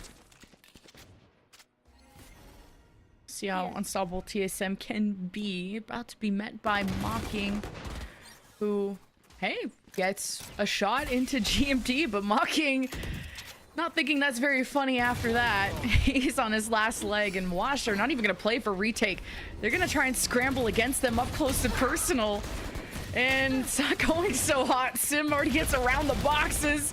And just this wave of damage is gonna wash over this defense. Oh, Seven almost God. gets the ace, but at least it's an ASUS flawless for TSM. Yeah, that's very, very nice. ASUS flawless and almost 1 away from 7 to get the Hunter's Fury. And I'll take it any day. I think that was kind of sick. How 7 just danced around and just mowed everybody down with this stinger. And that said, though, it's looking to be a very fast first map here, 11Q. A lot faster than the series that we witnessed previously, because you are playing against a team that is not really, that hasn't really activated around the map on their attacking side for Wash and just staying as a group and fighting. And TSM has a great answer out of that. And Wash aren't really... Okay, finally now they put Kane through a main, and they'll have Mocking there too. And I've been waiting to see Wash do something silly, something unexpected, but they're really just sticking to their guns, and their guns are losing. So 10-4 for TSM as they try to break through Garage, and Bones just sprays it down and wasn't expecting GMD that close. Couldn't react in time. So the trade favors TSM with now Garage control, but Ion looking their way from the corner. Punished there by Sim. TSM will get onto the C side, but Ziff losing Garage control. You worry about stepping into the KJ nade, I guess, wasn't the play. No choice. 2v2. I'd like to say that Nanostorm probably took the whole control of the Garage and he couldn't tuck into the corner, so no choice. But as you said, it narrows down to 2v2, and it's still Kane and Mocking. Coming from opposite sides. Kane has full util. Mocking can maybe get them into the right position with the right shock dart, but you don't know where these last 2 players from Sim and GMD are. As Kane waits for the smoke to dissipate, and Mocking gets crunched, and TSM win their duels, and they're up to 11. Continue to be a very fast half on the other end too, and I love the purchase of the Outlaw and the understanding that TSM currently has what they're facing up against in terms of the econ.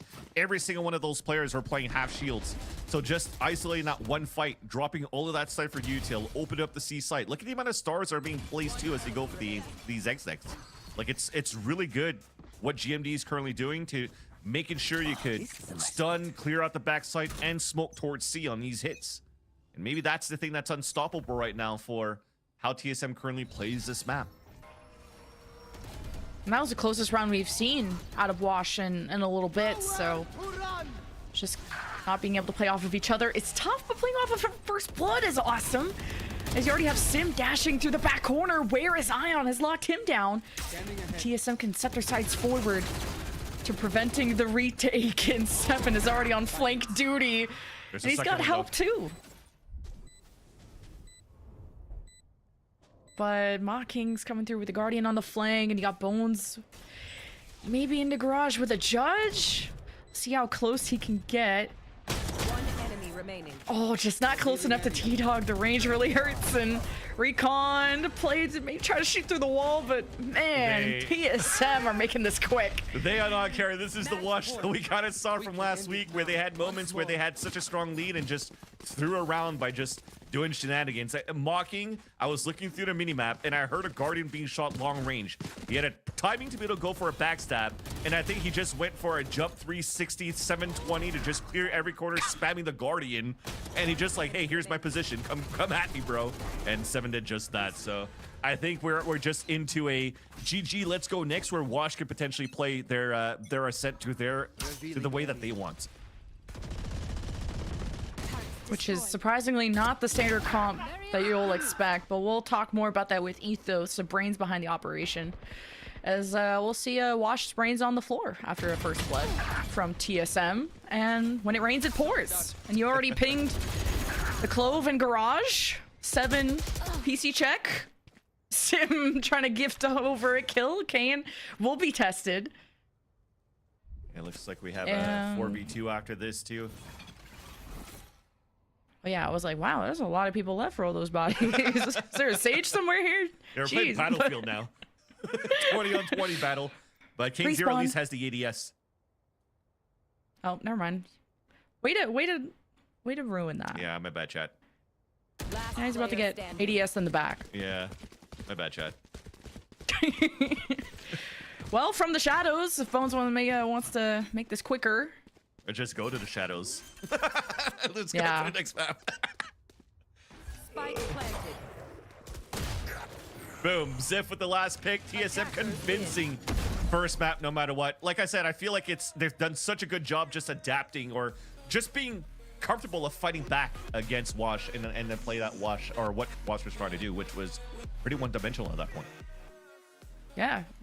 But I like that Wash, there were attempts to get on some flanks to try and go for these 1v1 duels, but they lost with TSM, who are so warmed up right now and taking this fully seriously. Yeah, then you had Sim, do a 360 at the end. We don't count that part, but 13-4 is a statement to make, and we have a lot more statements to make on the other side of this break.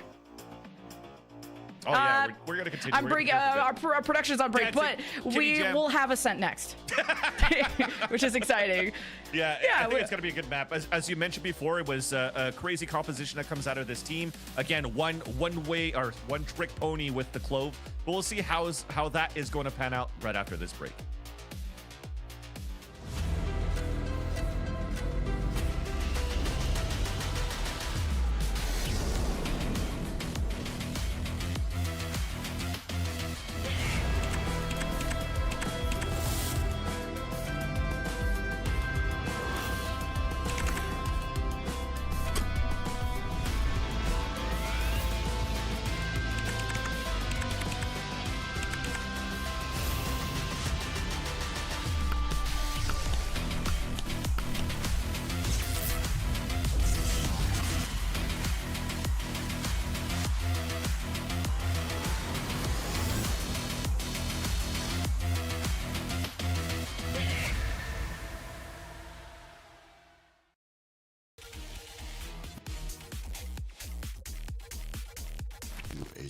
A new agent. If I could create a new agent, what would I want the agent to do?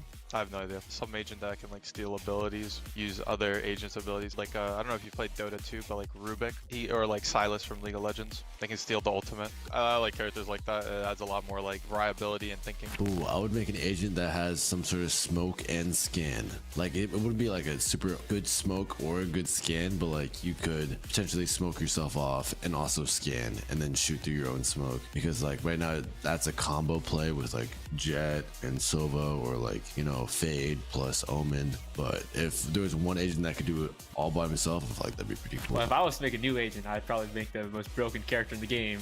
Give its regular E ability, a Molotov that detains people. Just add something broken into the game. Let's give it a Neon Slide too. That could be pretty good. Maybe some Clove smokes too. And then have its ult be, maybe you get walls whenever you use its ult. Something a little broken into the game. Just have a little bit of everything in that character. Make it broken. If I could create a new agent, what would it be like? I think I would do something with someone that does something to like the economy game, specifically like the ult orbs. So someone who can either generate you some, or they can take it away like from the enemy team as well. And I think it would kind of like fit in on like a controller role like pretty easily. I think that's what I would do. Off top of my head, I'm gonna make a super OP ultimate. So it's gonna cost you 9 orbs because it's OP as hell. But once you have it, you're able to have a drone go above like a radius that you set, and it's gonna rain some heat-sinking missiles towards the opponents in that range. So you'll have to look, and they're shootable at least. So you'll have to look up and break it, leave the radius, or just choose to fight and win your one or die by a rocket towards the end. So it's super OP.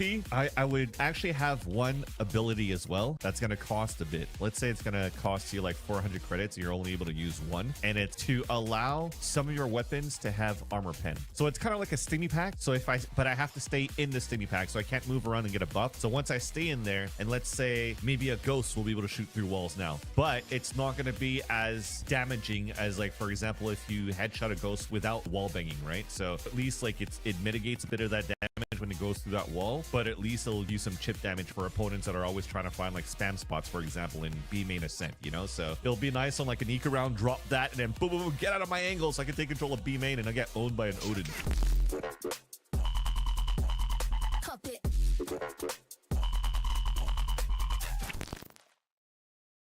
I used to sleep with open eyes. I used to breathe just to keep us alive. Now all I can see is we're drifting apart. I can't believe how it all turned out. Bring me the light, bring me the light, bring me the light, bring me the light, bring me the light, bring me the light, bring me the light, bring me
Welcome back, ladies and gentlemen, to the For Those Who Dare tournament. We are in our second match of the day in the finals, and joining me are the wonderful Vansili and Lemon Kiwi. We just watched an incredible map 1. I'm so excited to get into it between TSM and Washed, but before that, we got some bills to pay. Today's presenting sponsor is Intel Gaming. From cutting-edge PC hardware to advanced gaming technologies and major esports partnerships, Intel is a leader in PC gaming. Visit newegg.com/Intel Gaming. Also, exclamation word sponsors in the chat if you guys would like to learn more. Yeah, Well done, bro. Go click that link like a bunch of times, and then some more. So yeah. But wow, that map was incredible. Really, hats off to TSM. That was exactly how I expected every other team should have played against Washed. They had the util, but they just didn't know how to use it. TSM, they knew exactly how to use it. They knew exactly how to contain these guys, their lurks, and knew exactly where they beat them out, which was, again, util. They have more util to take a main control, for example. So they were able to control the lurks. They were able to basically set the boundaries of where Wash could play, because they didn't have the util to fight out the A main control. They didn't have the util to just stuff their way into B or C. They were constantly just stuffed, and just the amount of space that they had to work with on a map that typically has a lot of space to work with was very limited. Because again, T-Dog, this guy, he's been playing since the very beginning. This guy knows exactly how to play against the best of the best, to also maybe some people who play a little bit more unorthodox. This guy is a very versatile caller, and we got to see that in this match specifically. They were able to dominate each side of the map and just basically keep Wash under control and not let them have any chances to find those aim duels and have any space to go for any crazy plays or picks. Done, sealed, signed. That was basically the analysis right there. I'm actually quite surprised, Ethos, that you're able to find so much out of that, because all I saw was Watch holding W. Sometimes finding great timings and opportunities, but overall, TSM just not being afraid to fight back, right? Like, if they're like, hey, you want to push against us against Respawn? We don't mind not allowing you to set up even to get into the sites. And GMD had so many moments where he isolated somehow a triple swing in individual 1v1s. Just boom, boom, boom every single time, just funneling players moving up towards Garage. I think the aim was just very good coming out of all these players across the board here from TSM. And I mean, that's just a one-sided thing. We talked about how difficult it was for other teams to get good defensive rounds against TSM's current state on this map of Haven, and that was just proven here on TSM style. Yeah. And to point out that, well, Bones is playing over Shot Up as the Omen player, and Bones comes in from what, Fluffy Aimers and also YFP.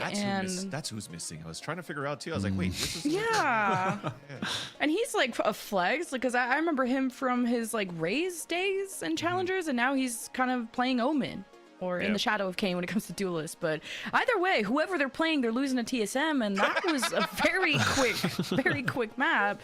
But they go to Ascent, and you would think that's the traditional comp coming up, but Cain has played Yoru before, Knight sticks to the Clove.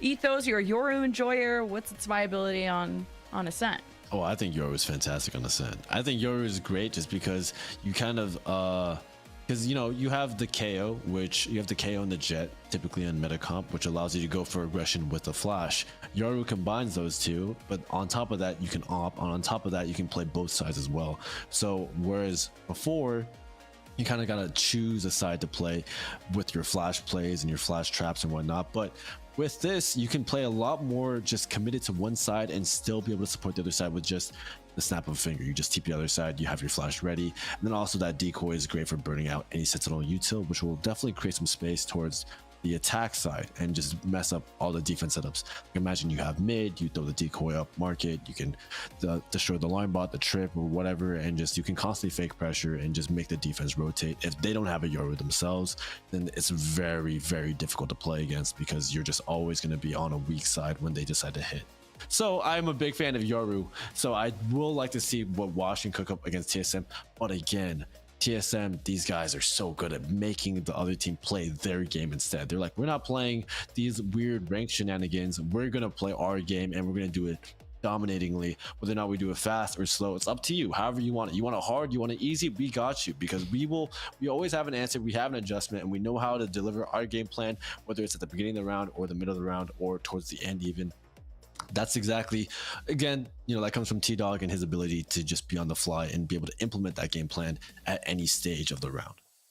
I think we should not underestimate Wash going into the next map. It's their pick. And at what point did Wash just mentally disconnect from the previous map? Like, Instantly. I think instantly, I don't know. I mean, sure, they know how to lose, they know how to move on. They won our first qualifier, so it's been a while since we've seen them. But I'm looking forward to seeing if we can finally get to see some flashes. There you go. Some Kane. Monster rubbing off on you. I just stuttered and finally get to see some flashes from Kane. There you I go. thought you were And going with for the a Yoru. rampage there. I was ready for you to just. No, I bam. was stuttering through the finally Red part. Pill. It's a PG stream. We're allowed at least one, I think. Yeah, exactly. Yeah. No, but God. You have to really, be 18 and over for winning draws, anyways, right? So. I actually don't think Washed are going to be mentally just at a disadvantage at all. I think that these guys are ranked players. These guys, no, they can queue 20 games of ranked, get farmed, and they will still queue the 21st one. These guys know what it takes to play this game, and they know how to deal with unfortunate circumstances and know how to maintain their confidence all throughout. Like, trust me, I know that these guys, they have what it takes in the tank for sure. So even on Haven, I don't think that they actually disconnected or lost steam. I really think it was just they weren't given opportunities to take fights in advantageous scenarios like they usually do, because they weren't given the chances or the opportunities, and TSM was doing a great job of eliminating that. Ascent though, Yoru and Reyna, they're great at not only taking advantage of those opportunities, but creating those opportunities with their util, with the flashes, with the decoy, and getting up lurked up in those positions. So we'll have to see if Wash can find a way to wiggle their way into the little crevices between TSM's defense, and yeah, that's really what it's going to be about. This entire thing is just if they can find those little openings. Well, we've had a fun day so far, and we're in for some more for Ascent coming up. Thanks, Ethos. And Knight's not on Clove. What's happening? We get to see some Reyna, so a lot more entry options, it seems, from Wash's side. I'm down for it. Again, another one of those scenarios where it's just going to be run it down and fight. And I think when we're just presenting and giving a highlight of this team of Washed, why Knights was playing a Clove and Clove was potentially going to be like a second entry for the team, might as well just literally use an extra duelist to move through, because you're going to do enough with just an Omen smoke on your side. Well, Sim is just going to dominate middle of the map unless someone can do anything about it. And wow, Kane's going to take his teleport to the side of Sim, and then everyone behind Kane has got demolished from TSM taking angles from Catwalk to backing up Sim. So it's all up to Bones and Mocking. They'll close the door, so TSM is just going to barrel through that. They're hoping to get the spike planted in time. TSM has stomped their way into Heaven with Mocking, trying to keep them in check, doing some damage, but there's the flash, there's a drop down, there's Mocking keep holding his own in the 1v1.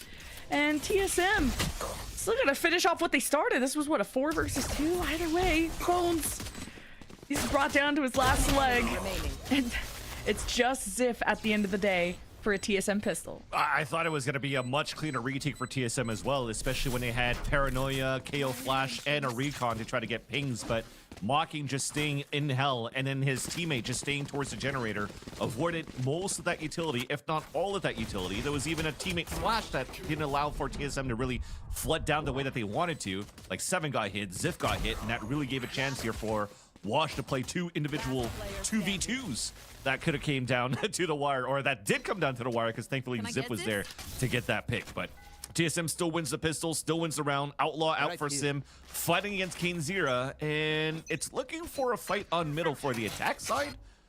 But for TSM, they're just playing a little bit more passively to try to hold the A angle. And with all the Odin buys that TSM went for last map, they were able to just stuff any choke with just bullets, because there was just a lack of flashes from Wash. And Time to jump. now they'll have more options with a Reyna and a Yoru, but it is also Wash doing this a man down. And T-Dog already has an Odin, so they kind of have B on lockdown. Let's see, oh, Sim, wait, he still gets away with both of those? Unscathed. Okay, okay. Unscathed. Not breaking a sweat. Spike down too, yikes. Sheriffs? No Lear for Knights either. Ooh, needs a Lear, actually. One We enemy got overheal. remaining. We still got Sim lurking around. But Knights I have this denies him the ace. We are not done yet. Knights is not able to heal either, which kind of sucks, mean, but Knights would have been not done yet if he was still playing Clove. that's so true, actually. 1v2. Turret out. Zip One enemy already revealed that he's dropped my down God. and still getting forward. You'll have the Empress regardless next round, but Ziv, the last man standing yet again for TSM with the anti-eco. You don't deserve my inventions. That is insane shots coming out from Knights. First off, with the backstab, I love that he disrespected the fact that the turret got information on top of the switch. So yeah, he's gonna break it, realizes that he's not getting punished or pushed, so he's just gonna take full advantage of looking back towards the catwalk and get into the backstab because of the initial 2 players on the top of catwalk creating that diversion. Look at these shots, man. Clean headshots every single time with the Sheriff. And thankfully, Ziff is there one more time to save the round on a 1v1. This is insane. I'm looking forward to Wash starting to dominate here on the attack side with just watching these shots. T-Dog takes a second before throwing the recon. That gets shot down immediately. So the lurk will remain there for Ion. We'll see how this goes. Wash falling behind, but not too far. The hunt begins. Okay, nice. Kind of really impressing me on this Reyna. And now with the one way, you're able to check things out, but what is the move from Wash? With all this mid control, Sim has denied entry so many times, not hanging around at tree this time, rotating back, and it's gonna catch a surprise from Kane. This is going to give a lot of opportunities for Wash to actually maybe string a couple of rounds too now, because this is twice that King gets so much value on just pushing through middle, fighting a turret. There's no alarm bot. There's no pressure on top of that from TSM to fight back against the information that they One find. enemy remaining. Okay, Kane, this is the version I wanted to see. The first round on the board for them is if we'll try to go out with the spike, but hey, if you can do damage. Just saw someone drop a gun, so ooh, there's too many people there. He almost dropped mocking. So another ASUS ASUS flawless? flawless for Washed. But that's the thing. So to continue on with that point, with the free real estate that they're getting on top of middle, there might be a time now where TSM's like, okay, we're on a gun round. We've been exploited now by Knights on middle twice. We should now converge a little bit more. Maybe put an alarm bot there. So what does that do? That's going to weaken a little bit on the information that you're trying to get off the alarm bot on B main, for example, that you're currently placing. And you're also potentially adding more bodies like they are right now. So you have an opportunity for Wash to work the extremities a little bit more. So all that works. They're working towards the side where the alarm bot should be gone from. The turret's potentially still going to be on the switch. They have 3 players from TSM on middle, and Wash just avoided the recon, so they could late hit into B now. Oh no, you're peeking with the spike blocking. Yonen's still a threat, but Jerome gonna suss out the off. Almost got body blocked from getting away. Still threatening Washed, making them think twice. Now the offensive smoke just to creep up, take real estate step by step, and now the op and B. This is Washer not gonna like hitting that site. So into tree they go with the alarm bots, with the KJ util. They're aware they have to take care of. Clear into glass, drawing out some fire. Knights with the peekaboo, but didn't swing at the same time as others. The Ion still gets a great double kill, and it evens up the numbers 3-3. That's an alarm bot too, so that's going to help for the push towards tree. A lot of them can focus on generator now, and almost got that timing with the turret before it spotted Sim. Knives out. I guess better than the op if you want to brawl through it. T-Dog gets ready to recon into the site to set up Sim, but wasn't expecting Wash to be that One close. enemy remaining. And Ion still remains, and that fumbled or foiled all the plans out of TSM as they really just trying to execute a plan, and Wash just ripped that all up. At least T-Dog gets one for the road to try and keep the op, but Wash have now tied things up. Mocking just saw him too, so they're going to try to hunt him down. So they'll reload. The wallbang's trying to come through from Link into main. At this point, potentially T-Dog's going to be able to save his weapon, but as the clock runs down and the spike's going out and we have a round coming out from Washed, I gotta say, initially, it looked really good from Wash's positioning to really add that conditioning onto TSM, and then everything was like, what the hell is going on? Why are you peeking with the spike into main? Yes, he's droning here from Fridge back into M2, but if Sim was actually pushed a little bit more forward towards B-Link, that was a free kill and that was spiked down. And then you're walking out and peeking towards B main to get her freely picked off by Sim again. Thankfully, they still have a buddy system to fight back and brute force their way towards short, and somehow converted a 3 versus 5 in their favor because of the buddy system that they themselves instilled on the link hit. Oh, dimensional drift with a judge buy? I'm sat. I'm ready. I want to see this. Because once they Wash figure out what site to hit, this is gonna be interesting. Thing is, everybody's pivoting back. Yes, he's TPing across here towards that B site. And I was gonna say, are they trying to fake towards B and leaving Maki alone with the spike? I love here from TSM. Re-clear towards that spot, find information. They see that the orb is gone and there's nobody there. The B hit is definitely coming, but it's gonna be so hard for them to retake. I mean, Sim's already down to 23 HP with the op that they saved from that previous round. This is probably just gonna be the ones with the lower HP, the lower rifles rather, trying to just get some exits and save the op in the next round again. And the judge in that spot too, just, you're gonna drop someone guaranteed unless Kane just gets hit by insane util. But there is the flank that Ion has to do damage against with the turret smoked off. Ion knows something is up. He's able to go 2 down, and TSM threw out the paranoia, but Walking was unaffected, and he picks up 2 with the Odin. And now TSM are in a whole lot of trouble. You gotta save the op, and Ziff wants to go down with the ship. Wash doesn't want to let that happen though. Oh, Ziff hit the flash, the decoy of the Yoru. That's so sad. Yeah, and actually Bones picking up that kill allows for him to get the from the shadows in the next round on top of Mocking's Hunter's Fury, so they could potentially combine something here. But this was an important weapon for Sim to save in the next round too. So trying to go for the hero play at the beginning of the round, knowing that his teammate's going to be low on HP. If he could actually peek out and get an early kill, that allows for them to potentially just win on power of numbers for whatever rotate would happen in the end towards Wash.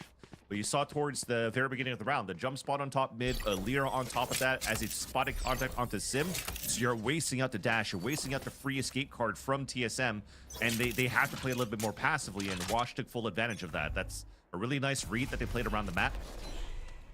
And Sim's trying to do the same thing again, and they already expected this because they knew Sim's been opted for the last 2 rounds, so smoking him out quite early here is actually huge.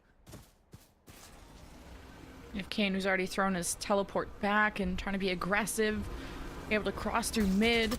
Drone from TSM has met some presence, and yet the offensive Hunter's Fury, and T-Dog was hoping to shut that down, but it was more than he bargained for. Now Wash can maybe access the back of this site, and I'm surprised. And Sim doesn't want to stop looking at mid. Yeah. This is going to be a late crunch back into B. Knights is going to find this full timing. Ziff is not going to have any help at all. Can't even get a smoke from GMD because GMD's in wine. So you can't even play back sight by yourself. They are so cooked. Knights is just on an adventure. Has to re-clear towards Sim, but meanwhile, Washed have thrown their teleport. They got their Yorun placed. They're at the back of sight. Is Ziff? He's not gonna go for the lockdown. Just hoping to slow them down, do damage, and really does neither. It's just about time for Wash to wrap up this round, but Sim at least gets 1 with the op and hopes to disappear with it, and they'll be safe to save their weapons again. So again, remember the conditioning that Wash was able to do since that 2nd and 3rd round by just continuing to insert players towards middle. They've been focusing now for TSM to have Sim just opping continuously down towards middle to try to shut that down. But he's been denied by a Lear on that previous round. He's now been denied by a Smoke.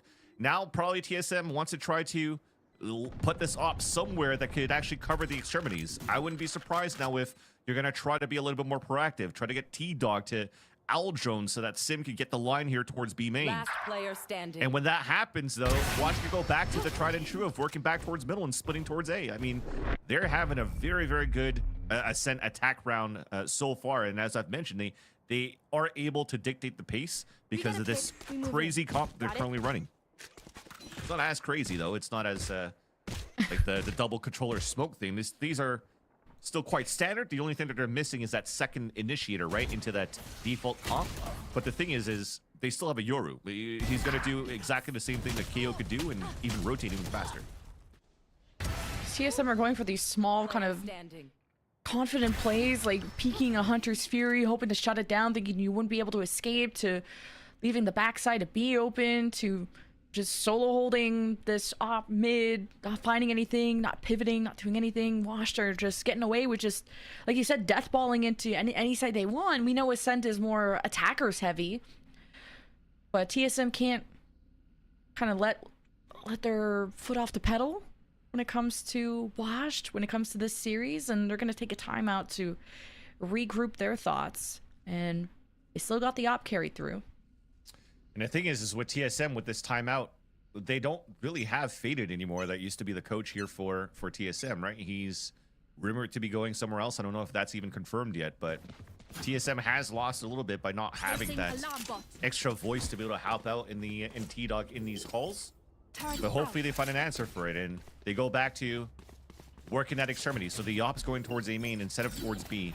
At least they still have the alarm bot. Aggressive information that they're trying to get off KJ util. The standard that you kind of want to have here from having a KJ on your composition, to get that info as fast as possible and try to react off that while blocking the line with an op. All this makes sense now, and Wash will see if they can manipulate the map, continuously manipulate the map here.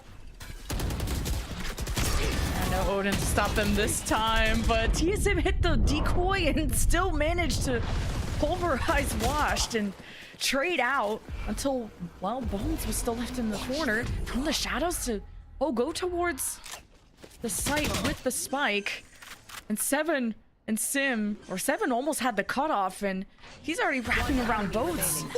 But Sim for the peek with the op, and that op is down. Great shots coming out of Knights. He cleans up the round. What? These are crispy shots coming out from this duelist, man. That's insane. But it almost look at the very beginning here for TSM that they're trying to go from some sort of a trap. I wanted to see what gun here that we have for T-Dog. I don't know if he had an Odin. No, it's just a Vandal. I thought they were trying to go for some sort of like recon paranoia, Odin spray, and double swing off the turret contact. But just like you said, one single Yoru clone is able to break crosshair placement, force players to turn away, and then they get brute forced by Wash. They have more numbers on the side of Wash to trade that out. I think it was like a 4 at least. 4-on-3 at that B main. This time it's going to be a 5-on-3. Make that even a 6 with the decoy coming out. Gets the pick. Even through the decoy and everything, and good suppression with the knife from Seven, but Washed really don't care.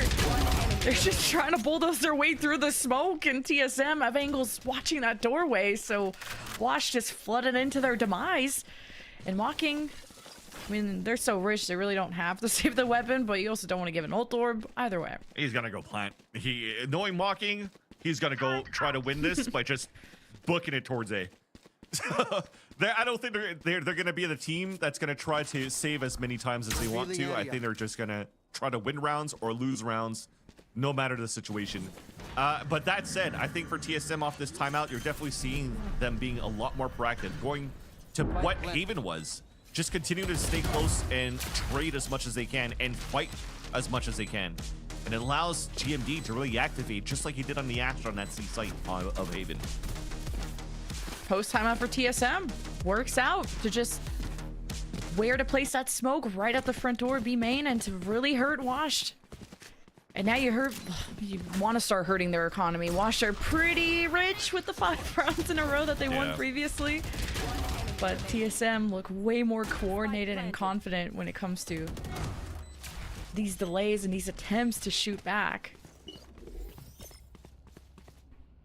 Another op too for Sim. Back towards B main this time, so they'll keep the alarm bot on middle. Scanning ahead. So I think you're trying to get an aggressive line here towards a Sim, potentially off a contact of a turret, so you can try to dash away. It's already being pinged out. I don't know if it's a red here on the side of the attack that they kind of just know the setup that Ziff is trying to do. But after realizing that, look at the split towards A. I don't think you needed that leer there, but because you could always have a leer for tree and a leer for glass or a leer into sight, but always good to be sure. And Kane will still get first blood for Wash. But man, the Hunter's Fury from DSM really ruined things as Wash now have to go through Market and Pizza, and I guess all the way towards Spawn if you're Knights, popping the Empress. This gets the attention of Ziff and Sim with the op, who can just play from B main, wait for info from Ziff before swinging with the op, but anywhere Washed go, they're met by a TSM member lurking around, picking them off. Dropping that op really sucks, though. Yeah, that's what I'm talking about. These, I don't want to necessarily say overheat, but he's trying to close the gap. But peeking out the way that he does with the rifle, with the operator, I mean, Kane's gonna see that miles ahead before Sim can. One enemy remaining. Thankfully, GMD rotates back for that pick, and there's a winning condition here. The spike's down. Yeah, against Ziff. Oh, the paranoia. And now GMD can just run for his life, knowing Kane probably doesn't have time to plant, and Ziff can hide in the closet, and that's a nice round for TSM. A weird one? Okay, still, I thought Ziff was gonna hide, but hey. Got the dimensional drift. Yeah, already had it too, but it adds the credits at least for the rest of the team. So they'll stay rich now for the next round or two. But that said, this was GMD winning this round for the team. Second pop damage after getting the first kill onto the rotate back from Kane. I think he got that lurk kill onto Bones at the very beginning by hiding inside Wine, but he won't be able to do that anymore because that should be cleared this time around if you're going to see Wash trying to walk back towards the A site and work it. So GMD for 2 rounds in a row, 2 multi-kills. Focusing on what's in front of his crosshair instead of what's on the minimap, and as he was the ex-IGL with Poise before. You can definitely see here the value that he brings as his controller. Wash going back to mid control. Okay, won't be able to drone into tree. TSM. Once he sends some quietness, they could take back mid control, but we'll see if Bones will spot that out and cut it off, but TSM will just wait for the first move from Wash, and look how much map control they get to maybe just walk towards the defensive spawns, where Ziff, the very back, could meet against Knights. And Ziff cuts him down. Now got the paranoia swing from TSM into mid, and that gets traded. Still have a number advantage for the defense, with just Ziff trying to hold a position for the lockdown, who's still yet to be used. He's had it for a couple rounds. Now, danger is pretty close, and I guess all Ziff had to do was wait for support. Yeah. And there's your Omen right on the site. Exactly. TP towards the site, drops the spike again. One enemy remaining. So GMD continuing to be a big anchor for the team.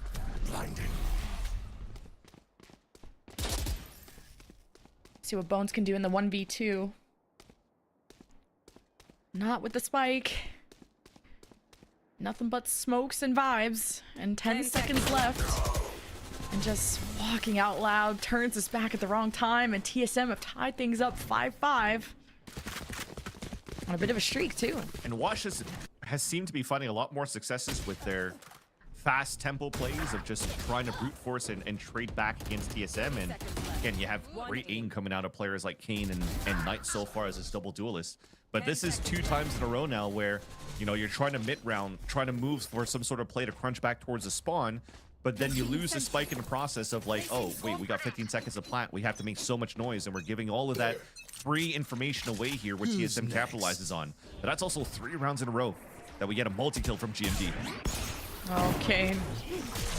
Oh, this is gonna be tough. He's gonna be revealed right in the middle of the smoke, and scrambles against Sim. We just had Shorty, I think, and Hunter's Fury. He's gonna get a ping on Sim and dances around, and this delay from the KJ Mollies delayed Wash so much. He could have capitalized on so many more kills, and now the smoke's in place. It's gonna take an extra step for Wash to get into glass. This keeps TSM's position in heaven safe for now. And you got a Killjoy lockdown. And TSM had a sense of security and washed, maybe left that gap open on purpose. I don't know, but it's a 2 versus 4 retake. One enemy. GMD and T-Dog are just gonna get flanked through glass. Only a matter of time. Wash with the lead. Thought it was going to be an opportunity for Ziff and Seven to start popping out their ults even before the lockdown came through. Because when they went down for that plant, I think if Seven popped his null command, Ian probably wouldn't have a chance here to plant his own lockdown towards that ground. You were talking about the isolation they were trying to do. I mean, he's planted in a safe spot so that his teammates could try to stay alive towards tree. You're funneling everybody towards the right side. You could pinch here from the top of heaven through the window, and you're running the clock in your favor. And you already have players playing inside hell, and you're funneling it towards cracked aimers. And then hopefully here, the double ult will work for TS7 on defense. Shark attack to push towards main. But it's GMD that dies. Knights is so good in these duels. Now still has one Lear in the back pocket, trying to fight for mid, and then they're just Sim. Just, that's it. That's the sentence. Sim, period. And just with mid control, and now the round looking pretty chalked for Kane and Mocking, even though they got Vandals, but... Are you doing a Kotex commercial? No. Kotex. Period. What? Period. Period. You get it? Anyways, yeah. Old jokes versus new jokes. We'll get them. We'll get them up to date, guys. Still a good fight though towards middle, but I'm still quite surprised that Null Command wasn't even popped out by Seven. This is the last round of the half, but man, just having enough numbers for TSM to just fight against Wash.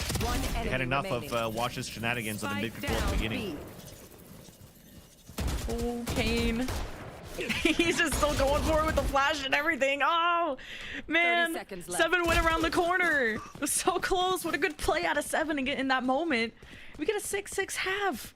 I wasn't expecting this after the map we previously had, but glad to see it washed locked in until the end. Remember what worked in the past. That's 6 rounds on the attack. And you have to expect here for TSM that Kane and Knights probably will continue to be quite aggressive on their defensive side. Just because they only have, you know, really Mocking that's able to get some early initiator information as is Sova. So you're probably going to double up, trying to get your Yoru out somewhere a little bit earlier on, trying to get your Reyna to try to go for picks and dismisses. And TSM probably could try to read into this to stick together and trade or play a little bit more passively towards the spawn in these defaults and really force the paranoia and force Wash once again to move inside the crosshairs. But this round is a full hit towards the B site. The pings are already coming out. Oh, Kane with 2 before the punish. Just for free. Still got a flash. You still got a knife if you're 7. And even through the pings, Mocking and Ion get another double kill. So GMD is missing, but now he's getting knifed. Okay, don't let him knife you. Do not let that happen. Wash still get the pistol, and that's concerning. That's what I'm saying, man. Wash, it doesn't matter how many rounds they're up or down. They will not be afraid if they have an opportunity to throw some shenanigans, and he will. And look at that, just unfortunate misplacement of that turret. Because we stayed outside of the radius of what the turret could spot, even had the timing there from Kane before the turret even was fully deployed. That TSM swung out, and he gets a double kill out of that, which doesn't give TSM any chances set up at all for the execution. And this is an opportunity now for Wash to really start snowballing the confidence that he just built on that first round. Oh, well, Spike down. just another double kill on One defense enemy for remaining. free. And Ziff, last one left. Just get the no orb. no flash, no help for Sim when he was dashing in. No kind of immediate follow-up. It's just like a second behind if you're TSM, and kind of an off map for TSM, but hey, they'd only be down 2 rounds. Just pause a bit too before he meets his demise. I think that's totally fine. There's probably something from T-Dog to say, hey, just wait a bit. I got something to call. I got something to say. And then just go. Get the orb, and then we could just continue on. So they don't have to waste out a timeout. So I like these things that sometimes IGLs kind of do here, or teams just kind of do. Especially in eco rounds sometimes when you hold a question mark of like, hey, where are the, you know, the ones that are saving still in spawn? Because you just don't want to lose the round that quickly enough so that you could actually have the conversation and have pretty much a free timeout. Placing swarm grenade. An Outlaw, a Bucky buy, an Ares. Okay. Wait, and this Ares isn't even holding down B. It's over at A. They're just gonna keep inserting Kane now with a Bucky. Got away with murder before, and he's trying to do it again. He's got Ion to swing off of him too. TSM gonna take their time instead of just having Sim dash in.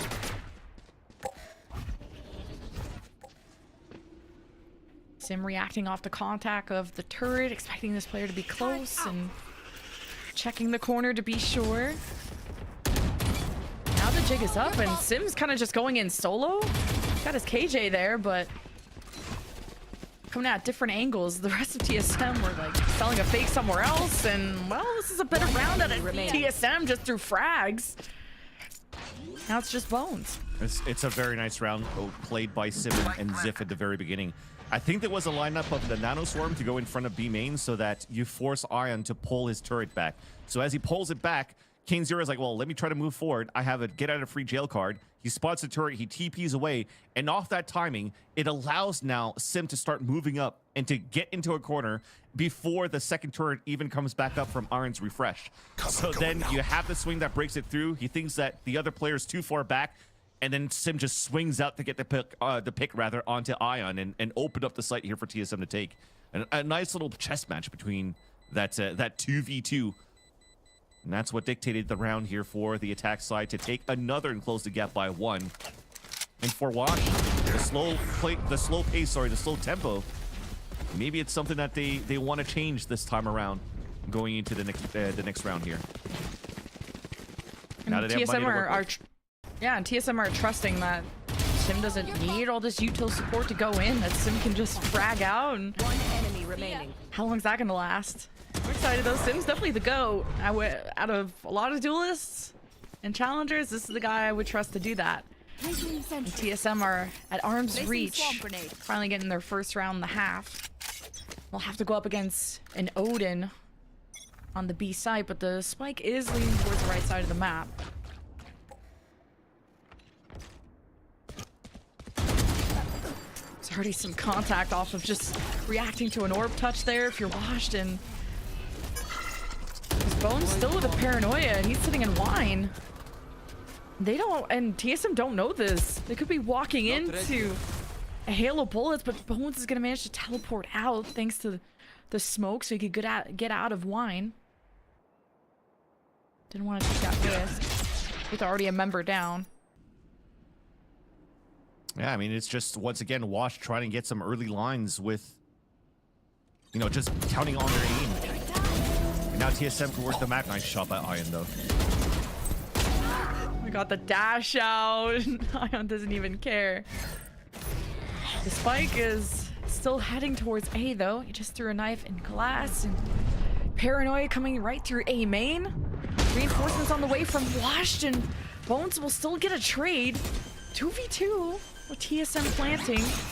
Till 2 shot close left for T-Dog, but you're just, Washed are not going to give you the time. Kane is online. And there was almost a chance there by T-Dog. He surprised both of the players. Show weakness. But that 2v2 was clean once again for both teams. This is looking to be a very fun ascent that we're currently witnessing so far. This is not as many shenanigans as I've witnessed here on this Haven map.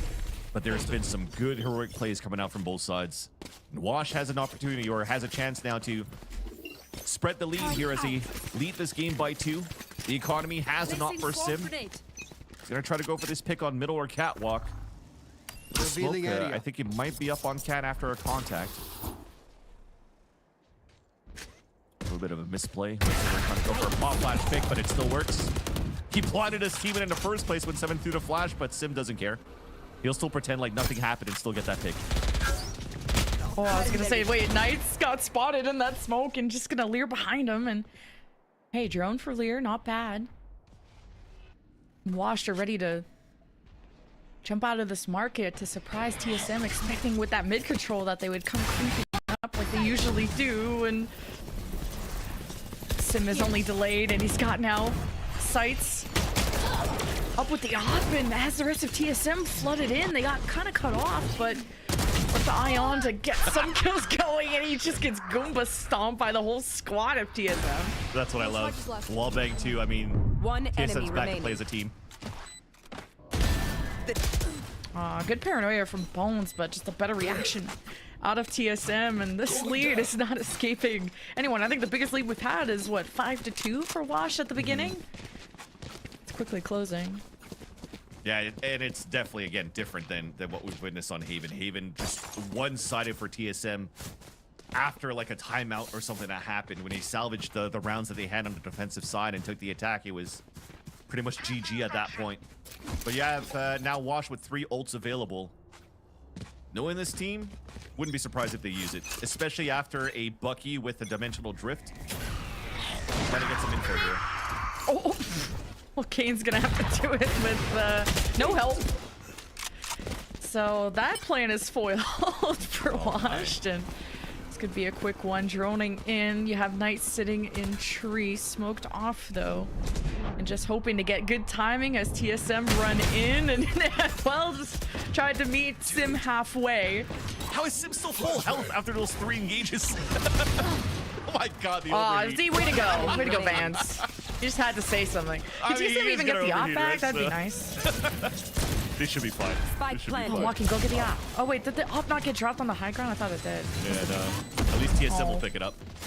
But Yeah. dude, for Sim to just jump through like old school Valorant, jumping through the op, and then somehow the Bucky does not hit him. The first pick was nice, but right over here. Okay, we don't see it, but it's still, he's able to jump in, force out the Bucky shot, and then there's just so many players of TSM behind him to support him for the kill and to move in for the A site. Now we're tied up 5-5, or sorry, 5-5, 9-9. But I was going to talk about the amount of ults that are available, at least 5 in the round. And Ziff is a 1 away of getting a full deck here for TSM in this round. Although they're not focusing on that, they're still going back to the default that works. Just trying to activate Sim here with this operator towards A. Yeah, TSM definitely pacing up. And now after punishing Bones so bad on just the op peak, Wash are not even going to bother playing at A main this time. And just hoping that once they shoot the KJ turret, that maybe that could be the moment for Bones to be present, but now the teleport for GMD. She's gonna paranoia through hell and even clip some of Heaven. Now GMD can just yell back at this Odin. It's kind of disrespectful. Bruh. Double ult though for Kane and for Knights. Shock Bolt hit both on that high ground, Kane and Knights. Oh my god! But Knights heals back! And Odin, 2v2? One enemy remaining. Okay, it's just the duelist gang from Wash. Jeez. Knights with 4 saves that for Wash. Bro, that shot on Sim was incredible. Yeah, a 2v4, but again, you're playing against a double duelist with double ults. I mean, Knights went nuclear that round again.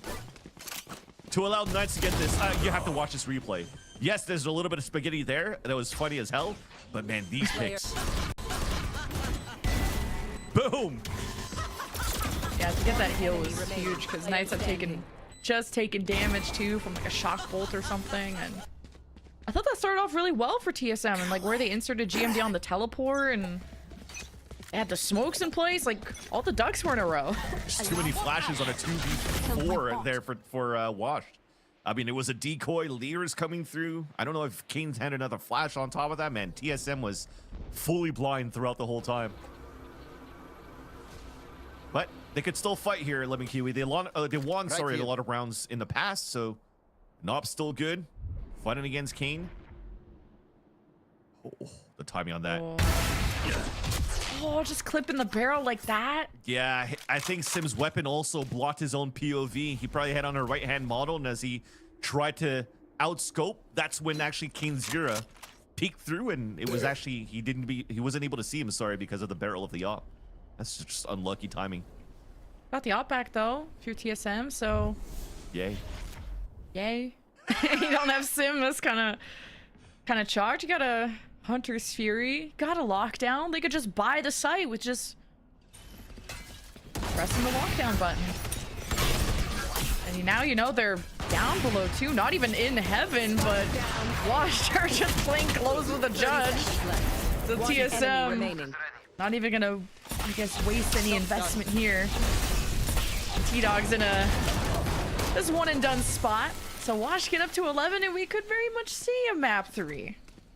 And you called it right, Lemon Key, when you said there's still a Hunter's Fury and a lockdown. There's still a good way that you have a double ult to go for a standard hit towards the A side. But when they're trying to just move into A and they're still facing against the op here of Kane Zero, when even the Flash Recon got good info, these guys don't care if they're getting pinged. They're still going to fight. And you might have to start just leveraging those ults to make sure that Placing swarm grenade. you're at least able to get site control. But now even harder to do because Iron and Mocking have their own lockdown and Hunter's Fury in round number 21. And 2 rounds away are Wash to be able to push this into a third map. Another series that goes a distance potentially. Oh, any pings? Nothing got dash out, but and no op for TSM. Just can't afford it or just didn't want to. It's been so impactful for Still them, huge. and now You should run. Kane will have his all the way at blind the ult. back of B. A blind ult will not allow for you to break this lockdown, so this should be free real estate for TSM to take.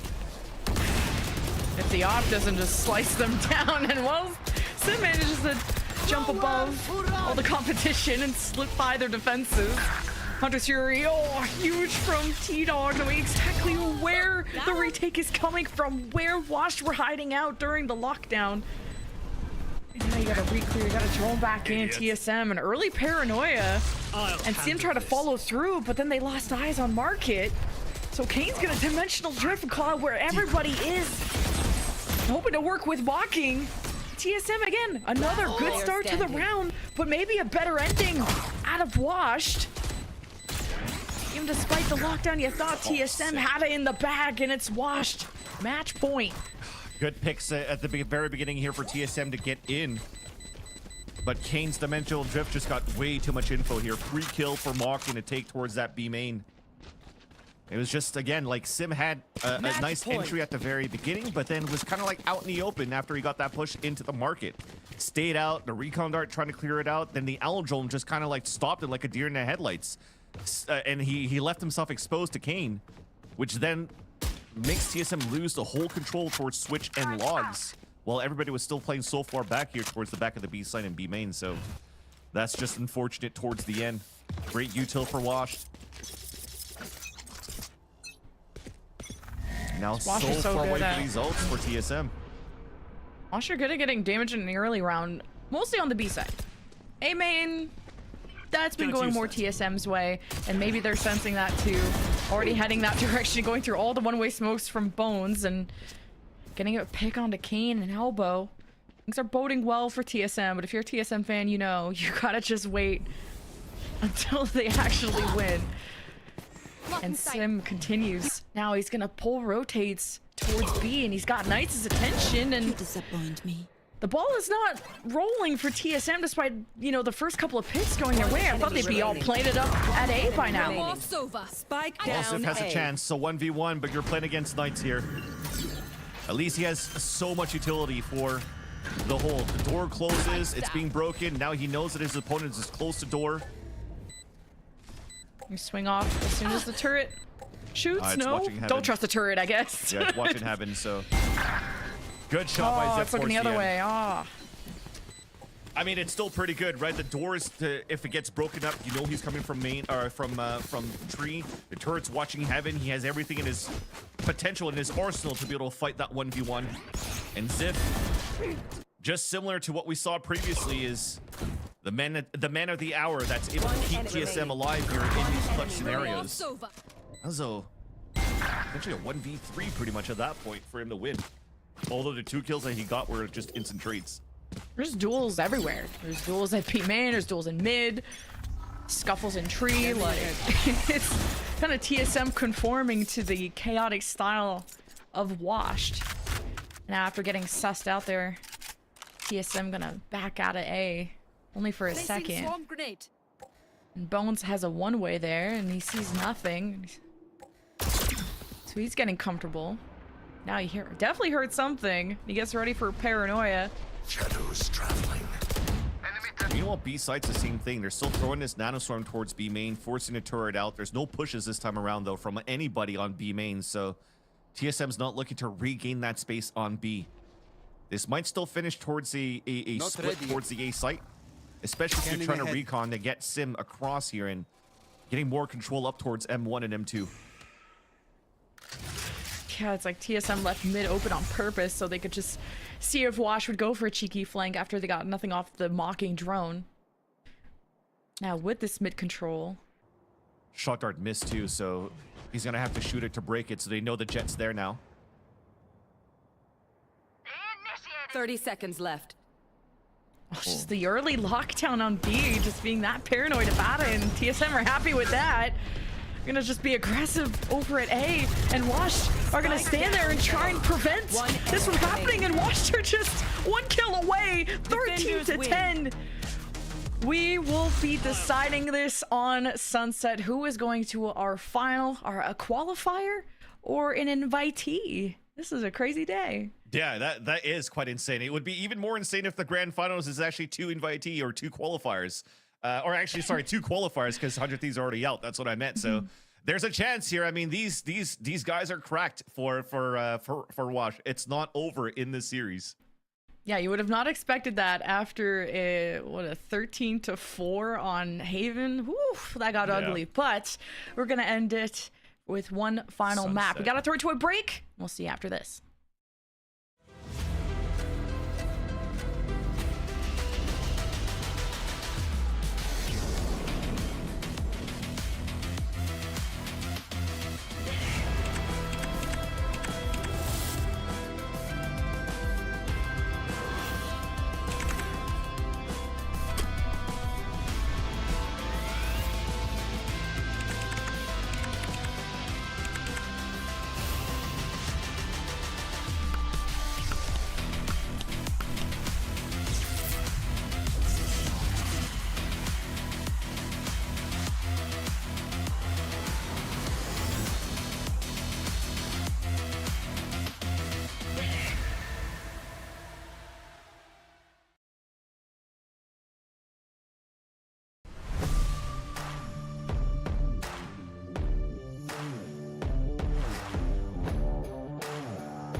Welcome back, ladies and gentlemen, to the For Those Who Dare main event finals.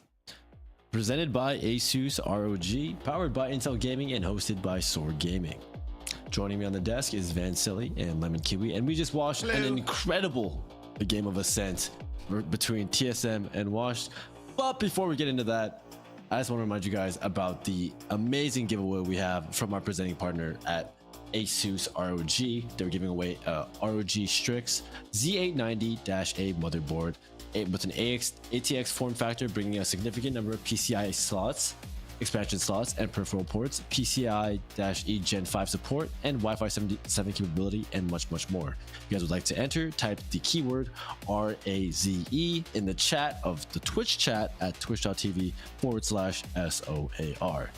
All you guys got to do to be eligible is be 18 or older and live in the US or Canada legally. But yeah, that's it. All right. Wow, guys, that map was insane, and really, it just stands to show I'm glad Ascent's getting taken out because,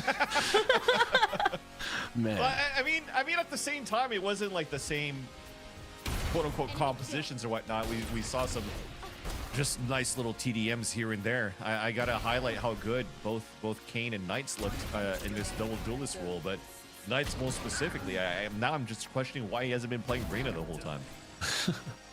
Yeah, no, absolutely. I mean, I think it really does come down to, like, these guys know how the map works. These guys know how to play the map as if they were seasoned veterans on a team already, because this map has been in for so long. So the overall skill gap, like, strategically isn't really there on a map like Ascent, where a lot of teams already have that figured out. So you can see more highlights in things like gunplay, decision making, and just overall aim, and just the confidence from Kane Zera and Knights to absolutely take control of these rounds. They knew exactly what was happening at all times. They knew exactly how to play, and they knew how to be aggressive and disruptive, which is their, bread and butter. So again, TSM, unfortunate for them, but they did play, a very standard Ascent with the meta comp, which was, the meta comp does call for a very defaulty kind of slow contact, put pressure here, push up here, walk around, figure out what's going on. Unfortunately for them, that doesn't really work well against a team that has such relentless aggression like Washed, where they're going to get in your face before you can really get set up and do a lot of things, which is why I feel like Ascent was just such a struggle for them. They started to figure things out towards the end of both halves, but I just feel like it was a little bit too late. And then also you just had, again, Nice and Kane Zera absolutely taking over just completely by themselves sometimes, which was just, it was a treat to watch. Don't get me wrong, it was awesome. Yeah, I mean, TSM got cut off every time they tried to enter. There wasn't like a retake attempt from Wash per se, but just an absolute brawl at the front gates. And there were some slip-ups in the TSM camp, whether it was like the KJ turret that we pointed out wasn't looking the right way, or didn't detect Kane, who was in the corner, or just TSM not being synced up with each other when Sim were to dash in. They try to add more support, even some flashes weren't synced up in mid, and it's just these tiny little things that would maybe give like a 4K to someone like Knights. There's just a lot of fragging too, I was surprised it's still 0-0 clutches when it felt like there was a lot of clutching happening for Wash in these rounds where they had number deficits. TSM would have strong starts but not strong finishes. I think that's the thing when it comes down to seeing 0-0 clutches. It just comes to show how the nature of those rounds came a lot into just instant trades. Something that I was talking a lot about that first map, where I didn't see too much come out from TSM at the very beginning of the game, then a little bit less coming out from Washed in that first game as well. But that second game, everybody was always working in tandem as like a 3-man workforce, if not a 5-man hit. Through smokes or whatnot, right? So there was a lot of chaos in those executions where those clutches doesn't really come into play, and you had a lot of these 1v1s towards the end that doesn't count into the clutch. So I gotta say that I think personally it was some very cool Ascent that we saw from both ends. Nothing really like trying to break the meta or break the mold of how Ascent's being played, but both teams are manipulating and conditioning themselves each other rather quite well, which allowed for us to have such a fun little finish here towards the end. Yeah. We'll see what happens on Sunset, which you're not going to expect the standard comps. Not when you're watching a team like Wash. They have done ISO in the past here. Sim has played Neon the last time we saw him on Sunset. But I don't know. How do you guys think it's going to boil down? Kane on Neon. Kane on Neon. I mean, if they have a breach, maybe to support him, because I don't think, again, you know, a Neon by itself with just a fade might be that might be a little bit harder. In which case, then the ISO might come out. You know, as a solo duelist, ISO will be a little bit more suited for Kane's style, where he can just kind of take his fights with his team, versus just a solo Neon where there isn't really much they can do to support him.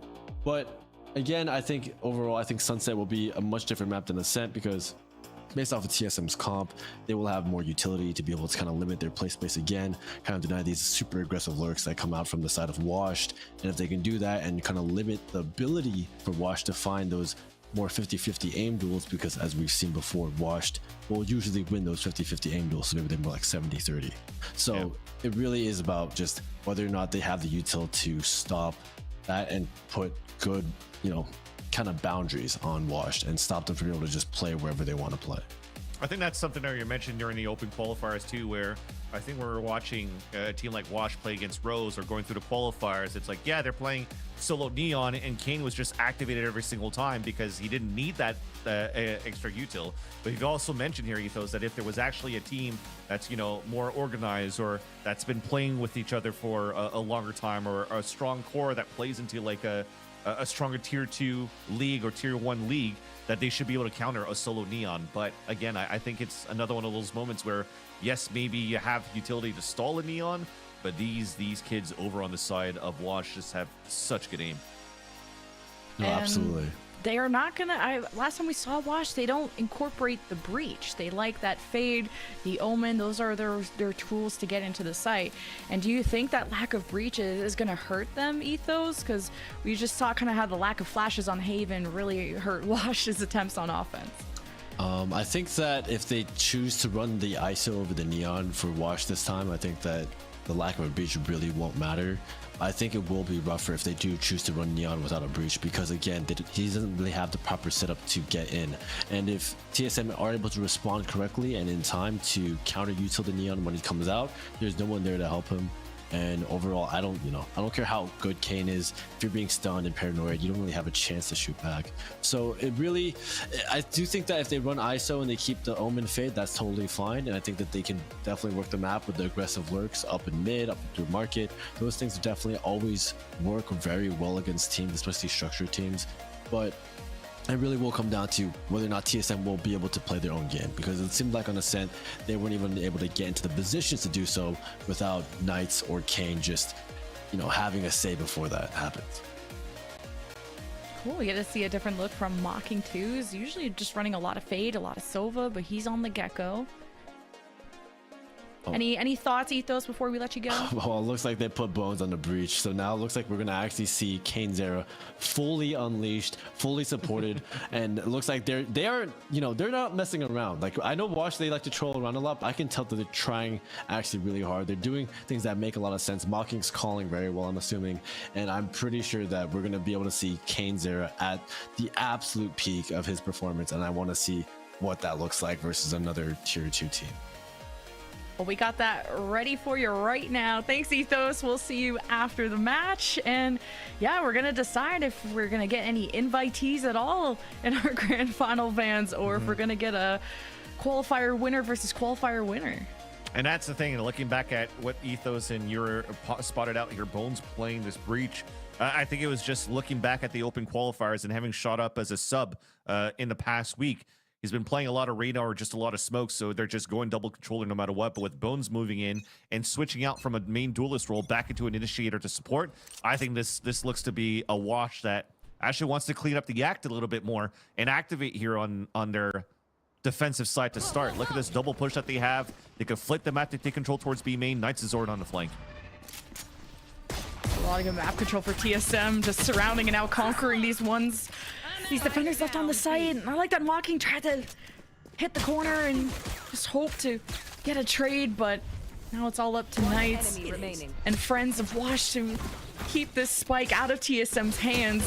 And Ziff is actually getting really good shots, especially against a Neon sliding. So Wash are not joking around. Neon slide with a Ghost 2 and dings her. That's actually quite sick by Ziff, but somehow a raid boss. You have what was it, half shield at least coming out there from Kane, and that saved him in that round. That said, this leaving this open, not having a late lurk towards the A side after we set up that trip on A. That's a slight mistake that's going to be very costly for TSM because they instantly dropped that spike into market and couldn't pick it back up. And when you're playing against Knights the way that he is so far, it's so hard to retake in that area with less util. They even shot at the very beginning. I think that was accidental now that they've given their position away. So TSM's just going to tempo to try to get a plant. At least the Prowler take care of the trip is nice, and Sim is already at the back of the site before Ion can blink. Now you got a market push, and this time TSM are gonna get ahead of the game. GMD still has a paranoia, and it hits Knights before they could come out. So TSM adapting very well in this anti-eco, but the gun's still better. You got Mocking at the top site, and Wash are playing together with the better weaponry. Despite TSM having that good start, it's gonna be tough with a Ghost and a Classic, with Sim and Ziff being split up like that. So anti-eco for Washed and bringing 3 guns over. Classic ding 2 at GMD had the backstab and a free kill onto Kane, but Kane again having armor that saves his life for a second time in a row. And at least I like it from TSM that they were very, very aggressive to fight back. I mean, they dropped 2 players, almost a third, got a plant on top of that. That was a lot better and probably something they were looking here to achieve in their pistol round. And I like at least the attempt of trying to wrap back towards Boba. But on the other side, the calls going out for Mocking to just tempo back up and fight back in the aggression towards the B main instead, and just kind of leave Sim on an island. Allows for them to just capitalize the anti-eco. That's quite nice. The bonus round is still going to be pretty decent. Knights is with a Vandal and could still buy in the next round pretty much. Oh boy, Kane. Already keeping them in check, and look who's ready to just bite right back. And Sim bests him, but Paranoia is going to force TSM back. Or some Flash force them back, I should say. Washed have Bones in position after that fault line, and Mocking's gonna leave them. And TSM may have less trouble now getting into A, but they don't have a mid lurk, so TSM have to be wary of the flank. Still gonna take their time. Yeah, they definitely got to go a little bit more quickly rather. Bones only has a flash, but now his fault line is available off the refresh, so he could stun to allow Mocking to rotate back and wallbang with the Ares. Right there. Right there. 7 knows they haven't cleared elbow. I've already sussed out this player, and GMD goes to capitalize off the fault line. It's another day at the office. It feels like if you're TSM until, well, I thought GMD was gonna win that and watch these duels. Jesus. Like, even Knights has time to take out his gun against Sim. And this should have been a wrapped up round for TSM. 1v2 now for T-Dog. It's not over yet. About to bump elbows with someone right beside the smoke. And it's Washed 3 in a row. Knights getting, what, a double kill out of that one for the flank. A 1v1 against GMD that he won, but I like this to start. To just saying, hey, Kane likes to play aggressive. We have an opportunity to just play through the one-way smoke and slide across and stun back against our opponent so that Kane cannot get that type of aggression. So I love that they're playing fire with fire for TSM. But then you just see somebody like Knights come out with a blowtorch, a flamethrower, and just burns out everybody else from TSM as he retakes the site. I mean, this guy just seems like he's able to play the game solo when it comes down to this map or just in general in Valorant. Just such good heads-up plays when he has to play 1v1s. Ooh. Sim with the overdrive. Gonna make this a quick round, already heading to the back, hoping to catch some off guard, and he continues to dismantle every duel. Walking gets around the corner, and there's just too many bodies to melt through. But Sim has made his presence known, and TSM have already planted. Getting ahead of the game too is T-Dog. He's out of util and getting pushed back by players like Kane coming in with the judge, and Mocking coming through market. TSM hold well, but it's another 1v1. The TSM have to pull through despite the first blood, and it's just a judge slide from Kane that gives Wash the win. And that's what I was talking about in these moments where Sim is so good at getting first blood and entries. Great pathing, great util for him to get across and open up that B site. He just continues to push forward. He gets a dink on the first one towards the spawn, towards quad, and still wants to fight the finger blasters against 3 players swinging against him. And him dying, look at the rescale that comes through. That's just so unfortunate because the util, look at that, so clean from Wash to retake as the way that he did on that market side. And they had such a better, a much better chance to play a 5 versus 3, run out the overdrive and still play the crossfires instead of being left alone in these spots where, again, the players behind Sim cannot take control of the space that he's gained. You saw that, what was it, T-Dog? I think he went for a Prowler back towards the spawn, and then he's just there alone. There's nobody else there to like help him out because everybody's just trying to protect the spike getting planted. Yeah, I feel like Wash have pulled you into this kind of chaotic style of just having to act first, think later. Because look, Sim has all the kills and he's doing his job, but TSM can't close out the rounds. You really need to maximize the value of this util, and Wash playing together. Their retakes have been successful every single time. Here. See if TSM can kind of shake things off. They probably got a huge sense of confidence after the 13-4 win they had in map 1, to getting humbled on Ascent, to That goes there. now you're worried about losing to Washed in map 3. This should do. Not something you want to deal with. You got an overdrive, neural Just wait a thefts. moment. Just went for a camera to see if anybody's gonna try to walk back from the door. Hasn't been closed yet, so that's a gap that's open. Oh, tough one. Sim knows how to dance against kind of the counter pressure that comes from the defense. Looks like they're all just following Sim's call. Re-clearing through mid, smoking out, knowing that Knights has peaked top of mid before. There's even a defensive trip to just cover their market side so there's no flank from TSM. And TSM are just kind of playing with their food, with just faking pivots back and forth, and the spike not leaving its spot yet. Until now. How many times is Kane gonna survive in these moments, man? He's 3 HP after getting dinked through a wall by a Vandal. Oh, yeah. Well, Oh, it's it's not just up to cleared. Bones. And we were just talking about Washed. Really good at stopping TSM on these entries, just like they did on Ascent. It's happening again. 30 seconds left. Camera Sim- doesn't see him too. He's gonna be able to walk up. There's a trip there. Oh, it's gonna force him out. So you got util out of this Neon at least. A lot of time being burned off too. Only 15 seconds for TSM, and they'll get the plant through. But Nice is gonna try and challenge this because he's got the ult. He's gonna be able to do some scouting. Rolling Thunder from 7. And TSM are just gonna wrap a bow on this, it feels like. Which is the advantage they had in the util with the ult. Still a 2v2 though. Standing. Still have Mocking and Bones. Rolling Thunder. Sim's gonna dodge. Spots the head of one. Knows one could have slipped by. Sim gonna try and use the speed to his advantage. And Bones comes out, but it's still a clutch at the end. TSM though, really relying on Sim to pull TSM into these wins. I'm worried. Yeah.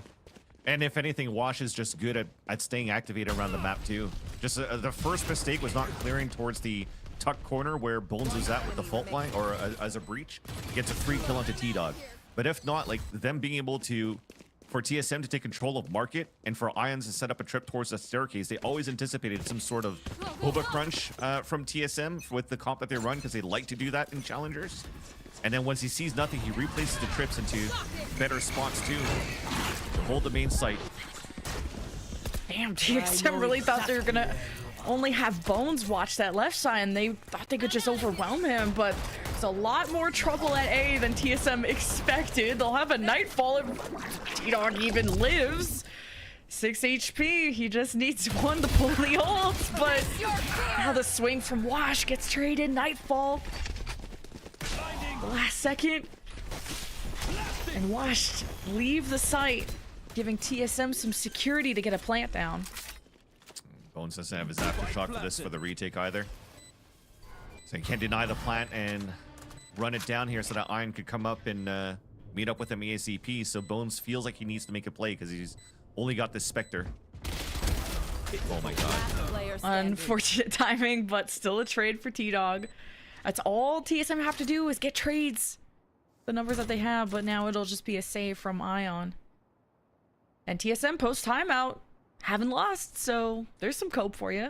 Yeah, it's Haven all over again. Come back from a timeout and just trying to find ways to bait out util. It was basically watching two Jogimos into main between Sim and Kane Zero, walling up and sliding and jumping backwards in front of the A site so that they waste out so much utility from either ends. And then it comes down to power numbers available for TSM, perfect trades, and even taking more out of more than Wash could take. And they're able to just flood the site back. I mean, look at that. Yeah, just being able to be aggressive, but also to not hesitate in those big moments where TSM really have to fight back and be able to adapt well, despite having a lot of Wash defenders, and then they're TSM able to get the Nightfall and regain the site and just play from there. TSM just have to get comfortable. Yeah. Full line paranoia, beautiful haunt. That's so nice of a run for TSM. It's just the Neons putting the cape on their back, and Knights gets healed back up. 1v1. Sim with the overdrive. Has the speed and the spike, and wow, I thought Knights was gonna be dead there. The decay is gonna force Sim to fake the plant. Oh, I love it. And still get the kill at the end and show them how it's done. I mean, just the heads-up play from Knights, though, to throw the metal on top of that and goes for the pre-fired spray. That was so close for him to be able to get that kill onto Sim. But for Sim to fake plant and go back for the fight, that's a big brain play. I love that from Sim. And again, the amount of util, Ethos mentioned on the desk, the amount of util that could support King Zero to try to get a lot of value, at least on this map. It's really on TSM side. The fault line and the paranoia and haunt from both 7 T-Dog and GMD respectively allows your Sim to open up so many multi-kills or so many kills on that last round.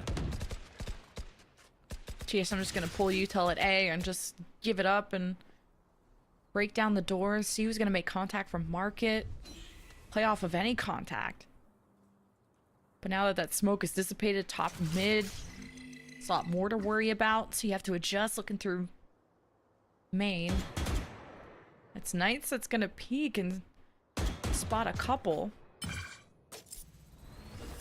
Mainly knowing that Sim's in mid, you really gotta watch your back, so Wash have to reinforce market and get ready for that cutoff. The 7's fault lining, trying to enable Sim, and the flash that came out, Sim just got choked out by Washed. That's one option gone, but Knights now, what, the stabs in the back? Jeez, now TSM have the spine carrier having to do everyone else's job.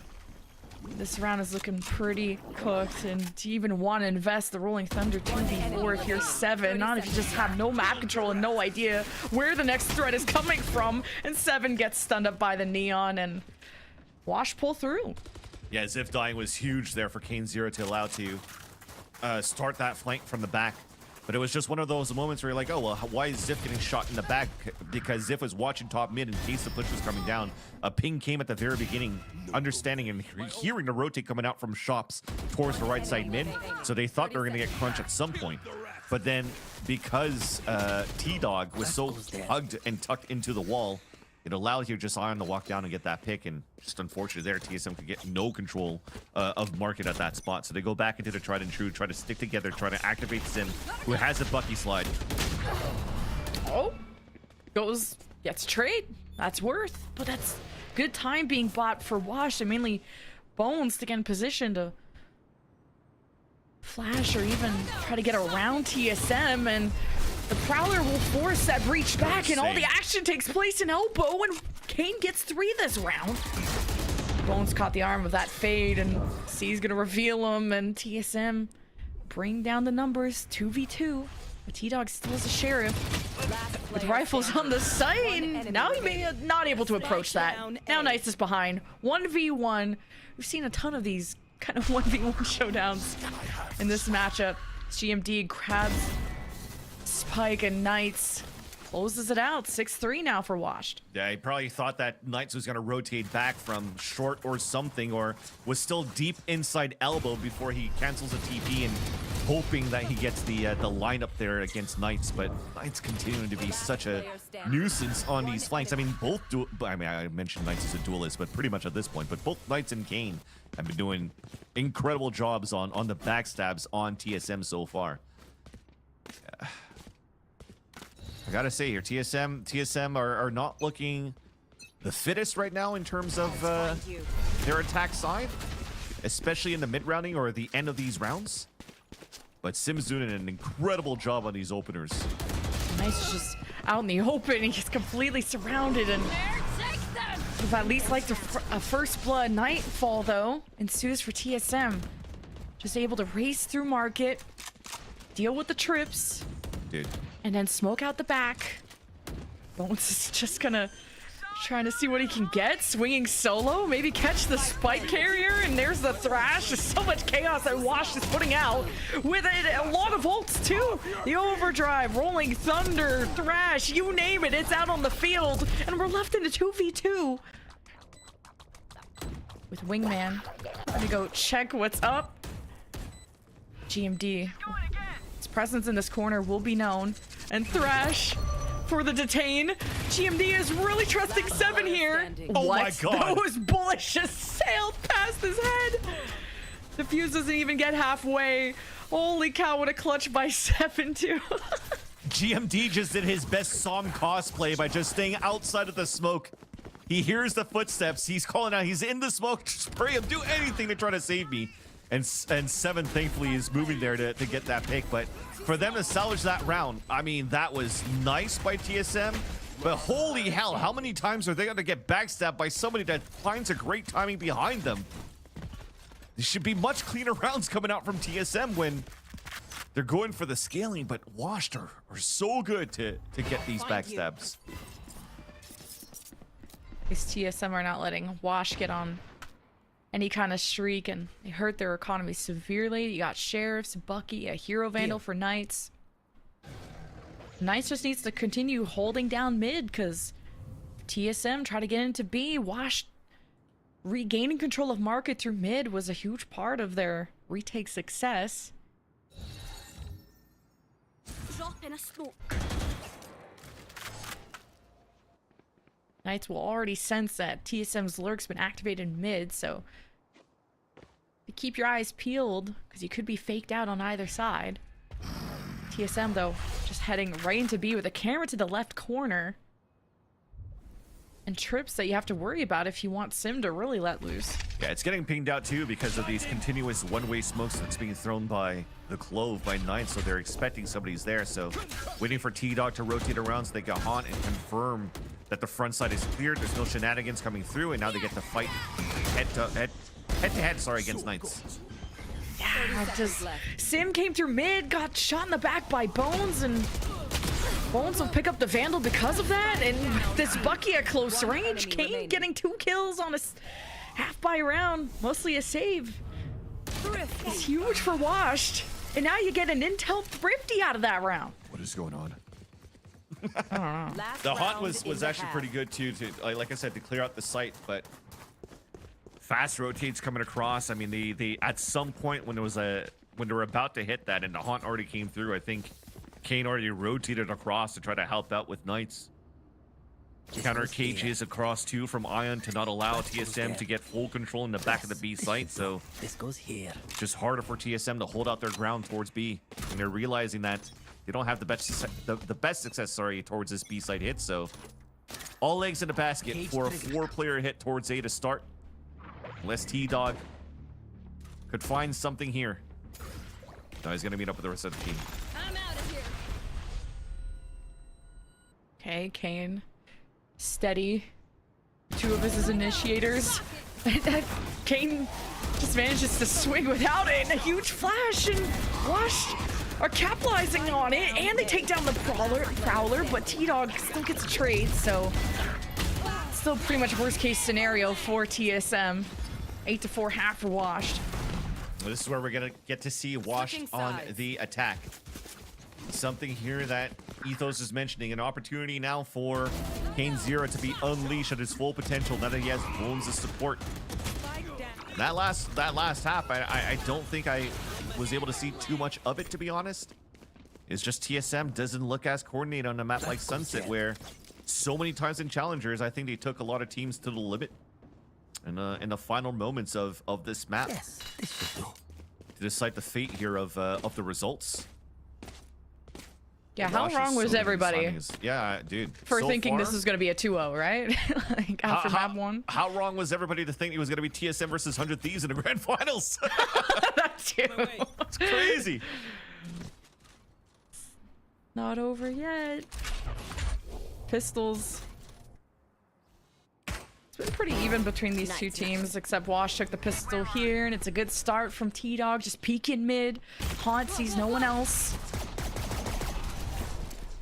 And Kane's facing some trouble solo. He's pulled the attention of 3 defenders. So he's like, if you guys don't push the B site, I swear to God. But maybe Washed had this mid control. Now they're still trying to get into B, and all this time being bought, not really working out. Now you got the spike in mid. This is scary. All very nicely done by T-Dog in the very beginning. But Kane still opens up the map. There's some over-rotates that happen there after those 2 kills from T-Dog, and now A-Site's fully in control. I mean, even the Clove is still in range to smoke out shops. This 4 versus 3 from TSM definitely is not a guaranteed dub with how we've witnessed these post-plant scenarios for Washed, especially with their aim. 3-person flank will be snuffed out by the trip. What kind of help is Ion gonna get? It all depends on how quick they can take care of Ziv. No, Ion didn't get any support on the flank, and Ziv still got a trade. So Washed only have 1 on the post plant, and it's mocking with no util, and this defuse is just gonna be held, so nice try, I guess. TSM with a chance to buy back a couple of rounds with the pistol. And that's the thing, like, the trip only spotted 1 because it's really the only thing that you could do. So it's even nicer that Sim on the 1v1 was able to win that fight against the flank watcher, because then towards the end you don't know how many players are actually playing back towards the gate. So the attempt there from Wash was a good read, pushing back towards the spawn, sliding through, just couldn't win the fight against I think it was Ziv back towards the gate. And then you just have 3 players, free reign, free control towards the site to go for the full defuse. TSM, they have some breathing room. Oh, jeez. Well, Kane was put in his place quite quick. Trying to do his best to close the gap, and he gets closed out. TSM will still keep watching. We'll have to re-clear through A main. TSM then use Haunt to check mid, and no info for TSM except now the 2-for-1 with the Outlaw. Nothing stopping T-Dog, and the spike is down, so Knights will be on his way to go grab that, while Ion tries to keep the defenders at bay, but with the little HP he had, it's tough. TSM have a potential to take all 5 of their weapons into the bonus, depending on what Knights can do with the Sheriff. Always gotta love a twofer. That's a nice little shot there from T-Dog, and if you're looking at HP, all of these kills so far, not a lick of damage being taken by TSM. That's a lot of economy that could carry over over the guns too. But this is still Knights we're talking about. Wallbang on the second shot too, and the fault line doesn't get Knights, and it's too much to look at. But hey, you deny at least 1 rifle. Rare misses, but yeah, denying 1 rifle, but the other ones are still fully healthy at the end of the round. Seems as though the fault line kind of missed here. I don't know if it was being used for elbow or something, because those 2 players on the short were not stunned at all. It was just a free kill for Sim. Full rifle in the second round, carries it over to the third, of course. And T-Dog in the last 2 rounds have been quite good to cover up middle. And now it's a little bit safer. You're placing the trips to have passive info towards market and middle, so you could actually add a little bit more of that pressure on the extremities. Oh, the Prowler didn't get the trip. Be something for TSM to deal with. They'll get orbs going. T-Dog one away from the Nightfall. Washed are stuck in middle with only a trip covering their tracks, and with their lurk heading towards B. They have a pretty forward push too from Ziv looking through his camera to get eyes on B main. So Wash will have to fight tooth and nail for this map control again. It's like 360ing, trying to get info, and he still gets a kill on 7. Neons are too quick, man. Now re-clearing through elbow to await them. GMD with a paranoia. T-Dog with nothing but outlaw. And trying to get a shot on the bones. 10 HP. The box so sturdy to help him out too, but T-Dog still finishes off what he started. Advantage for Washed. Trying to get a plant. GMD allowing that to go through. And now he's in a bad position with his position revealed and now gone. It's just Sim. 1 versus 2. Has the overdrive. And some speed to work with. I'm out of here. He's trying to isolate a duel. Taking this step by step. Oh, mocking his last leg, and he clutches it. At 6 HP for Washed. Dude, imagine if you 180'd and got that while sliding too. That would have been some crazy shenanigans, just like we saw from Trust and Plug earlier on against 100 Thieves on this map. But the 360, I mean, that's the standard thing you have to do here as a Neon. Just jumping around, doing the 360s, just very similar as just a jet dash into your own smoke so that you could actually get the information for your team. If you fall, you're able to potentially get a trade, or if not, info for where you can pivot based on the players that you find here. By finding that breach, you know, 7 was playing a line to support the fault line anywhere. And now TSM, I mean, it was a bonus round, so not too bad. They come back into a big fight. Even Knights and the rest of Wash here, they still have a pretty decent buy because of all these plants they've been getting. TSM just ready to play off of 7's fault line if Sim makes any contact, and still has the overdrive. But now Sim gets fault lined himself, and it's a lot of Wash being able to take the initiative, and TSM playing a more reactive style. Trying to flash off cam potentially here so that Sim can get some picks. Is dead in a flash. Sim continues to hold market. We pushed out. Kane on his way. There's a crossfire too with Ziv. A huge double kill.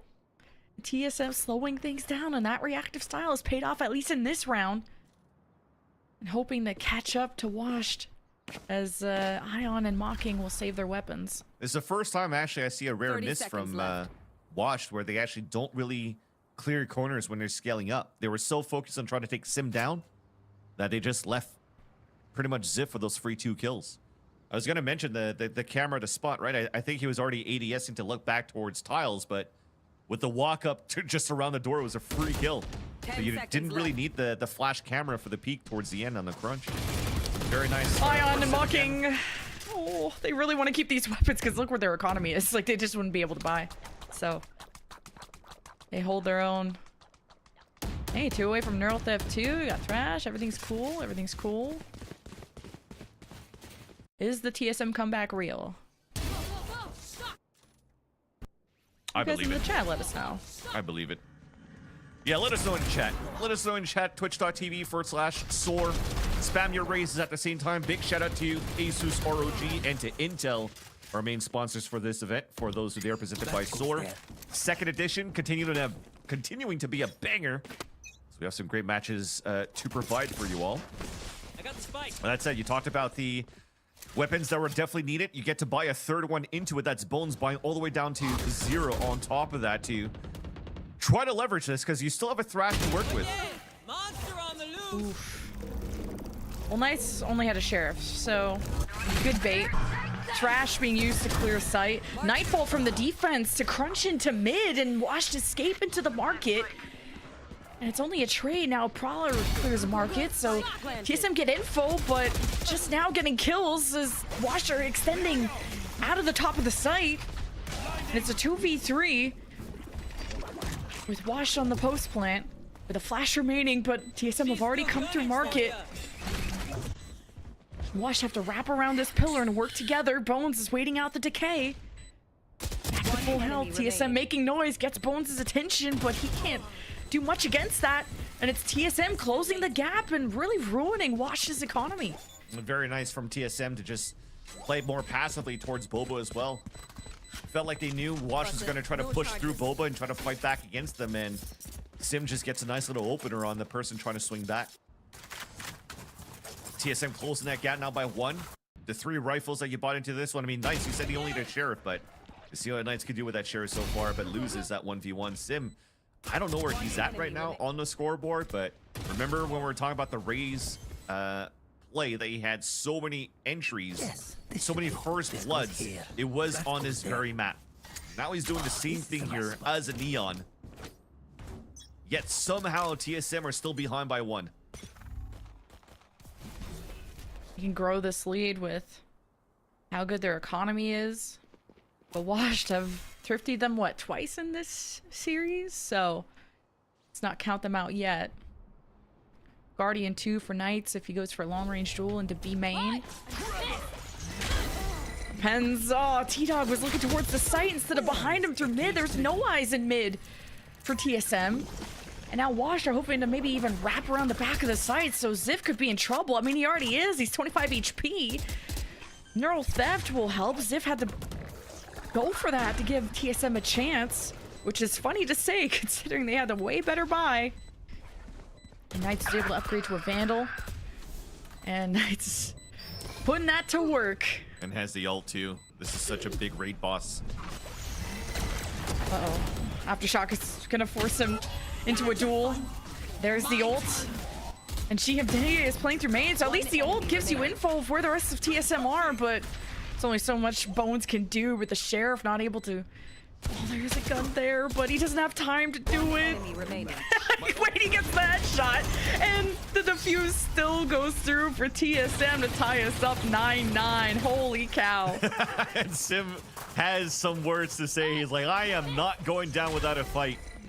And he is just body shooting everybody alive or dead pretty much in this map.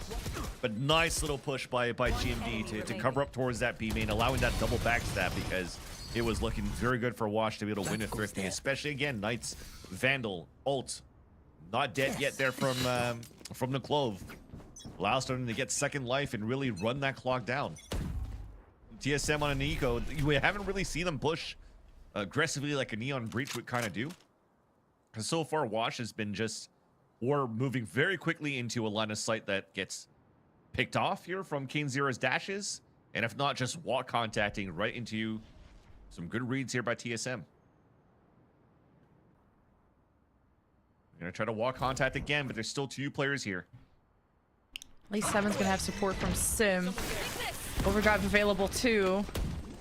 It's a good stun from Seven and kind of no reaction as TSM just in defense mode, and that's when I guess Sim activates, using his teammate as bait. Works out and got to finish what you started. Okay, confirms the kill on Knights.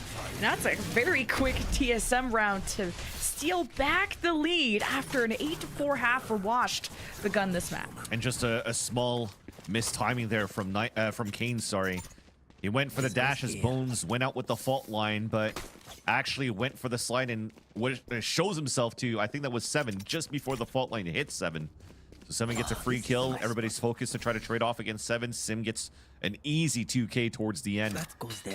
Now you're looking at Wash going to try it again, but potentially this time with a lot more tempo. The fault line's going to go up towards Trop. They're just going to try to flip the A site around potentially. Nope, back towards the elbow. Oh, TSM really starting to run away with this.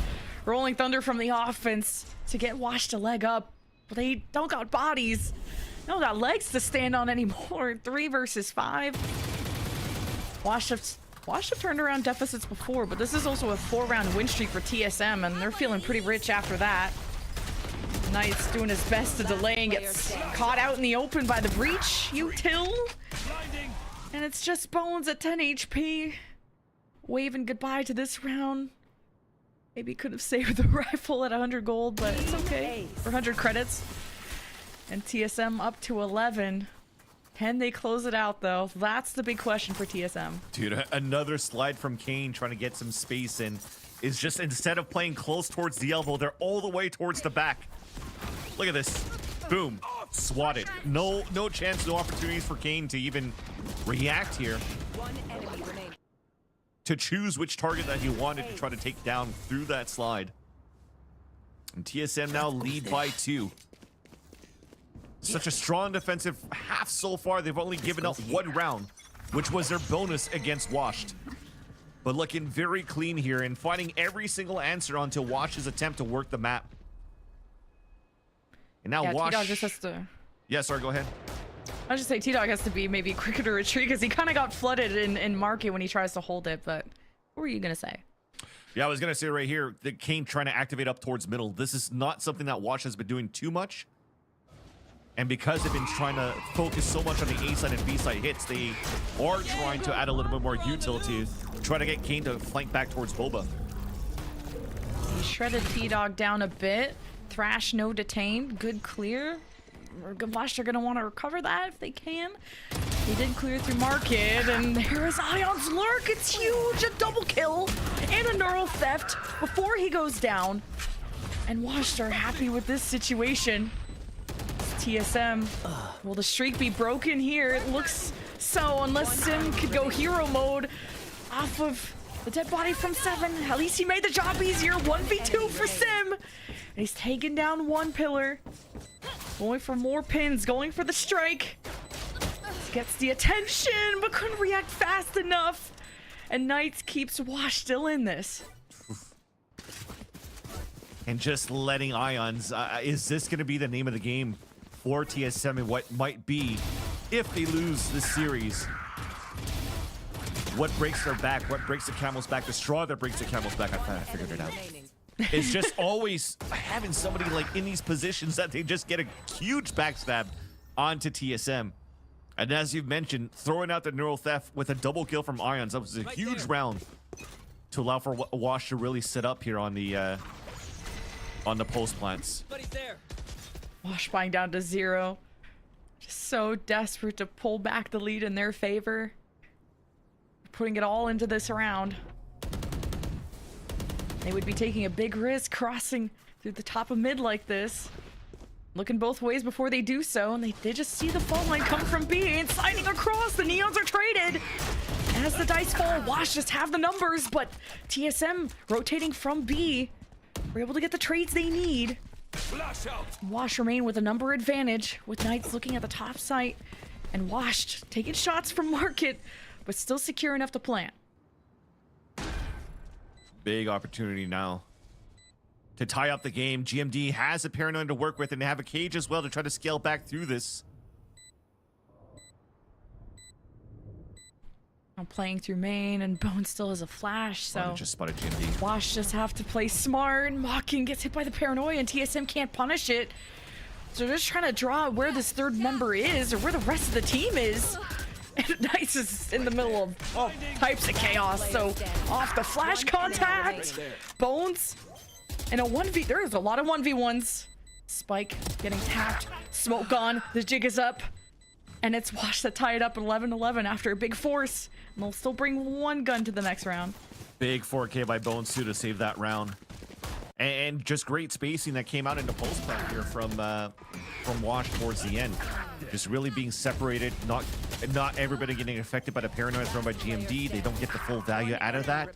But then that slight mistake towards the end, the middle, and then everything just started just unraveling, and Spaghetti was definitely falling until Bones was able to save that round. He's also been activated so far. A duelist playing an initiator down to 24, 18, and 9. Not somebody that I've been talking about a lot here on this map because I was so focused on Kane and what Knights has been doing in the past 2 maps. But this initiator is definitely doing his, picking up the weight here when it comes down to, you know, they're trying to use utility to activate Kane Zera. They're not getting the best value out of Kane Zera because of that, because the TSM's just in great positions to just punish Kane. But Bones is doing a good job to pick it up right after and save these moments now for Wash. And you're definitely seeing it here, there. Here. Just holding spawn for the first minute. They're just waiting and anticipating a crunch because of these strong ults that T-Dog and 7 have. Now you're forcing, you know, the attackers to make the play. There's a minute left on the clock. Now you're trying to get a little bit more info, and you don't really have the best initiator to find info on your B takes. Kane is just gonna go head first into that. Jeez, and brings out the Nightfall and the Paranoia out of T-Dog and GMD, so... And Kane still has 1 HP. I thought for sure he died. I don't even know how he just got rejoined his team. Dude, but there's plot all armor. types of Cypher util. Yeah, the plot 30 armor is seconds huge. left. Main character energy. TSM have all types of Sentinel util though on the site. And Kane just jumped over 1 tripwire. The plant will continue. Rolling Thunder retake 4-7. 2 Rolling Thunders as no one can move. 13 down. seconds and Washed hasn't planted, and this is for the lead. And Sim 3K that round. 2v2 Knights against Ziff and T-Dog. And it's TSM's defense that pulls through. Match point, series point, grand final ticket on the line. Oh, just great from TSM towards the end with the amount of ults. I was going to mention too, GMD has been holding on to this from the shadow for quite a long time. But the first stall with the Nightfall, and then the tethers are given to tell that the rotate's going at the tempos from Wash towards this A site. And then GMD TP's right into all of that util also that anchors up towards that site. There was no opportunities here for Wash to go for a plant. And look at this last round. They have a Thrash, thankfully, and an Overdrive, but outside of that, 24th round, broken econ for Washed. Can the ranked demons turn this around in their favor with Knights with the Hero Vandal? Oh, it's a tough one with the bye they've had. Washed have just locked down so much. Very little saves. But Wash putting it all on the line. After even just pushing TSM to this point. Prowler, Wash are forced to shoot it. TSM gonna know exactly what's up. Thrash to clear the side yet again. Going towards Market. I think he got shot down. No detains of TSM. Have to hold on. And they still bite back against Wash. The plant is barely secure. Thanks to the smokes from Knights. We'll have a second life too with the ult. TSM 4v4. A lot of injuries on Wash's side. Paranoia from GMD, that's the biggest thing for the retake.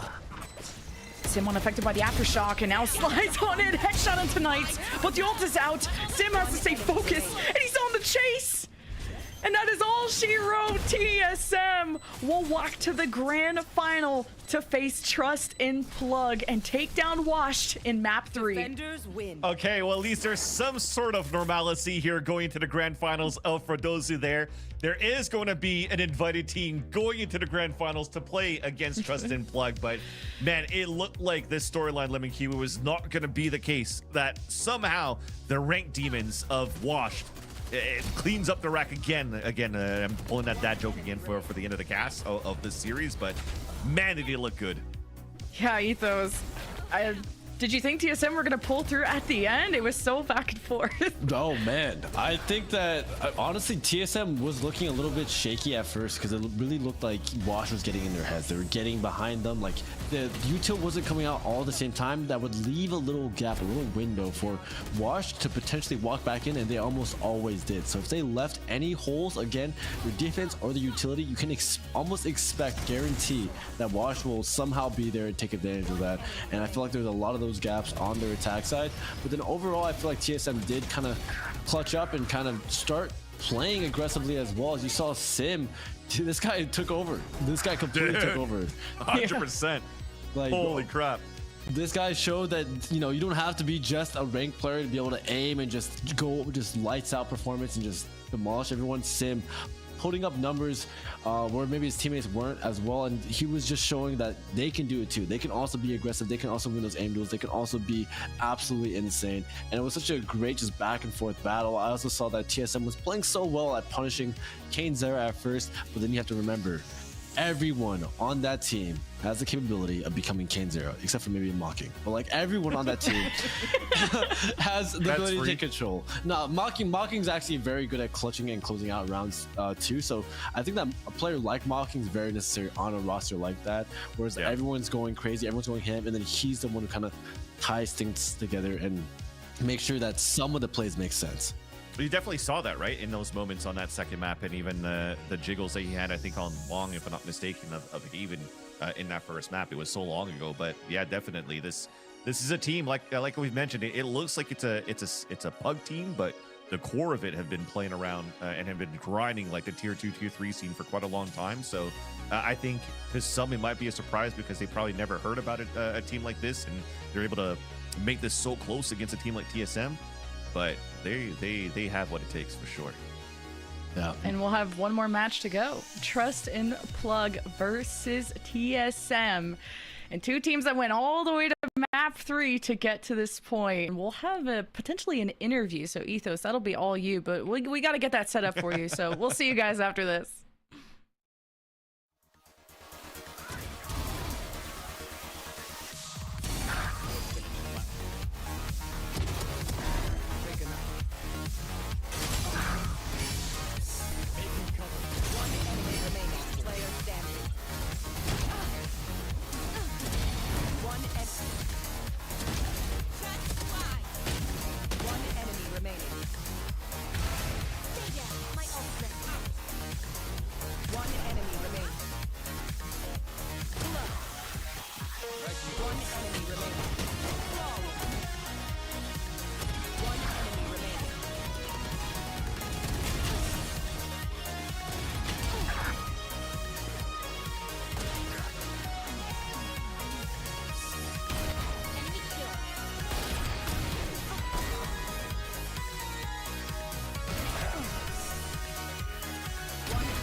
Hello, ladies and gentlemen. Welcome back to the For Those Who Dare Grand Finals event. We just watched TSM take down Washed in a nail biter series in a 2-1. It was absolutely insane.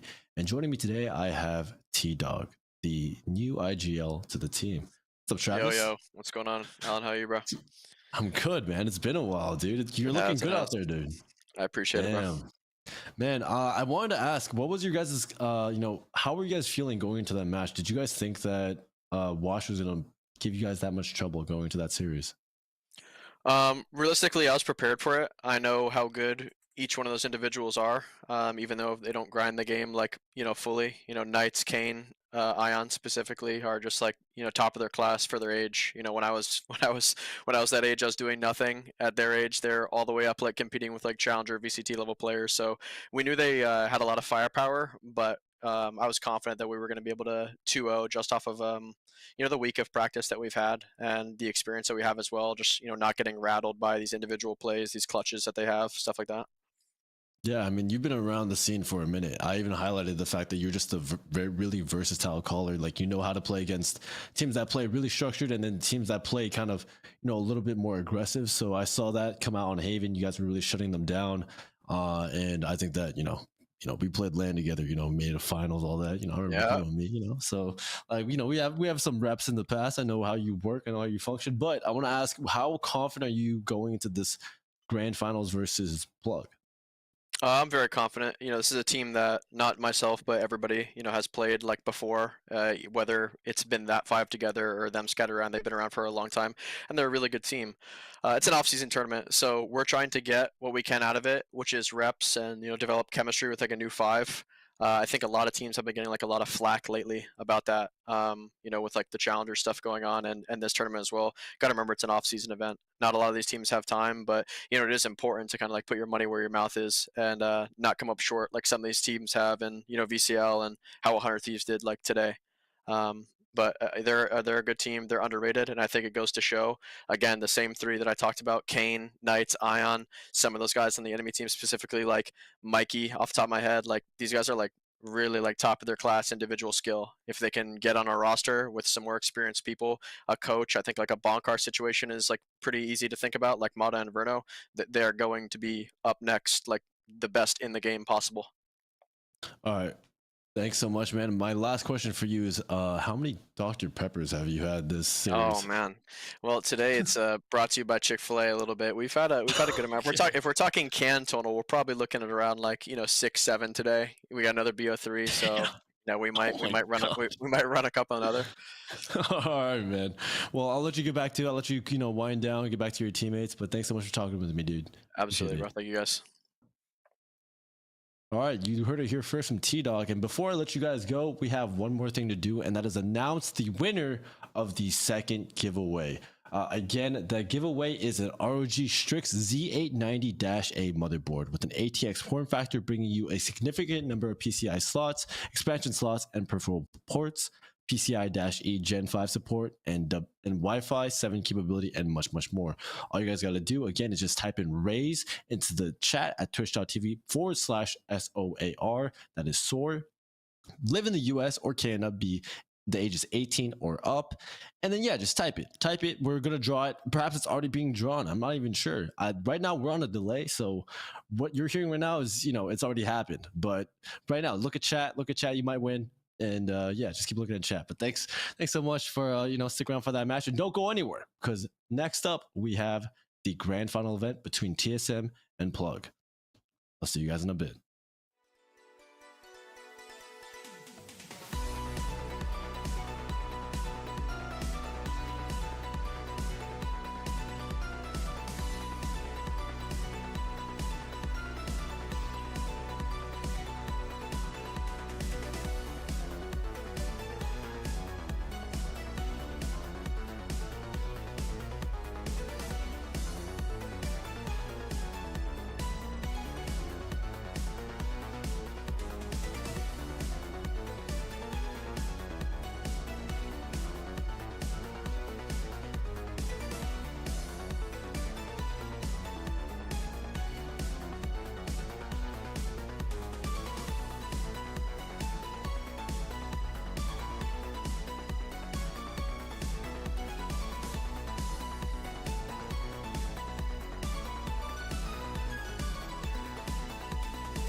I can see is we're drifting apart.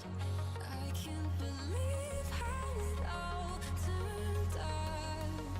Bring me the light, bring me the light, bring me the light, bring me the light, bring me the light, bring me the light, bring me the light, bring me the light.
For those Welcome there. back, ladies and gentlemen, to the last match, the very final grand final of the real grand finals of the For Those Who Dare tournament. Presented by ASUS ROG, powered by Intel Gaming, and hosted by Sword Gaming.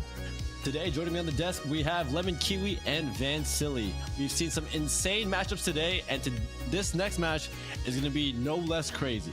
I'm super excited to get into it, but before we get into that, we have one final giveaway. And I know you guys were like, oh, I don't want parts, I don't want all this stuff. This is a monitor. This is a gaming monitor. You can take it and use it right now. I don't know, maybe some people didn't want a part.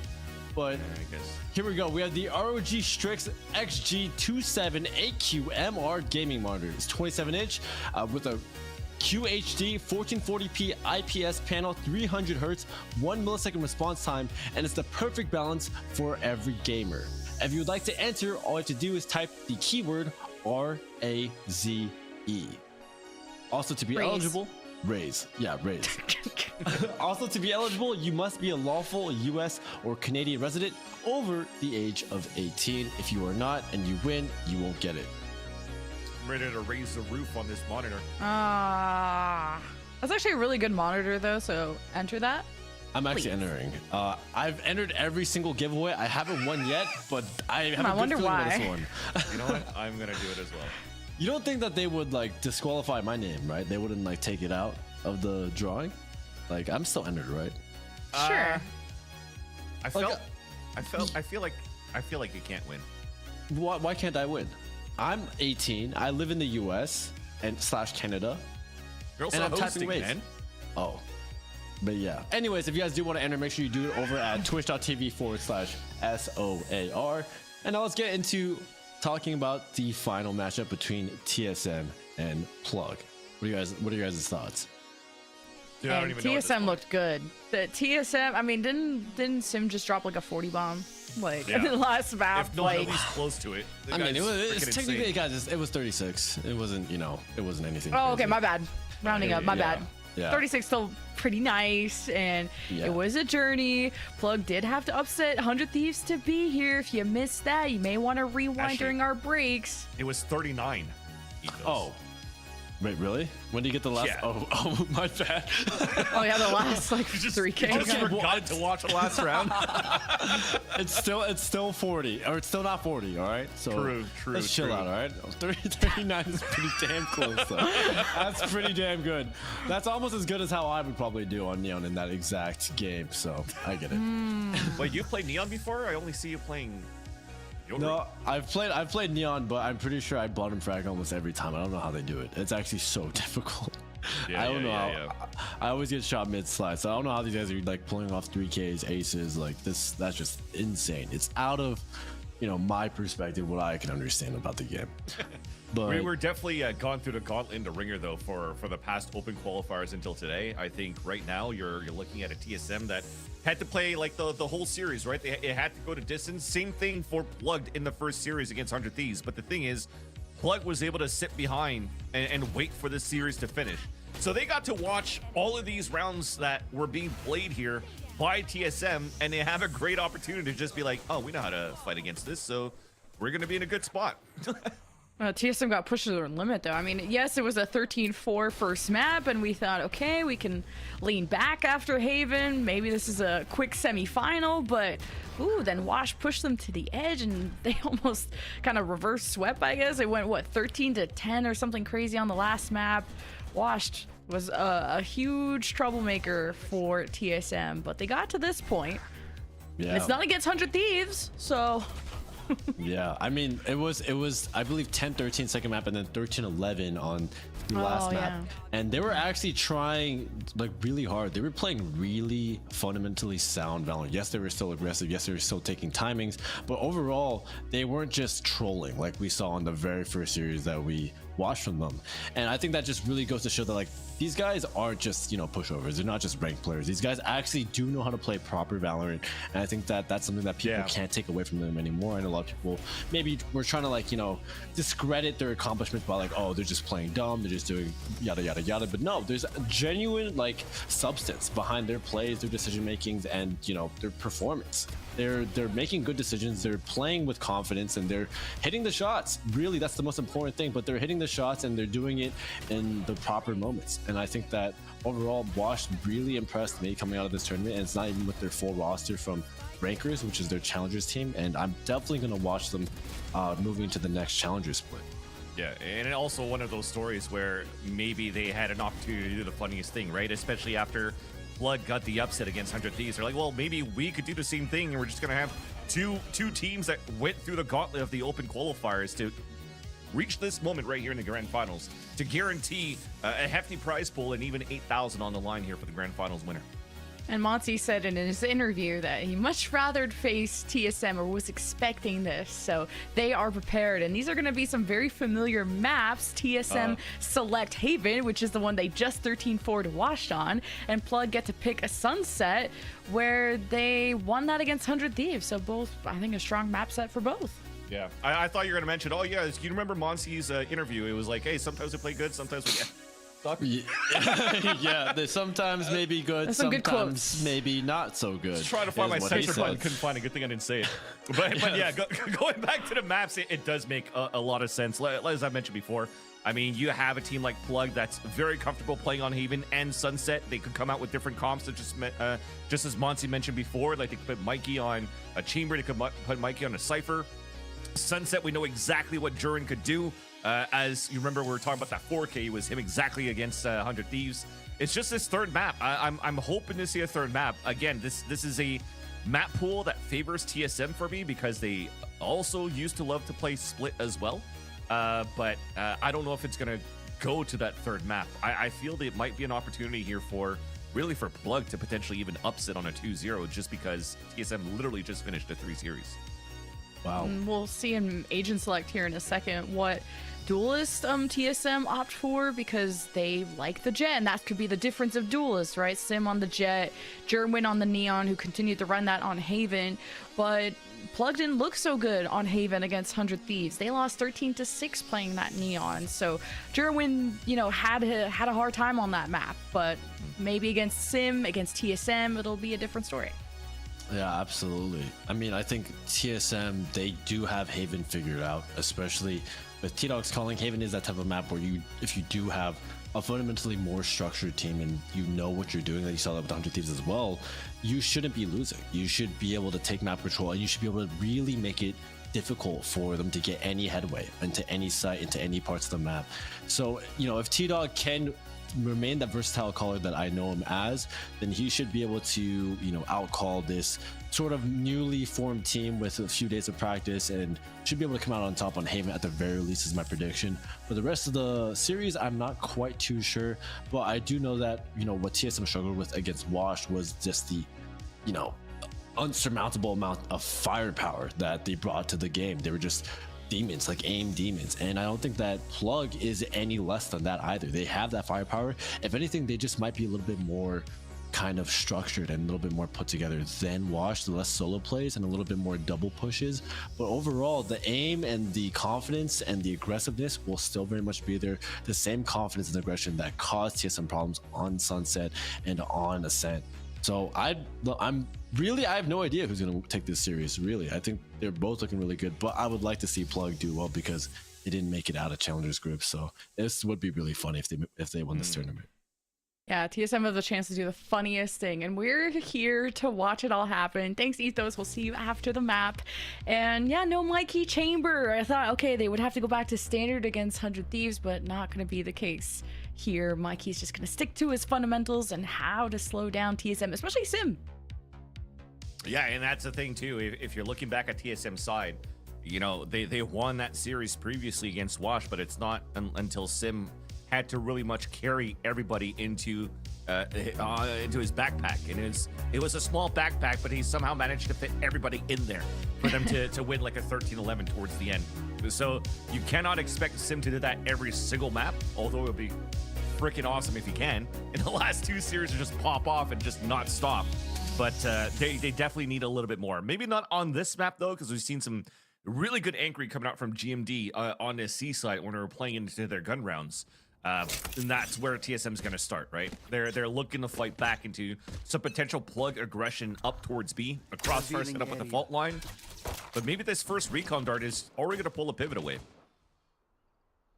Yeah, TSM gonna play this cool. They got 3 set up in B, so they want to crossfire. That was one option, but it gives them easy access to A or C, depending on where this hit is. And 7 already gonna get to call this out, and he's not even on the immediate retreat. I think he got grabbed well. I don't know what happened. I got stunned there by the neon. Got stunned. Okay, yeah.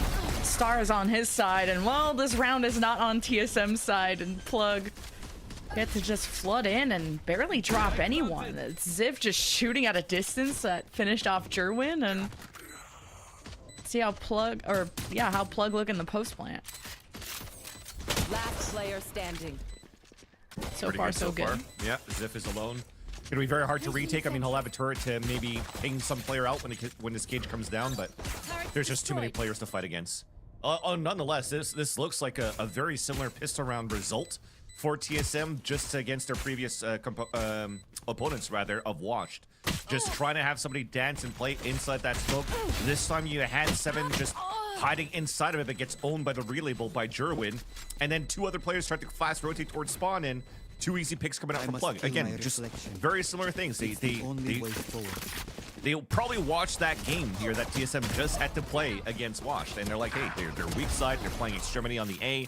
They're having the player dance around in front of default so you can at least hold down and maybe reflip towards long, and then they play flood retake before even using utility to just go double up and try to retake the site. So Plug was just ready for that one, and TSM are already going to be on a full eco with Sims Sheriff. We'll just have to keep an eye on these early round recons and just what information we're getting. Jerwin already spotted at A main, not able to shoot that quick enough. But that's what 7's job is, to just collect information and stay alive. He wasn't so lucky last time, thanks to the stun, I think, from Jerwin. Either way, Plug can now dial things back. And TSM have already started to scale up their jet here of Sim. Now this Aftershock is going to force him into the firing squad. Jeez. Trying to land that shot before he was able to dash away. The 2 players fall instantly on the double swing, and Plug's looking pretty good here to win the anti-eco. GMD is thinking about, thought he was going to go past the smoke. Meanwhile, Ziv is working on a flank through C long.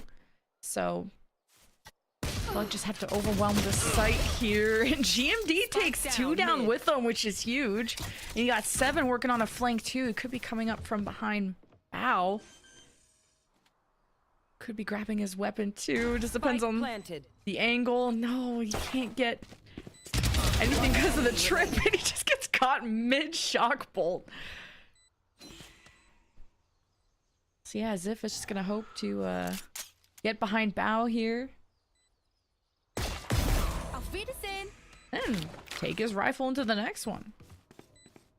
I think he just wants to go fight here. They'll be able to fire rifles in the next, and he just wants to make it expensive too. Bulldog is not worth versus 1,000 credits with Bulldog versus the full rifle you could get here with the kill that he just got.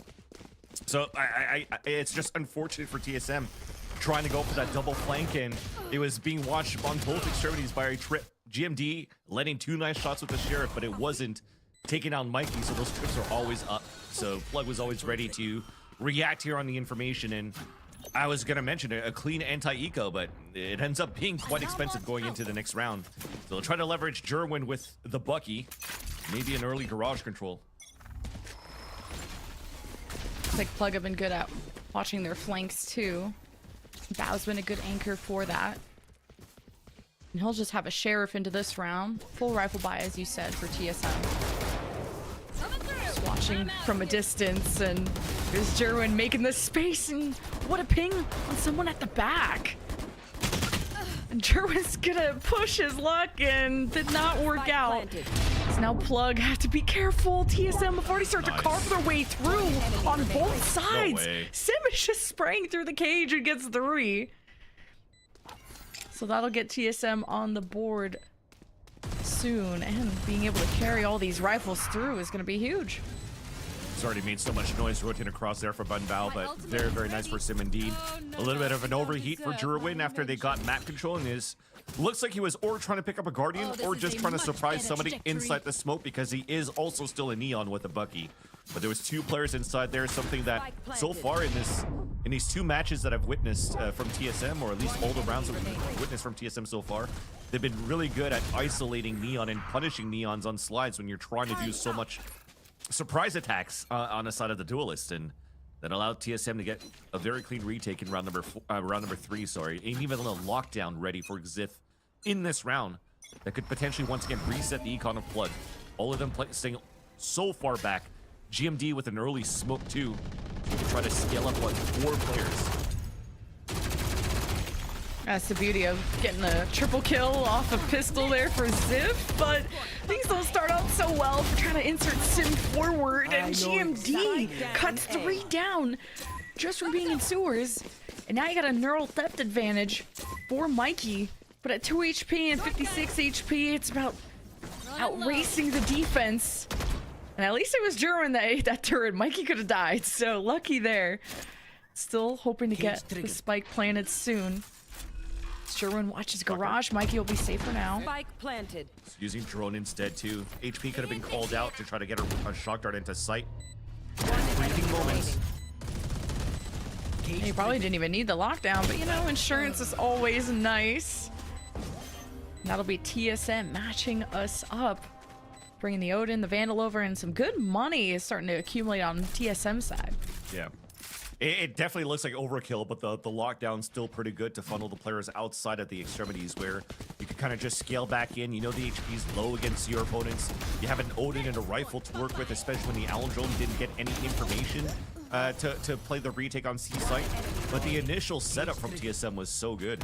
I mean, look at those trap kills. It was going to be like Gravwell, smoke in the front, double nanoswarm to do double damage, while you could play the lockdown and full retake on a quad flank if there was nobody there on A site. So a very nice setup from TSM, and Plug went right into the spider's web and got owned. TSM lost Sim early through this route, and look, Plug are just stepping up the aggression, and Sim takes a step back and fires back even harder. The Plug are just trying to, I mean, they lost their best gap closer, and you got a bunch of SMGs, so this is just kind of tough. About to go for a big play, and it's just 7 hosing everybody down, putting out the fire. This is about to be 3 in a row for TSM. And another 3K for Sim, so as I mentioned, you can't really ask too much from Sim to pop off just like he did on the previous map of the last series. But he is looking to pick up right where he left off. 2 rounds where he gets a 3K that puts him here at 6, tied up with GMD. And again, it's just really Plug not having a good opportunities to really sit up here in the post play, because they lose a lot of players in the process when they're trying to scale, especially as you said, trying to utilize Jerwin to close these gaps. He's like instantly dead, getting 0 value. And now at least maybe it's going to be a recon dart, maybe try to do a Hunter's Fury behind the info that Jerwin finds, and he finds an op. Now you know there's an op at A main, and Plugger still gonna push the issue, thinking, okay, he doesn't have a dash, he can't be that crazy anymore, right? The drone, is it gonna spot Teague? No, so TSM just being ready no matter what, and 7 could just play back too. He's got a Hunter's Fury, he's got Shock Pulse. There's so much delay on TSM's side, and it's Plug playing at such a disadvantage without their Neon, and playing that close with an op, and 7 even supports him. Could barely see anything though. Great paranoia out of Bao. And Teague has a fault line left, and the post plant's looking pretty shaky with an op still lurking around on the site. He just didn't clear this A short area, so Teague's gonna go down with the ship and at least take one down with them. But TSM will still get to keep the op and the win streak. Yeah. Sim says, hey, we don't have a recon dart, let me be one. And just goes for the whole 360 and being a watchtower and being able to spot the last player to allow this trade to happen. But for Bunbao to get picked like that, that was an unfortunate miscomm, or just missing the heads up play that he could maybe try to avoid the op and try to punish somebody else that's going to be out of position coming back from spawn.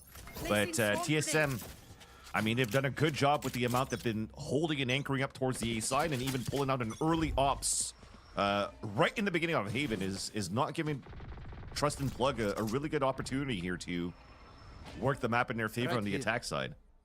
You can maybe double ult around this half buy, especially if Jurin gets good value out of it. This is looking to be probably a wall pinch back into the C choke. But the C is the main focus, but there's already like 3 players there already. Yeah, Sim gets just the solo hold A with an op. But now Plug will try to break into B, wrap around the back of Garage, and Jerwin gets to steal away the Vandal and just be a true threat in the backline. But the threat is also in front of Plug. They lost their spike carrier, so they'll regain. They'll have a member advantage, but definitely not a health advantage. Sim is now on the flank with an op. He drops that, and 7 will be able to change out his... Oh, that's a Stinger, actually, so not something he wants to change out quite yet. Just the Odin. Tough thing to retake with. Quote unquote, just the Odin. It's gonna own. It's just, yeah, but... One enemy remaining. Okay, well, maybe... But? maybe. Just Got gotta 2 be shotguns quicker. too. Thrifty. Ah, see? Told you. Told you, I wasn't worried. Nice intel Thrifty towards the end, though. I just feel that for TSM, there was a lot of gaps on how they were setting up on their defensive round. Yes, they had 3 players here towards the C side, but the wall that's being thrown towards B, the turret cannot really see him in the first place, so it doesn't really give a chance here for Timmy to sound the alarm that there's going to be this crunch happening towards the C choke. But they have to be ready for that, especially if they heard the owl drone go all the way through back to the window of the garage and spotting nothing in the back there. And it's great here for Plug that they identified that gap, and that was quickly taken away here by Jerwin to even put that player in the garage, like out in the island, where they just pinched him and took him down. So where we praised TSM in good positions at the very beginning to get caught for the first time. And a blind ult, unfortunately, not getting any pings or kills. Does cost some movement. Maybe Plug could just play off of that info. Rolling Thunder. Plug gonna go in mostly blind, and T-Dog's just already emerging out of the smoke, ready to throw hands with Plug. And it's Mikey with 3 that swings the round. You thought in Plug's favor, and it's just the Sim op remaining. And they'll know it because of that Mikey neuro theft. But no more pings, so he's gonna try and surprise them through Garage. Spike planted. Try not to make any noise. And now he wants them to make contact. He wants them to challenge. One enemy remaining. Oh, he baits out Bow. Wait, this is so possible. Mikey's 36, and Sim gets it done. Sim is different right now, Chad. Sim is different. That is such a good play on a 1 versus 2. A beautiful clutch. That hurts. And he definitely dared to win that. I mean, just jiggling out to get that. I love that spray of the EG on the ground, too. Be like, hey, you let go of this? I mean, watch this. Just the jiggle to force out that swing from the Omen. I mean, anything else, it was good protocols coming out from Plug. You have the Cypher, Mikey playing contact. And as he gets spotted here, you're trying to go for a double swing. Sim spots it, just uses the corner of the wall as the extra obstacle to isolate these fights. And you're playing against an op here, and you're also playing against Sim. I mean, that was clean. You're gonna call a timeout for Trust and Plug to figure out what's gonna come next and how they can go into these rounds more confidently, not just stealing away around here and there. It's TSM that are still pretty locked into this map, especially with the Sim op. Like, how do you react to that? How do you challenge that? How do you punish that? Yeah, and he tried. I mean, the trip was a perfect play too for Mikey, but you're playing in the moment, right? You're planning, you're trying to set it up, you're trying to sound the alarm. I mean, he did even jump over to make some noise, so it's like everything was well played. But when you have a player that's on a heater like that, that's a similar story as the last series, where Knights and King could do no wrong, so whatever you're trying to do, there's just no answer. And the only thing maybe out of this one is the timeout to cool down TSM's hot streak, also with how TSM's just hitting every single one of his shots, and hoping that the timeout may force him to overheat a little bit more, and Plug could salvage a couple of these rounds. First time seeing mid control from Plug, or at least like sending the team there. Now smoking off B could be a fight for Garage with Alarmbot and Astra smokes there. No one actually watching that Garage window. It's just Zip kind of holding solo and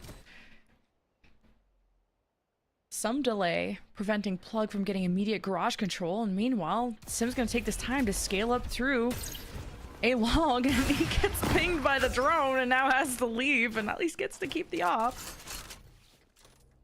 The drone from Seven's side actually cleared out towards Garage and Long C, so they know that there's nobody really leaning towards that side with the first util. Sim even re-peeks. That's the overheat I'm talking about, but he makes it out. Wow, with the updraft too, dodging out of some bullets that were just spraying through the smoke. Took some damage, but could have been worse. Always could have been worse. And now Seven is just gonna Odin spray through B main and Plug are caught. There's one sheriff that's hanging around and Ziff trades. And it's just Jerwin with at least a Vandal and the spike to salvage this around and run over with 12 seconds left to see to plant. It's That's the hero rifle. The hero rifle that he brought into this round here for Plug. Could it be another thrifty for Plug? I'm ready. Jerwin, here's them running in and okay, just the 1-2 punch. Another Intel thrifty for Plug. Okay. That's 2 round salvage from Intel Thrifties, man. That's just crazy. Again, it's not a weapon that was even picked up by Jerwin. Everything from this spray. It looked like they were just going through the meat grinder. Timmy the Turret even gets a 3rd kill on top of that. But this, the slide to get the kill, and the balls to play out in the open like that. That was just so nice there from Jerwin because he had no escape. He's just trying to use the logs as like a one-way so that he shows only his head. And he did it perfectly. Because GMD did not expect for him to be out in the open. Sim was not in an angle to trade it out. But Sim will be in an angle here. Oh my god! What? I thought that hit! Okay, Shorty gets it done. And also, before that, Sim was like 12-6, so TSM putting a lot of eggs in the Sim basket. This Plug, look, hoping to drone up into B, or even recon with Teague still alive. Gotta worry about Seven. I mean, Seven mowed them down last time with the Odin, and he's still getting into position, and Plug just now getting established, and they don't want to let anyone from TSM get a retake set up. So Plug get a successful plant and a 2-man advantage against Seven and Ziff, and now it's pretty cooked. Superb utility from Plug to really enter towards that B site. One of those rare opportunities or rare moments where you had everything working in your favor for Plug, where I've praised TSM so good at shutting down Jerwin, trying to get entries. But this time there was the aftershock that pushes GMD out of position, the fault line and stuns that's keeping T-Dog in his tracks, the flash to push forward for the double kill. I mean, all that was so good here for Plug. And now TSM, I mean, if Ziff could save his weapon, it would be difficult though. Never mind. Very easy. There's a Neon from the back. But 5-5 on the scoreline. This is still not really out of the game, but also not out of the fire for Plug. There's still 5 rounds that they have on the attack only. Where TSM was seeing what they could do on their attack side, seeing how good they were on activating the attack side, how they could smother around the Astra utility on the hits. Trusted Plug has to be ready for those type of sight slams coming out from TSM, but not until these last 2 rounds are about to be played out here. Sim was about to go for an outlaw, but he decides to go for a Phantom half shield to combine the next round, but still try to leverage him to push down on a crunch into middle. TSM hoping to get a thrifty the same way that Plug have gotten now 2 thrifties in Monty with First Blood. Punishing TSM scaling up through mid, and it's just all the pins falling in favor of Plug. And it's just Ziff with a classic, kind of like last round, left solo at C.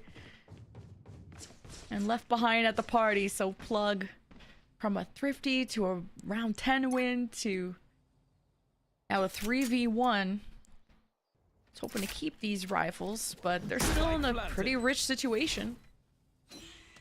Yeah, for sure, for Trusted Plug. And Ziff is going to try to make it so they don't have too much money going into the next round. especially the last round of the half. Everybody could buy here for TSM. Even Sim could buy an op and maybe a half shield or glass cannon. But they are not giving any breadcrumbs here for Plug. Never Reaction mind. though. Okay. Never mind, Jordan's just gonna jump out. Jerwin's having a little too much fun with this. Is this just gonna get out of dodge? And that'll be Plug with a lead after a 4-2 start for TSM. And that's an important kill too for Ziff to Last just round get. before the 'Cause switch. now he has a rifle that he moves into the next round. He has a lockdown that's available too. I'm just trying to see, because you save your weapons, you have a Phantom, it's 1,000 credits. He got damage too, so he can't really go for a full shield rebuy if he needs to buy back into another nanoswarm and an alarm button. As I say that, he's just fine. He's just fine. But these additions, Ziff and T-Dog, I mean, Ziff is really shining here on the defense, and T-Dog in the past, I think was, what, top fragging on Sunset, I want to say, or second best. So I like how they're just being integrated by TSM, and it's going well, and Plug swiftly get into C. Usually it's Ziff solo holding, and they can just kind of depend on the lockdown, or let's see what this Hunter's Fury gets first, and Sim is getting trolled by this op. Spike planted. Scanning ahead. Paranoia out. Plug is just gonna send Jerwin on the hunt, and he gets checked, he gets humbled, and Plug extending out to fight through this lockdown. It gets destroyed, but at what cost? Plug lost their entire team. Yeah, and Sim maybe missed the first shot, but he wasn't going to miss a second time. Mikey backpedaled and tried to go back for a re-hit into Garage and went right back into the crosshair of Sim. So not being able to gauge to a late flank, a late lurk into Garage, while the rest of them just funneled Plug into forcing to fight the lockdown. That was very, very nice for them to instantly pop it down here for Ziff. I mean, that just moved it at the last second. I'd be so mad. There's 2 times I thought Sim had the shot. It just didn't connect. Well, what's your line? Oh, it would have hit on land. Exactly. Exactly. But also, Seven's been a total nuisance with his Odin as well. Even though like Sim's been popping off with this op, it's so hard for Plug. I mean, they are scraping at the bottom of the barrel for these round wins, especially with 2 thrifties that they won, the Intel thrifties that went on their side for Trust in Plug. And that's what I meant about how gruesome it's been for Trust in Plug. To make this a 6-6 half, I mean, this could have been a whole different half if TSM didn't get thrifty the way that he did. Now they have the attack side, their strong side too, and Trust in Plug. They are, I mean, similar strategy, trying to fight back into a contact fault line, and somehow Jerwin just got picked. Man, and everyone just gets dismantled there from a Plug who are holding Garage, and Teek's trying to backstab, dropping through into the smoke. They'll have Mikey to play off of. TSM could get a lead here if things continue to go their way, and they've just been mostly left untouched. TSM just communicating so well to react to where Plug is trying to push from.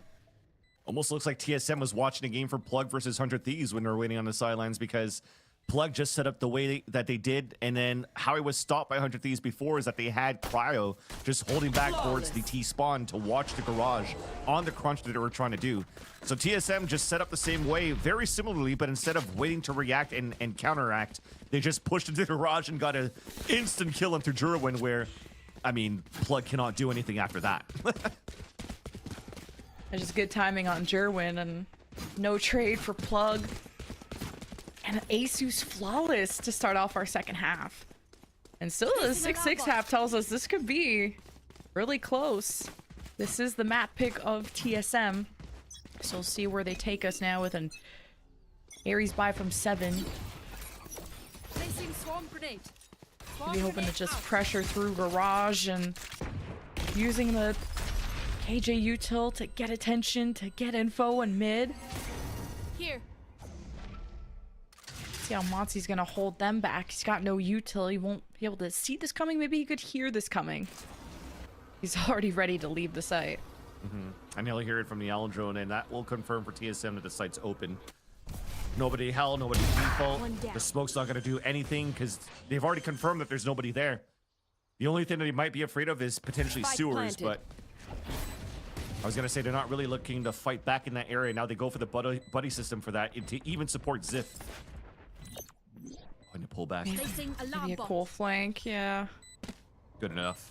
Because they have the alarm bot to watch the flank too, so that's gonna work. See Monty dancing with the sheriff against the vandal there from Sim. Got a late fault line from T-Dog. It's just a matter of time, and maybe Plug can keep TSM trapped in here. It seems like the plan. Bao is still holding from behind, and TSM are running towards Bao and Mikey. There's the paranoia, and there's the swing, and who is left at the end? It's still TSM, but one man down from that scramble. Expensive paranoia throw by Benbao to try to push through and get those exits towards the end. I mean, you're trying to close the gap by turning the corner where people that are hit by that flash could probably just narrow that gap to be nearsighted to win those fights, especially with everybody from TSM exiting at that spot. It was an attempt to keep the economy low and not give a chance for TSM to have the best of buys going through their bonus, but you got 2 Vandals, a Bulldog, a Ghost. Half shields maybe could be the saving grace right now for Plug to be able to fight back this round, but this is some good weaponry coming out from TSM, especially when you have Sim with one of those Vandals. At least Monty's gonna get a lot more support here on A. This time T at the back with 2 flashes. And TSM, they like to pre-fire to like force someone to challenge them. Now you know someone's on the other side of the box and there's more to worry about. It's Sim, so mechanical. You challenge him, man, he will best you almost every time. TSM just win every duel, and at least there was pushback from Plug this time. It wasn't just kind of a awkward retake with no util. Still have a paranoia to work off of from Bao, but that wasn't used. Tripwire destroyed. Yeah, it definitely is not going to happen here for Plug. I mean, it's going to be hard to retake when they have no util to retake with and no bodies to retake with. That's the most important thing. I mean, look how you're running this block down. Too good of a damage here on the side of TSM. And that is, I mean, it's nice what TSM did. The wall contact up, jump spot forces out the first flash from Teague. But right after that, the first stall, I didn't like the repeat from Monsi to just try to crouch peek out to try to get information because he falls first. And then Jerwin gets caught in a 1v1 inside sewers. And then suddenly you have a 3 versus 1 inside the site where nobody's able to trade off each other. You still had more util coming out from Teague if they're going to try to go for the re-hit. You've only wasted out 1 flash when Sim was able to push up. And you forced out the updraft from Sim too, so there was still great utility in the pockets of Plug to be able to really, you know, push them back trying to move forward. But now you know that TSM are hitting that A site quite a bit, so now Plug can just take a timeout and address this, because that was our first full gun round, and Plug did try to take these duels. It's just, it was tough to stop Sim and really the rest of the squad when you're being outnumbered, when you're looking at Plug being outnumbered, trying to hold back against this wave of damage. Yeah. So it's Plug having to retake how you want to go forward and how you're going to stop this win streak from TSM. Well, it was a real gun round for the side of Plug. It was still a bonus round for TSM that was converted too. So now look at how you're flooding in terms of economy. Sim could even go for an attack op if he wants to, but I think after this timeout, you still want to go with a rifle because you know that Plug's going to go with an eco in this round. You see a couple of sheriffs and half shields. Even an outlaw maybe could have been good here for Sim because I've seen him use it on this map. I mean, we've both seen him use on this map previously against Washed, but they're just trying to leverage tempo instead to just really, it seems to work really well against Plug's playstyle. Just walk up contact and full bash execute. Can be able to take the orb here and play off of a rolling thunder and see who you can draw out at this moment. Sim dashing in. Okay, a scout. Sim took some damage and just couldn't finish off the shots there on Teague. And it's just Monty with a sheriff and a 1v3, but with GMT at 4 HP.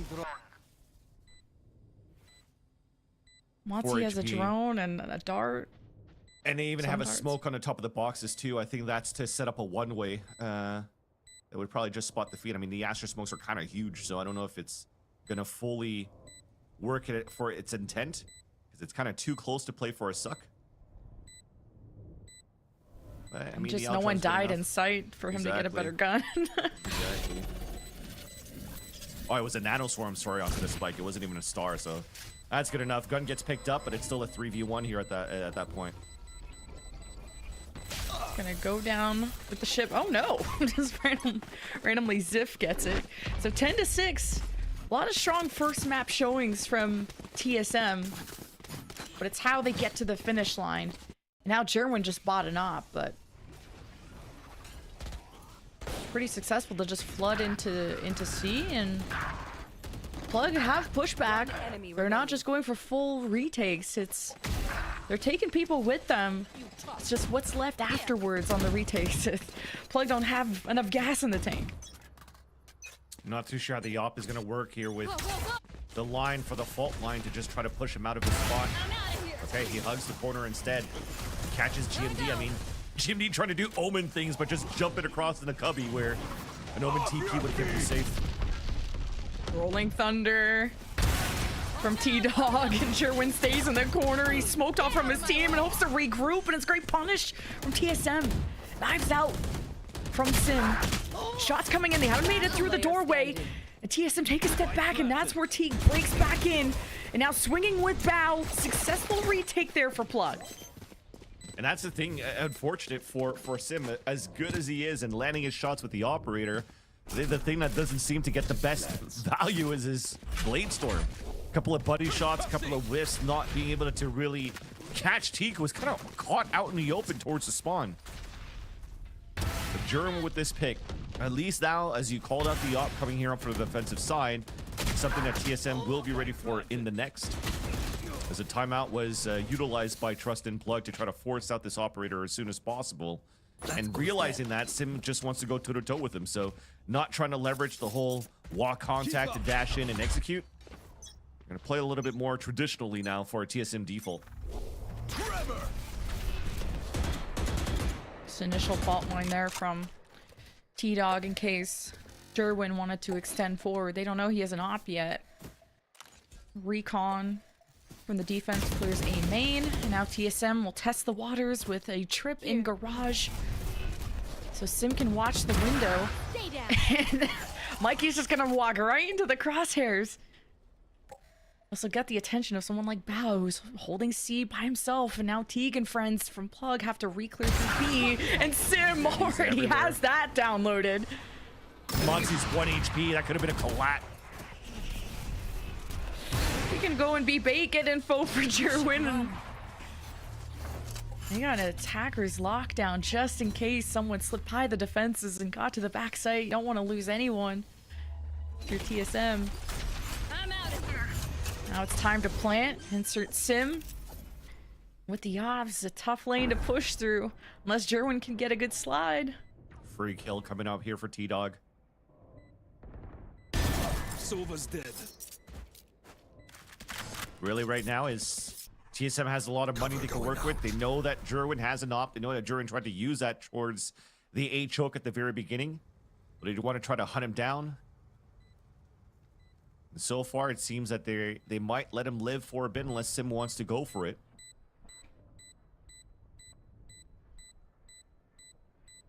But Trust and Plug, this time around, as soon as TSM is ready for the line that you're trying to get with the operator towards long A, and just go for the hit into B. Something that TSM hasn't really been doing in the first place, but as you've mentioned at the beginning of this round here, Lemon Kiwi, where you had Mikey just try to walk back inside the garage. That was close. But that said, the smoke that was thrown by Button Bao was trying to make sure that they could try to leverage a little bit of map control on the side of the defense, because they are weaker there. I mean, you have your Omen that's kind of left on an island alone on C if there was going to be a full crunch towards the C site from garage. So you're trying to throw a smoke, you're trying to reposition Mikey, but they're still not ready for the Sim op on the attack side, something that he just brought out on this map. That surprised even 2 players on top of that, and Plug has to be a little bit more meticulous on how they want to gain map control and leverage his op. A lot of ults too on the defensive side. And TSM is encroaching on a map win. Could be fighting for that garage control yet again. Plug, leave that unwatched. Camera taken out. TSM will be ready to smoke it off anyway, and it's Sim. It's tough to put him in a bad position with the op, and now the drone clears the trip. Rolling thunder from Teague, as there's the flood coming through B from Plug. And it's just a trade. Plug has the jump and the surprise, and it's Ziff that fires back and gets a 3K. And it's TSM that end with the number advantage. You have GMD clearing C, so that's the spike being pulled in that direction. Plug did not benefit from that. Yeah, way too much of a dangerous move to Rolling Thunder off or camera if people are moving up closer to B or off the trip. Because now you're running so many players down towards long B. There's no crunch coming back towards the garage. Everybody's looking towards the same line because TSM's been really good at staying as a group and playing as a unit. And a retake's going to be impossible. Player standing. Especially with Sam. I mean, he already showed us a 1v2 clutch with the op, and he could buy 1,000 ops if he wants to. Pretty much. Regardless of what happens here. And that's what we mentioned before here, going into the second half. TSM just very, very good on working their attack side. Yes, we were talking about the value of the what the Astra is getting, but so far it's been a lot of this Sim and 7 duo that we've, you know, praised during the challenger scene over in North America, where 7 seems to be finding his groove more as an initiator role instead of, you know, a cracked duelist at the very beginning when he was scouted out by, I think, 100 Thieves back then. And now just finding great use of his util around KO rolls, Sky rolls, this time playing even as a Sova. TSM are in first map win potential in this grand final series. I think, yeah, just everyone, all these new additions have found really great homes. Like, you even think about Monty and Teague and Mikey from Blinn, who Trust and Plug are giving me a lot of hope. It just sucks we won't get to see kind of them flourish, and that gives them a lot of time to prepare for the next stage of challengers that they haven't qualified for this time. And a team that has qualified and a team that is doing well is TSM in those challengers playoffs, showing us how they're starting to reach that peak. But this is a map 1 TSM. We saw how exciting they were against their previous opponent at 13-4, kicking things off. But it's the next maps, and by the toe, Bao is gone. That's a big ass toe. 150 HP. Big ass toe getting backed off there by Sim. But this is a great counter. Throwing out the hat here for Mikey out of the Cosmic Divide. They know the hit's coming towards the C side. There's still a camera up there too for the retake. Oh, the Nanoswarm's perfect though. Ooh, Hunter's Fury from Monty just to let Plug settle in. Now Cosmic Divide. TSM hold their side of the real estate. And as it comes down, Teague surprises them all. And now this is Turnable for Plug. And just being this close with the Stingers is huge. Now it's just Ziff on the post plant. He has the spike in sight. And he has the weaponry advantage. 1v3. And Monty picked up the op, and it's a clutch that ends the map in TSM's favor, 13-7. Oh, what a clutch coming out there from Ziff. Another time where you need somebody like your Sentinel player to just step up to the plate and get it done, dude. Ziff is clean on that one, and it was a nice idea from TSM towards the end to try to stay forward up. It wasn't really planned for them, but there was just a lack of coordination from Trust and Plug to really retake in its full benefit. And we have another map around the corner, and I don't want to waste any more time getting into it. Sunset, Plug's Choice, coming up next. Don't go anywhere.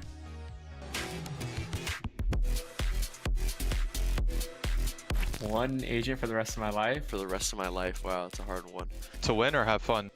I mean, probably Yoru. I mean, I think that's just the most fitting answer.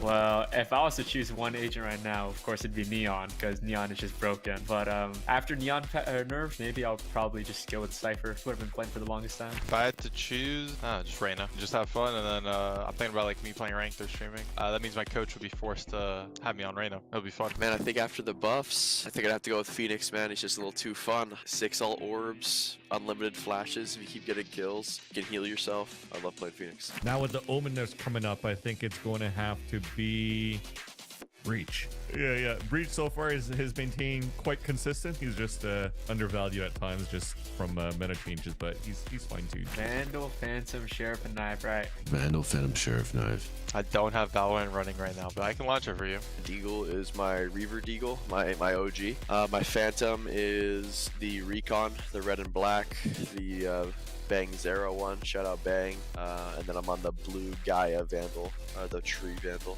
Oh, my knife, I'm on Reaver Karambit as well, so that's been getting me some good results. Right now, I have the Arcane Vandal, the Doombringer Phantom, just because I'm trying to, get some clips with that too. But it's a nice Phantom, but otherwise I'd be using Recon Phantom. For the Sheriff, I have the Doombringer Sheriff. The knife, I have like the Battle Pass Cleaver, like this current Battle Pass looks like a giant metal cleaver. I don't know what. I think it looks kind of cool. Like it looks dumb, but it's kind of cool. So I've been using it. I don't know. My Vandal, I'm using Prelude to Chaos right now, but it's usually a mix between that, Kuronami, and also the Primordium Vandal. For my Phantom, I'm using the Ruination in red, of course. Sometimes I switch between the Recon, depends on what I'm feeling for the day. Sheriff, I'm using the Ion Sheriff, and then for my melee, I'm using the Neo Frontier Axe, the best knife in the game. Singularity Sheriff, Recon Phantom for my boy Sean. I'm not using the Vandal at the moment ever since the Phantom buff, but I have the Forsaken Vandal on. I have a random knife equipped called the Bubble Pop Light Stick. It's the red variant. I don't know why it looks good, so I've been using that. Vandal, I have a few because I have him on rotation as their favorite hit. But because of the Arcane line that just came out, I have the Arcane Vandal equipped. The Phantom, I think one that I like to go back to is the Champions Phantom or the Oni Phantom. Actually no, I'm trolling. There's actually two skins that I love to use now because it tilts people off the face of the earth: the Minima Phantom and the Minima Sheriff. So I call it the Cybertruck Phantom and then just the Block Sheriff, and people just hate it. Especially I have a Riot Buddy on the Sheriff, so people want to pick it up for the Riot Buddy, but then realize it's a Minima Sheriff, then it just drop it. I like screwing with people's minds with that. Ooh, the knife, I like the fans. So like the ones that got released in China, I think we were able to buy it recently. Like I said, I was going through my rotations a lot, but whenever I have a chance to get the fan, I'm putting the fan back up. So yeah, don't mess with me when you're playing against my Phantom in a new patch, because it's gonna be the Cybertruck Phantom for sure. Pop it.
Welcome back, ladies and gentlemen, to the grand final, the final of the grand final. Today, it is the final of the event for the week-long event for those who dare grand final event, presented by ASUS ROG, powered by Veto Gaming and hosted by That was a Pregame. perfect prompter read.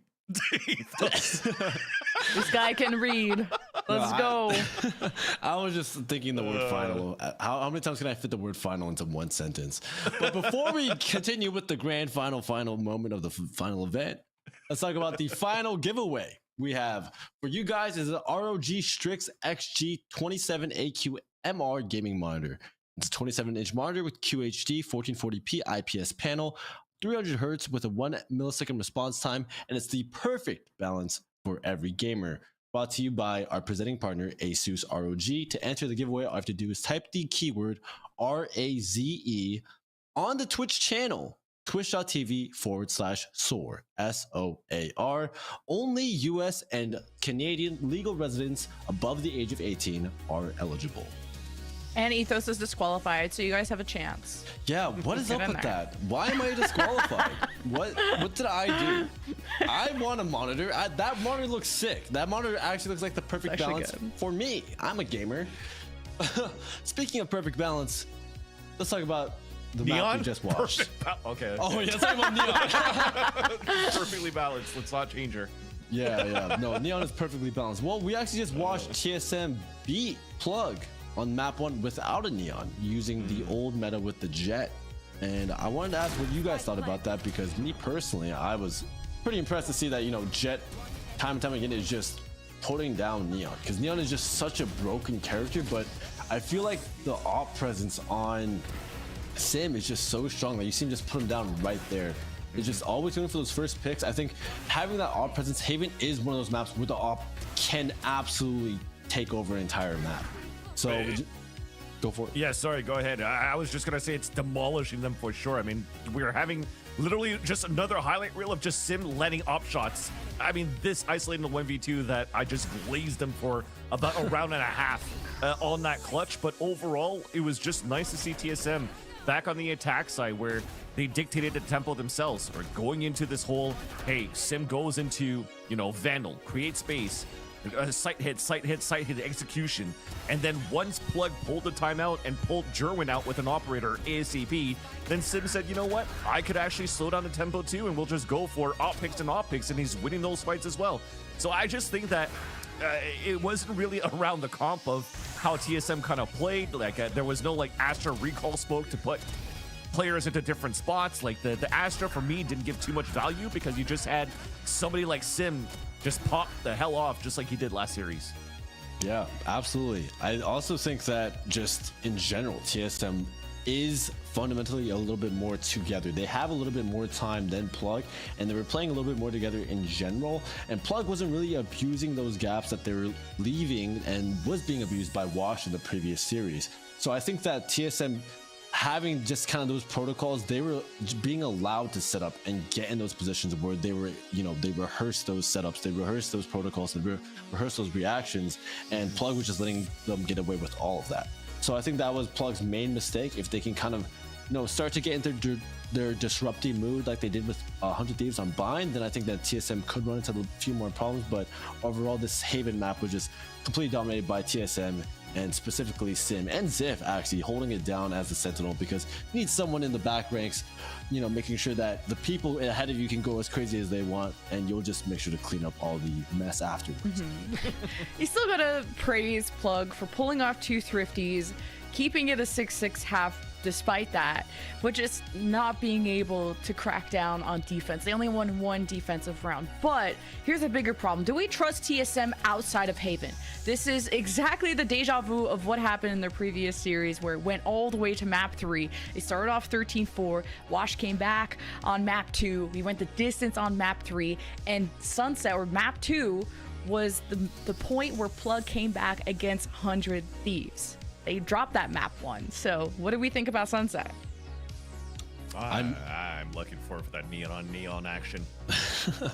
Yeah, I mean, in terms of Neons, Sim absolutely pulling out just an insane performance last map on the Sunset. But Jerwin was also, he was no wet blanket.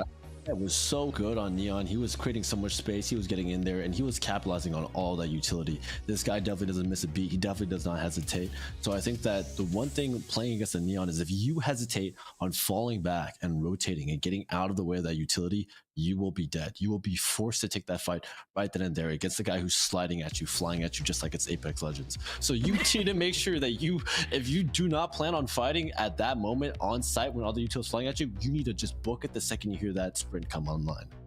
And even just on recency bias, though, if you're looking at that TSM game, they were getting dismantled by flank after flank after flank. So even if Ziff is playing the Cypher, he's got to do a better job to at least find some sort of like camera timing, at least on middle, if it's not being broken and he's trying to move out with the rest of the team, to just tap the cam to make sure that nobody's getting like hit towards the back, right? Because they were getting owned by Washed for at least like full rounds on the timings of the Knights push that was coming out here from the Clove on the A side, the push down towards middle too that came out from anybody else. I mean, they gotta clean that up a bit. If not, we're going into map 3.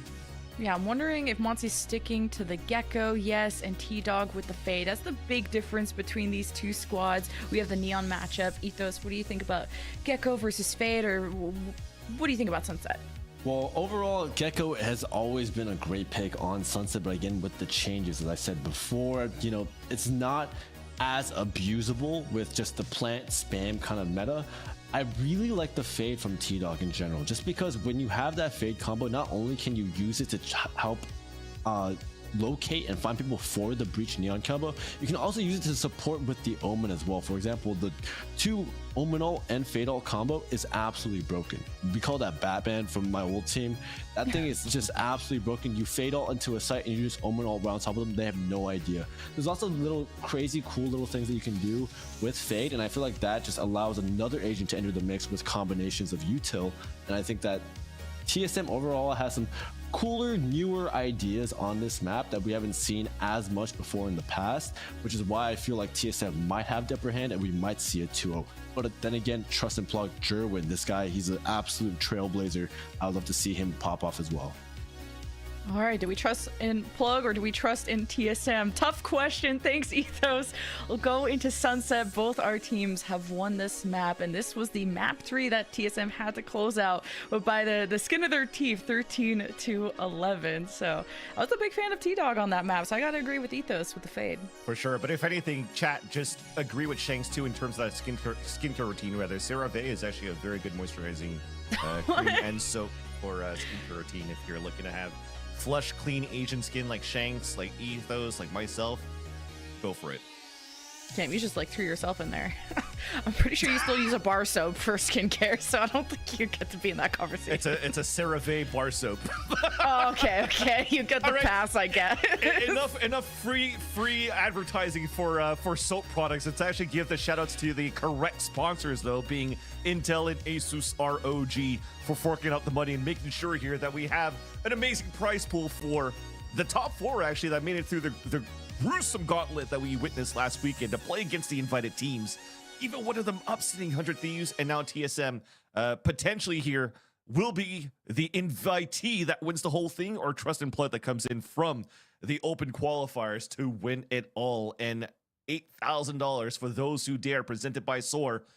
And dare I say here, Trust and Plug has definitely an opportunity here to push this into a map 3. Monty used this Thrash a lot to clear sight and not get too many detains, and you had pointed out the wingman not always getting the plants but using it as a space creation tool, and not something that TSM need right now. They seem to be, well, I thought they were gonna have space and time to plant, but kind of hesitated and Plug flooded in through mid.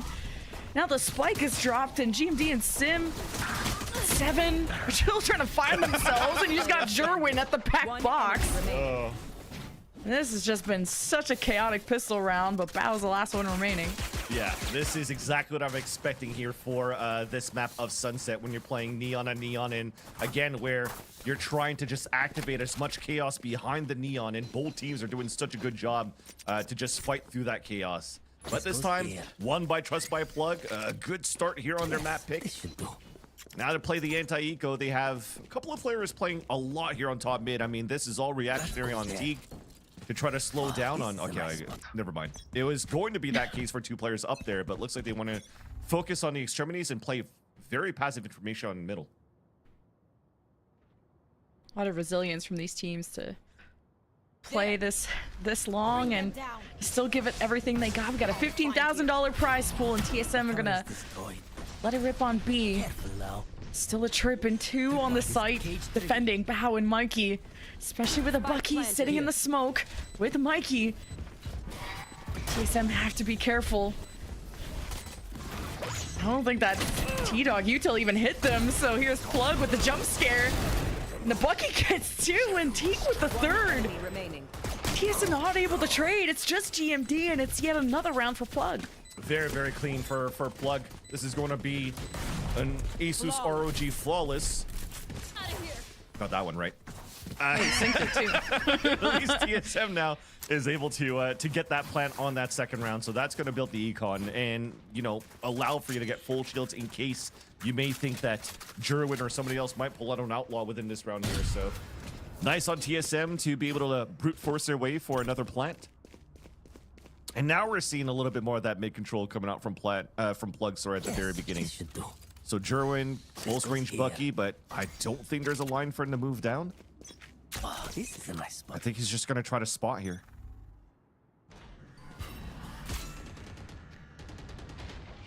All right, now you lost vision in mid for Plug. T's just gonna watch from market. Careful So here. TSM gonna bait them while they set their sights on A. 7 getting into fault line position. Plug in trouble, and Sim delivering the final blow on Bao. That means Monsey still has a flash in his back pocket. Isn't gonna throw it quite yet. Wants Jerwin in position to react to it, but he has a Bucky, so could be a better choice. But if he just pops out of the smoke, he could surprise TSM. It's all about timing, and there's the backstab from Jerwin and the overdrive immediately. But TSM react well. Get multi-kill too bad, and GMD left behind. Holds down the left side of the site, but T-Dog still has to make his way out of elbow. Monsey rejoins T. They're trying to approach this together. Crossfire from TSM, and it's T-Dog with both to give TSM the round. Yeah, and just great patience for T-Dog too. Despite his teammates are falling down one by one, he is not looking to push out because he's there alone with the spike. So he just wants to make sure that there's a way that the action calms down. They can isolate, they can play the 2v2 and use their direct comms here to make sure that they have the perfect trade towards the end for GMD and T-Dog. There was a little bit of a overcommitment on the swing here. I think that was Jerwin that was still playing towards slant, and there was so much noise being made here that GMD just pulls back very easily. That allows T-Dog to insert in and just gets the corner angle, isolates 2 1v1s in. Plug had an opportunity to really do a great job to convert a bonus round on top of that because of the timing that they had to smother TSM on the attempt to play contact towards A. Now they have a gun round on both sides. TSM still has a pretty healthy buy after that round.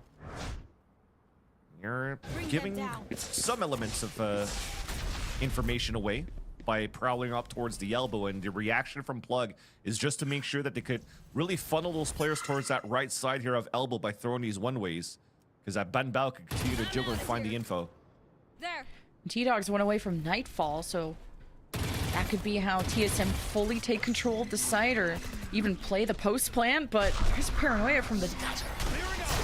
And GMD's gonna teleport into the site off of that paranoia, and he blinded 2 on the site, and Plug are just stuck in the crossfire, unable to react. 7 took a bit of damage, but still a very strong round for TSM. There. T-Dog will get also the plant and the orb for the Nightfall. Face your fear. The 4 versus 3 just unleashes it right away, has Plug sprinting away. Jerwin's in the corner, and he's just gonna regenerate to a healthier state. And TSM aren't gonna push their luck. They do have GMD wrapping around. As soon as that flash was thrown from the breach, it's GMD making his move behind, but Plug being aggressive and not wasting too much time. GMD could just end this quickly, and TSM are just gonna keep them trapped just to make GMD look good in the 3K. Yeah, all backstab kills this time. especially not in those moments where you're trying to shoot models in the back and it just somehow whiffs from the RNG. And a great lineup here from GMD to get all three and knock them down like pins. If anything, though, that was great utility from GMD from the beginning to the end. When they didn't have really the haunt to work with, they went for the Paranoia Prowler and also the TP into the site to be a literal body, a literal haunt to spot the area, to allow Seven to just storm through and get a double kill. And for TSM to get 2 rounds in a row, breaking the econ for Plug. Aggressive camera looking to be placed for Mikey to try to get some early info. That's definitely going to be heard by TSM. They're just going to have to wait it out. Nobody's really watching towards middle, which is why Ziff is kind of just staying in his cam so he can watch the push down. And that's really what was missing, as we mentioned before we started this game. That was a cool camera from Mikey. TSM, fast plant, smokes in place. And now what's going to be their priority? The top of site, market, how do they split their focus? And already some noise being made from mid, and TSM just getting a head start before Plug can get set up. And the Paranoia is going to hurt TSM trying to take control of market, and T-Dog does what he can to trade out and do a lot of damage. TSM will be forced out of their positions off the aftershock from Teague. Now it's just GMD and Teague in a 1v1. And a not so decisive post plant for TSM. Spike getting halfway, and GMD reacts appropriately. Good thing GMD's for the save one more time. I mean, that was just great shots coming through from Plug, but also a little bit of a meme where you have that guy with that's shrugging up, tilting his head, and there's 3 question marks over, being like, why are we just trying to fight back into middle and getting owned here by counter paranoias on Bunbao and just trying to swing fully blinded to try to get some lucky kills, because that gave a full player advantage for a Plug to retake that site. And if it wasn't for GMD's instant double spray on his teammate falling down right next to him, that was going to be a Plug intel thrifty again. I see Ziff at 12 kills. I don't know, but somebody on TSM already has 12 kills with 3 rounds in a row. They'll built themselves up a nice lead. Oh, that's zoning it up. Got an overdrive from Sim. I'm waiting to see him hit those double digits. He's done enough, right? The rest of the team's got to do something. Surely, right? Look at Bao just trying to react off of his friend grabbing the orb, and Bao gets shot in the face for it. And Jerwin fades into the shadows. And you get free orb control. Oh, he didn't even grab the orb, Yeah. The tap really forced the fault line out of 7. They went relay build, pushed up, punished Bunbao, and now there's no one-way smokes to be thrown on the defensive end, so great utility. That's potential coming out from TSM to just pinch back into A, sorry. Yeah, the aftershock to get the defender out of that corner box position. TSM adapt really well, knowing that Plug like to lurk around, even against the odds. So Mikey and Teague will keep their weapons. And state of the economy right now, and with 4 in a row from TSM, I'd imagine you may even want to call a timeout if you're Plug. Yeah. I don't think it'd be a bad call here for Trust and Plug for sure to pull out this timeout, because TSM's doing a good job slipping against the util that's being utilized by Plug in the very beginning. Plug themselves are not really adding too much info or pressure or early info grab towards middle. So the starts is really off camera or off just plays by fighting against TSM in the front of that A site.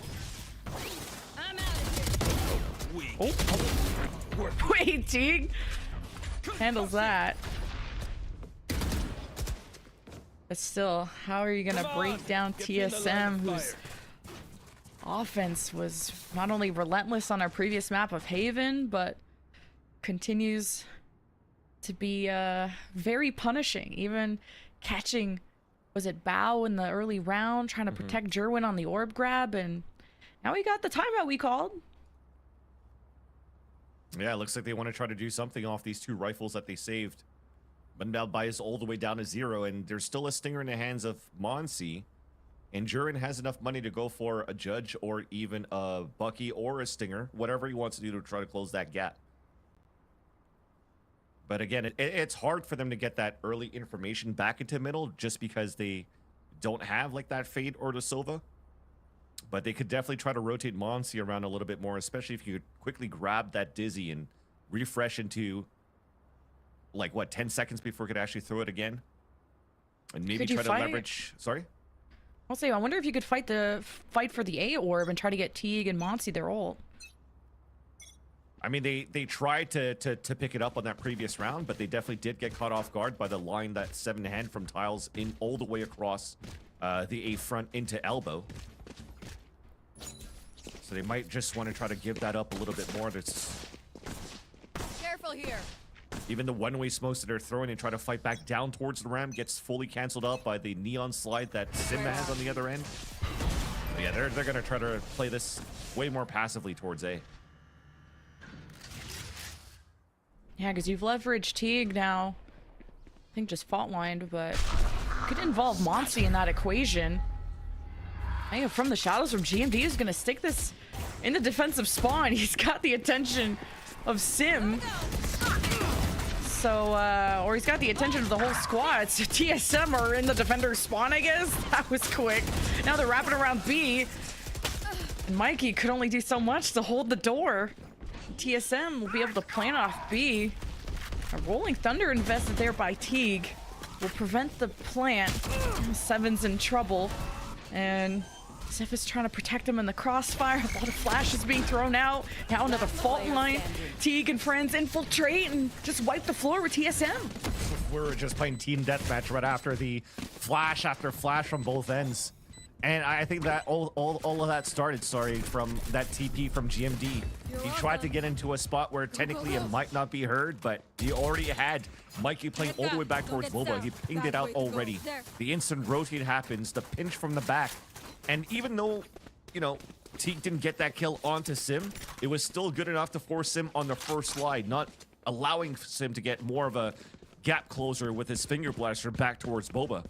So again, it was just very nice from Plug from beginning to the end to just react on that ult from GMD. So the timeout looks like they're pretty good. They're able to iron things out a little bit more to be able to really catch TSM into and corner them into a sandwich. Yeah, you got a great rolling thunder from the defense, but a great overdrive to add to that from Jerwin. Just, man, TSM have barely left the spawn, and they're just getting flanked and crunched by Plug, taking full map control. And against the overdrive, that's tough. ASUS flawless from Plug with back-to-back rounds to tie us up 4-4. And T-Dot did a good job to just seize the neon in place, but just not enough bodies. Everybody was already full committed to walk back into B main.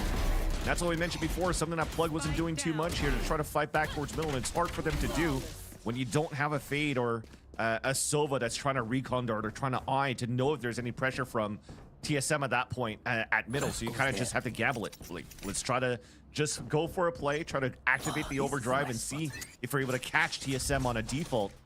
And they did so.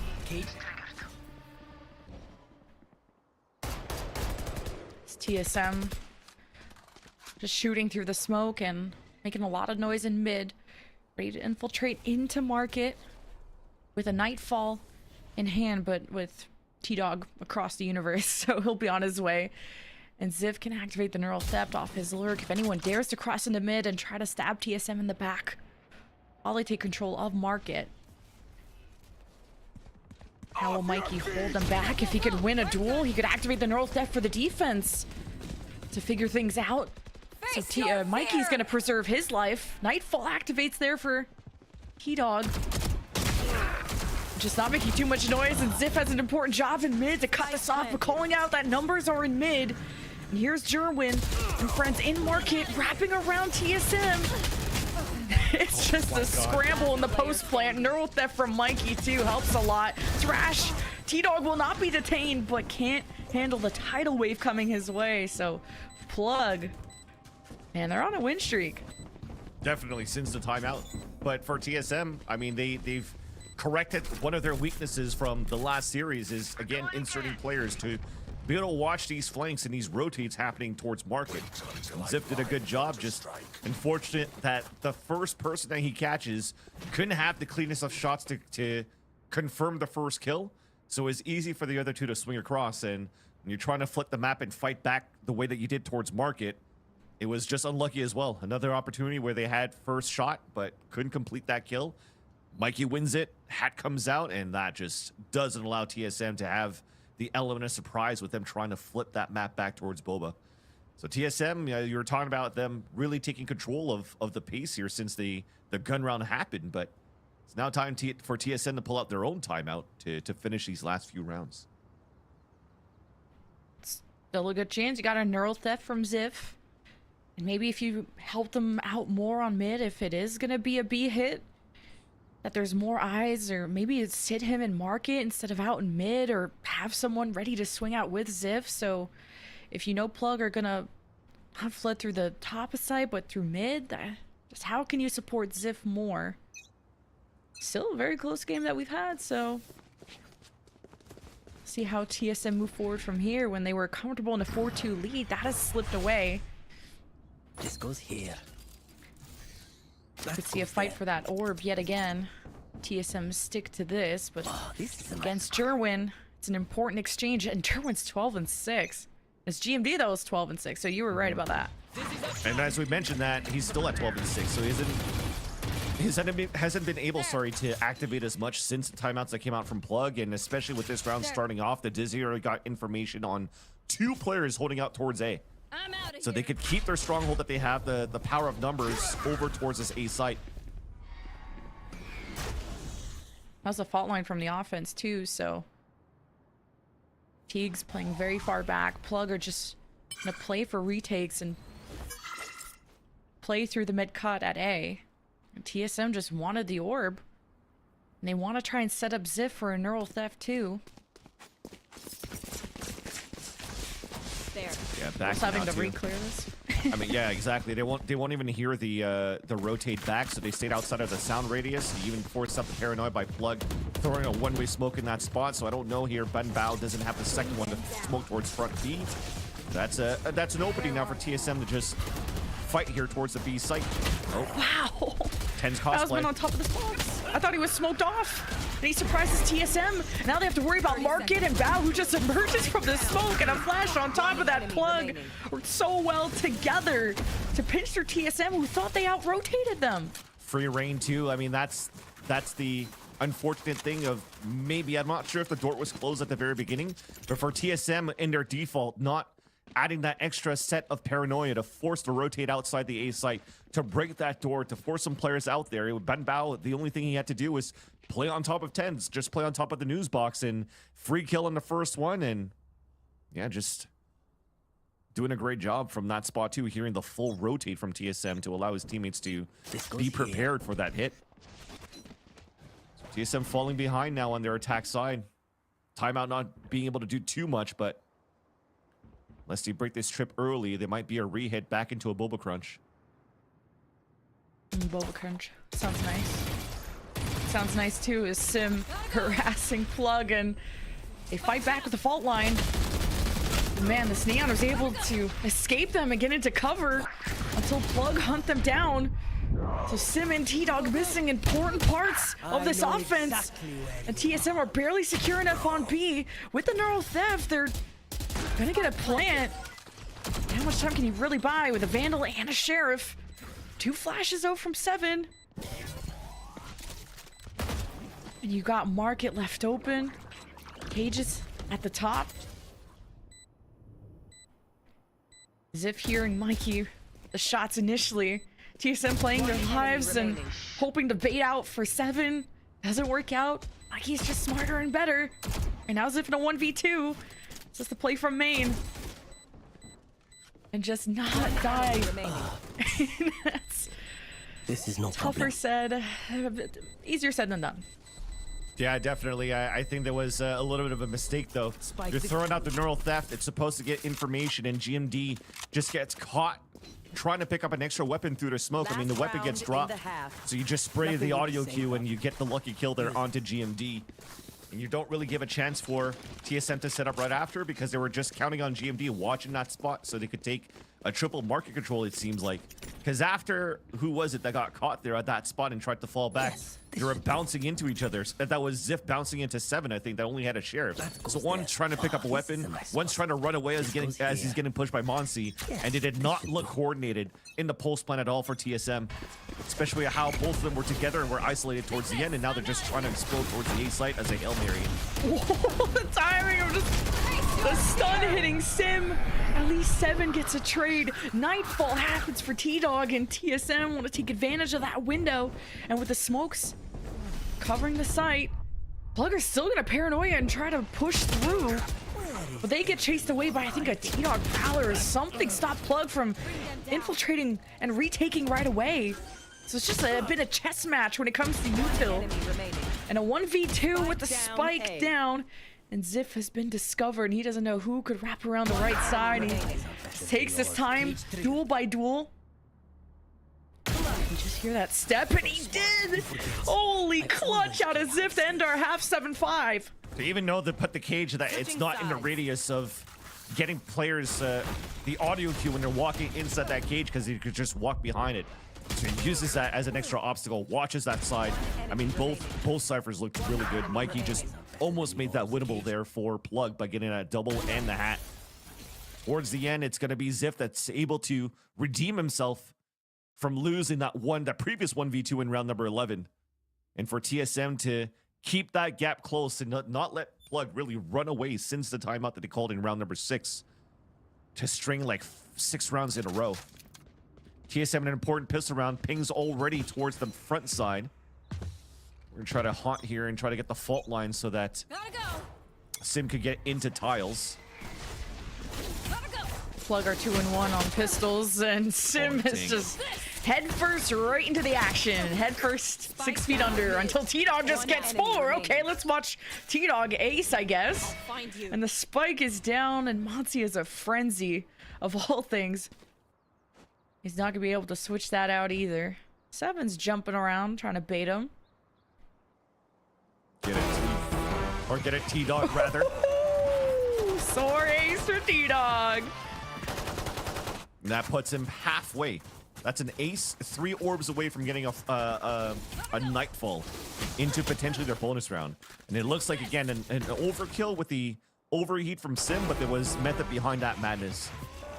All of that chaos that he creates, all that ruckus, and also getting a dink and damage onto another one, allowed that double push to break that trip and to not allow Plug to be ready for that swing out from T-Dog. Easy taps, everybody swung out one by one. Nobody wide swinging to break the crosshair placement, and TSM win a very big pistol round. Instantly has an opportunity to tie up this game right at this round. We've seen Plug come back from worse. It's a fault line from 7 to stop the market push out of Plug, and it results in a first blood, and Mikey just jumping out on his own. Plug getting all disconnected because of the chaos, not wanting to walk into the trap. But it's too little too late, and ASUS flawless for TSM to tie. And no plans for Plug for the last 2 rounds. So yeah, they'll still have a healthy buy going into this one, but abysmal with what's left in terms of change.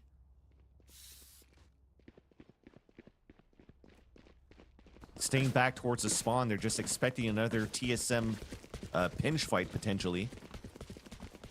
There is a ping there going in towards that, what should be the one-way smoke usually being thrown just around the boxes of the A main. No cameras being thrown up on the side of Plug. They're not really trying to go for an orb. They don't want to bait that out. They just want to put GMD and insert him towards a line where you can try to spot things aggressively. Even a Prowler spots at least one lurker towards B main, and they could just focus on stacking the B site with this lower buy. Yeah, Ziff is just looking through his camera, waiting for that entry after the Prowler got shot, as you said, and Plug have Monty lurking. Plug start the fault line. Neon walls, kind of a delayed entry, but then he still runs into a trip, and even with Jerwin's position discovered, I mean, that aftershock's gonna hurt him, and Felt like Plug could have supported him better, but they were scared on how to enter the site. Now it's a 3v5. The potential thrifty for TSM. Sim with 3, and it's Teague on his lonesome. At least the spike was the last one to enter, so Teague is just playing. He's got the spike, but 4 for Sim. Holy cow. Yeah, this is a bonus round now won by TSM. Free upgrades across the board for the players that had Spectres. Outlaw in the hands of T-Dog, and we know what he could do with that. Watch in the middle when he played against Washed in the previous series. It looks like they're trying to set up towards the main. They're also pinging out all of that spot that it's potential free real estate for them to take, because TSM are really playing behind that B site and trying to stall as much as they could towards the breach util. But none of that was possible until they actually inserted GMD towards A. So Plug didn't do a good job manipulating the map in their default. And TSM was just always ready for that, no matter what, on that previous round. Abysmal buy that you have for Plug.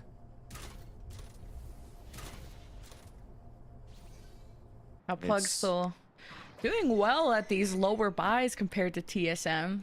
Still a close affair, but we'll see what the overdrive can do for Sim.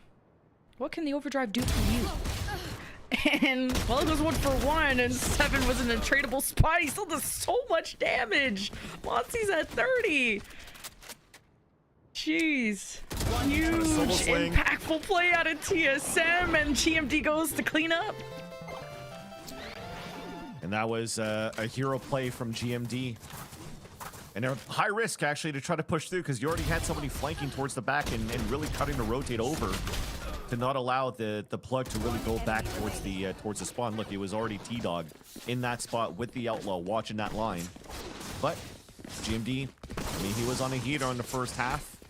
Able to get a double kill on this round. We respect it. Yes, this should do. Nico, or I guess a Thrifty, it only had 2 stingers around the pistol that didn't pan out here for Plug. But at the same time, this is multiple rounds here on their attack side where they're not getting any plants at all, where technically you're playing with the Gecko here. You should be able to at least play post plant. Now scaling back through mid. Plug have back of mid to worry about. They'll smoke off the one way, so I'm wondering if they're gonna push Jerwin back there.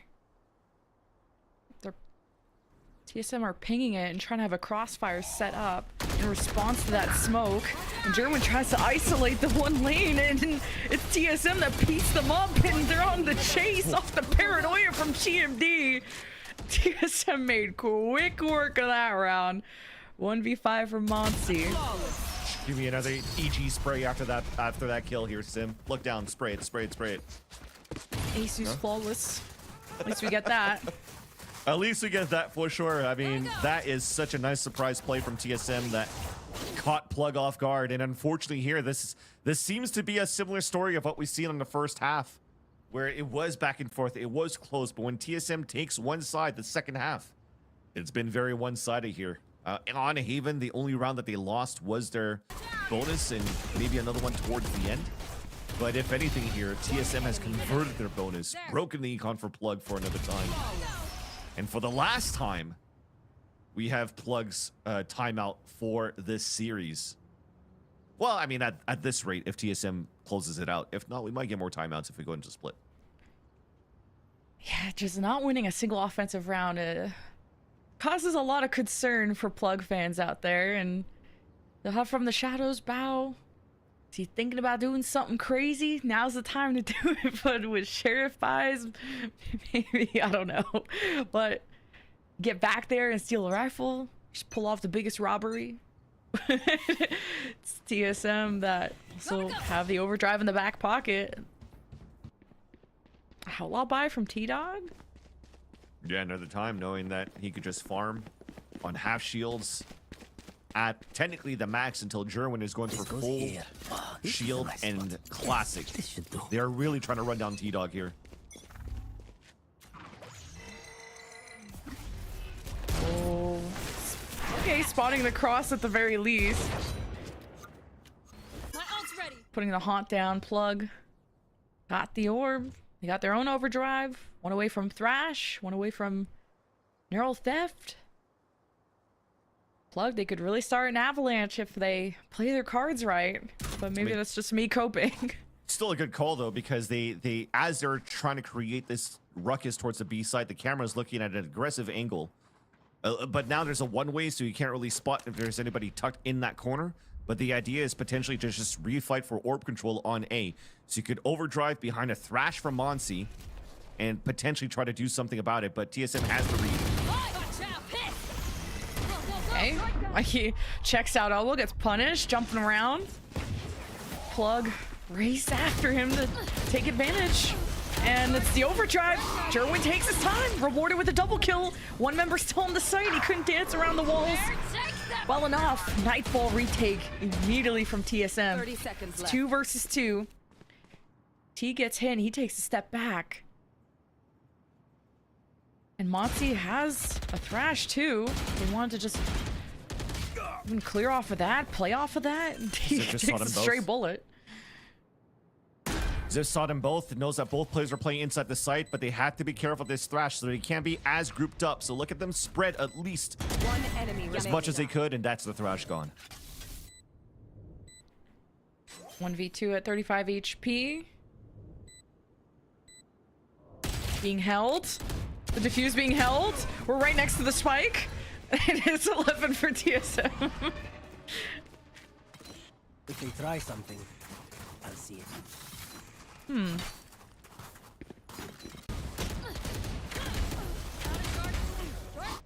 Yeah, I mean, again, just very nice from both players from TSM to walk up towards the elbow.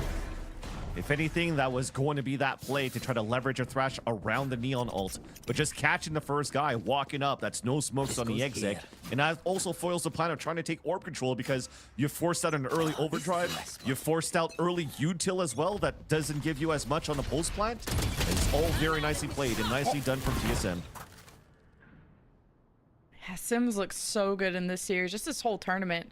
Really glad we invited TSM. Now an overdrive, if definitely know the Cypher's still around here, but not knowing where this trip could be would just be an int, and Sim doesn't care. He can just shoot at a distance, I guess. This is a and gun Plug. round from Plug. Yeah. Bro!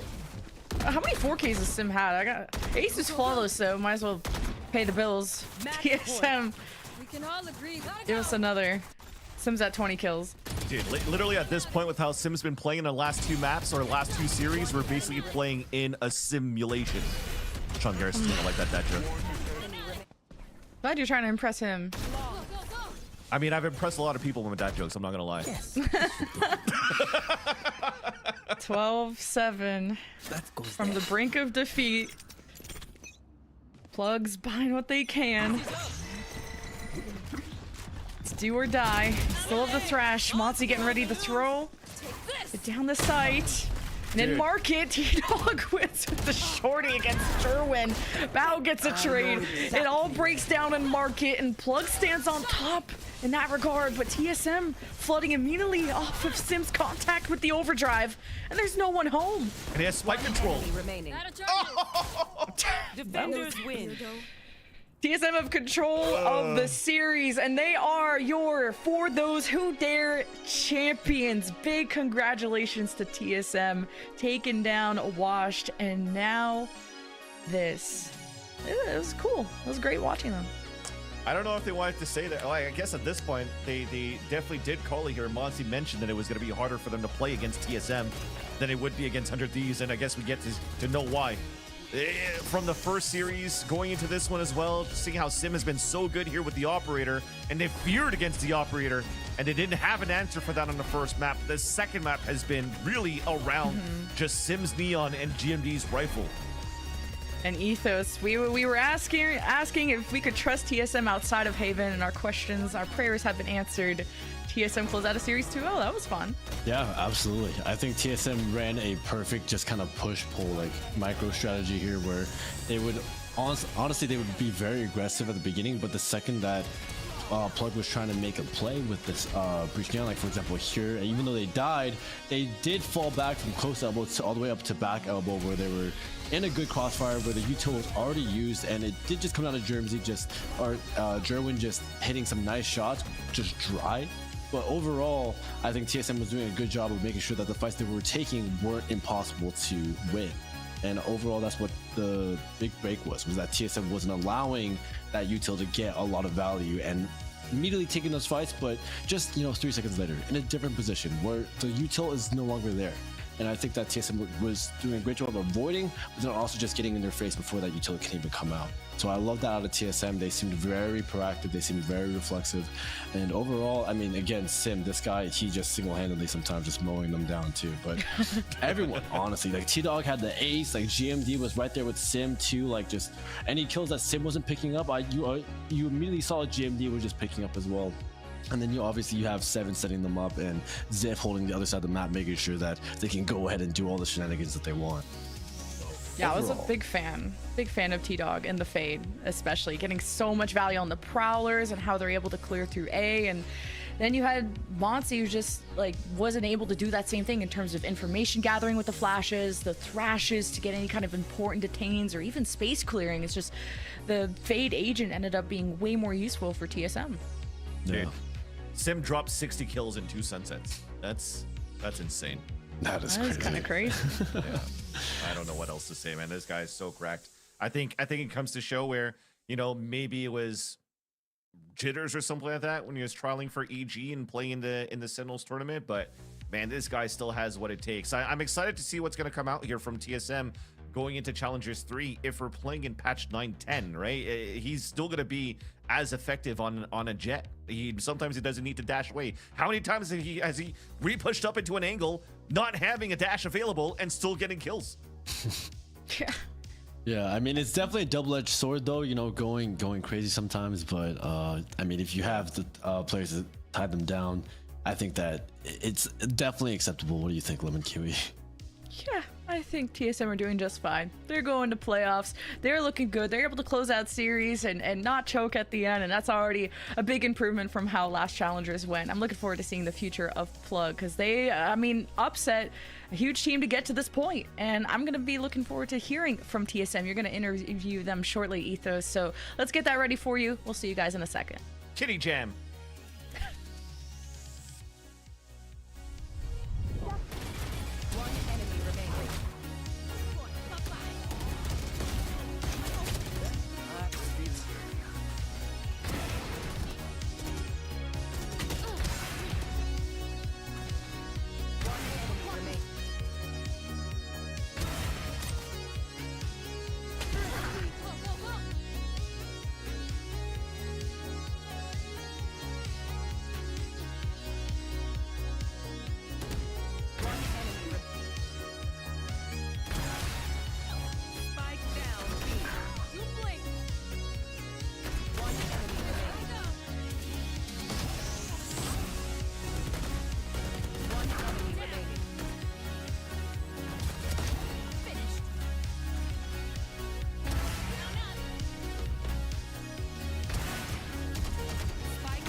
Welcome back, ladies and gentlemen. I am Ethos, and this is the For Those Who Dare tournament. The grand finals has just concluded, and TSM are your winners. These guys have been absolutely amazing. They turned heads last season with their Ascension run, and this year, today, they're telling you to keep those heads locked in on them because they are not wet blankets. They're not pushovers. These guys are absolutely looking very, very good, especially when they're coming out on top of teams of like 100 Thieves, Plug, and of course, Mocking. So, but today we have, of course, the IGL T-Dog joining us once again. What's up, Travis? Yo, yo. How you doing, man? Congratulations. You are the champion, dude. Yeah, it's a dope feeling. Happy that we were able to win. We had fun. Yeah, were you I want to ask, you know, how were you like cheering, like were you screaming nice into the voice comms today like in the grand finals, or were you just like a chill guy today? Oh yeah, I'm always the hype man, always keeping the energy up. I just want everybody to stay focused and, you know, focus on their crosshair and let me just be the puppet master that I am. Yeah, I mean, you were definitely the puppet master, especially on that pistol ace, dude. Like, what happened there, dude? You were definitely aiming. Let's talking. Like, what? You know, we had a good play set up there. Once that happened, the game was automatically over. It was impossible for them to come back and win. But yeah, the energy was good. I think that we're making, you know, pretty basic errors. You know, sometimes just having like a little too much fun, or, you know, not reacting in time to someone saying something. But that's how it works when, you know, you haven't had a lot of time together as a team. So we're just going to try to make sure this off season is efficient and get some good results like this, you know, win or lose, and just keep building forward towards the ultimate goal at the end. Awesome. I'm sure this tournament win has definitely like boosted your guys' confidence. This is your guys' like first actual like tournament, right? As the lineup, and you guys are looking really good. This is your debut, and you guys won. You guys absolutely killed it. There was a couple close games, close rounds, but ultimately, even with those errors, you guys were definitely adjusting and fixing those little things as you guys went. And I could tell you guys were tightening up a lot, especially towards the end of each game. So, dude, good job on you, man. Just one last question. Again, what's the Dr. Pepper count at now, brother? What were we at, like 6 or 7 last time? I'm probably in double digits now, 10 or maybe 11. So it's been a great day. You know what I mean? It's been a great day. Hell yeah, man. Well, dude, I'm gonna go let you celebrate with your team. Thank you so much for taking the time to interview with me, man. Enjoy that win, bro. You earned that $8,000. TSM win, absolutely. Thank you, bro. Absolutely, bro. All right, well, you heard it here first. Again, that was TSM T-Dog, the IGL, the brains behind the operation, behind all that firepower.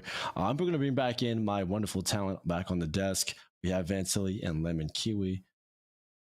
He's pretty there he goes. Oh, well, okay. It looks like I'm just going to bring back Lemon Kiwi. Vansily, I have to go to sleep. It is getting pretty late for me. Had Dr. Pepper cotton candy. Did you like? I'm inspecting this whole back, and there's so many distractions. I was going to ask. I was like, "What does that taste like?" I never tried Dr. Pepper cotton candy because cotton candy is its own flavor, and then you have Dr. Pepper on top of that. It's going to be kind of awesome, no? Imagine with that $8,000, how much more Dr. Pepper flavored things he's gonna get. Yeah, I don't know. $8,000 worth of it. Like a cardboard fortress out of all the boxes that he has, for sure. Oh man. But yeah, he's a chill guy, you know. He's just a chill guy, winning tournaments, you know, calling, IGLing, acing, very casual. We love to see that. But before we, you know, continue with the rest of the close, we have to give away a nice monitor. Presented by our presenting partner, ASUS ROG. We are giving away an ROG Strix XG27 AQMR gaming monitor. That's 27 inches of absolutely beautiful display goodness. QHD 1440p IPS panel with 300 Hz, a 1 millisecond response time, and it's the perfect balance for every gamer. To enter, this is your final chance. Type the keyword RAZE in the twitch.tv/SOAR Twitch chat. In order to be eligible, you must be a lawful US or Canadian resident over the age of 18. Everyone type raise right now. I think we probably already drew. I'm not sure because there is a delay, but it will be announced in the Twitch chat. Again. Raise. Raise. I'm gonna type it in now because R-A-Z-E. you can't DQ him. Don't DQ me. Let me get in there. Dude, say that monitor name like 10 times fast. Oh, dude, the ROG Strix XG27 AQMR gaming monitor. One. Huge. Oh my god. ROG Strix XG27 AQMR gaming monitor. No, I'm just kidding. I'm just kidding. And Intel and SOAR and everyone who's watching. Yeah. We did all our shout outs.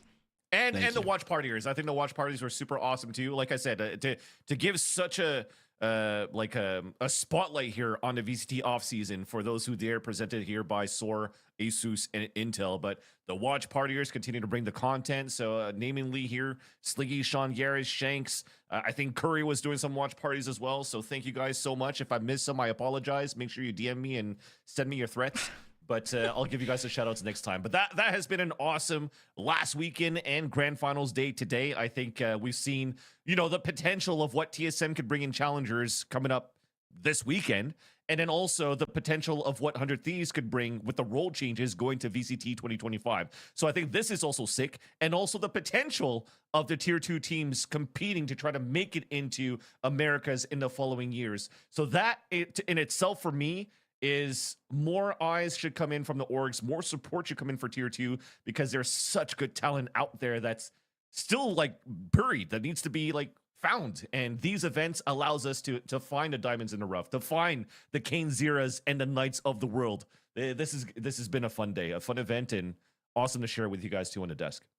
Yeah, absolutely. It was such a pleasure. This was my first time hosting. Again, thank you to everyone supporting. Thank you to my wonderful talent on the desk covering for my mistakes and helping me out with everything. I really appreciate it. There's a couple of mishaps, like not no being mistakes, able to no notes in Discord and forgetting where the giveaway stuff was at. But ultimately, thank you to everyone, especially the watch partiers, except for Sean Garris. That guy is a worse Yoru. No. That's crazy. I'm just kidding. I love Sean. But yeah, thank you again to all you guys for watching. It's been an amazing event. This was so crazy. So many upsets, so many amazing just matches of Valorant. And we got to just see so many crazy up and comers. And make sure to keep watching them. Go support all the up and coming teams. They're all grinding. They're doing this. A lot of them are doing it for free, but they have the talent, they have the skill, and they have the metal. And I feel like that they just need a little bit more to keep pushing, and they can get there. So please make sure to support the tier 2 scene, the tier 3 scene, the collegiate scene, the tier 4 scene, the GC scene, all the support scenes. everyone. Just support everyone, really. Most importantly as well, I want to give one final shout out to the people working in the background, the people that produced this time around too. Knights, this is their potential last events in ever. So big shout out here to Flippy, who's been running production for this one as well, but everybody over at the Knights that's been supporting the Valorant scene for the past year, 2 years, or even 2020 when Valorant first came out. Unfortunately, the road ends for them probably after Challengers this weekend, but I just hope for the best for everybody else that's going to be able to land on their feet very soon. So heartfelt message, but that's all I needed to get out. And speaking of getting out, let's do that. Let's do that. All right. Bye, everyone. Thank you so much for watching. We'll see you at the next one. Bye, everyone. Down. C.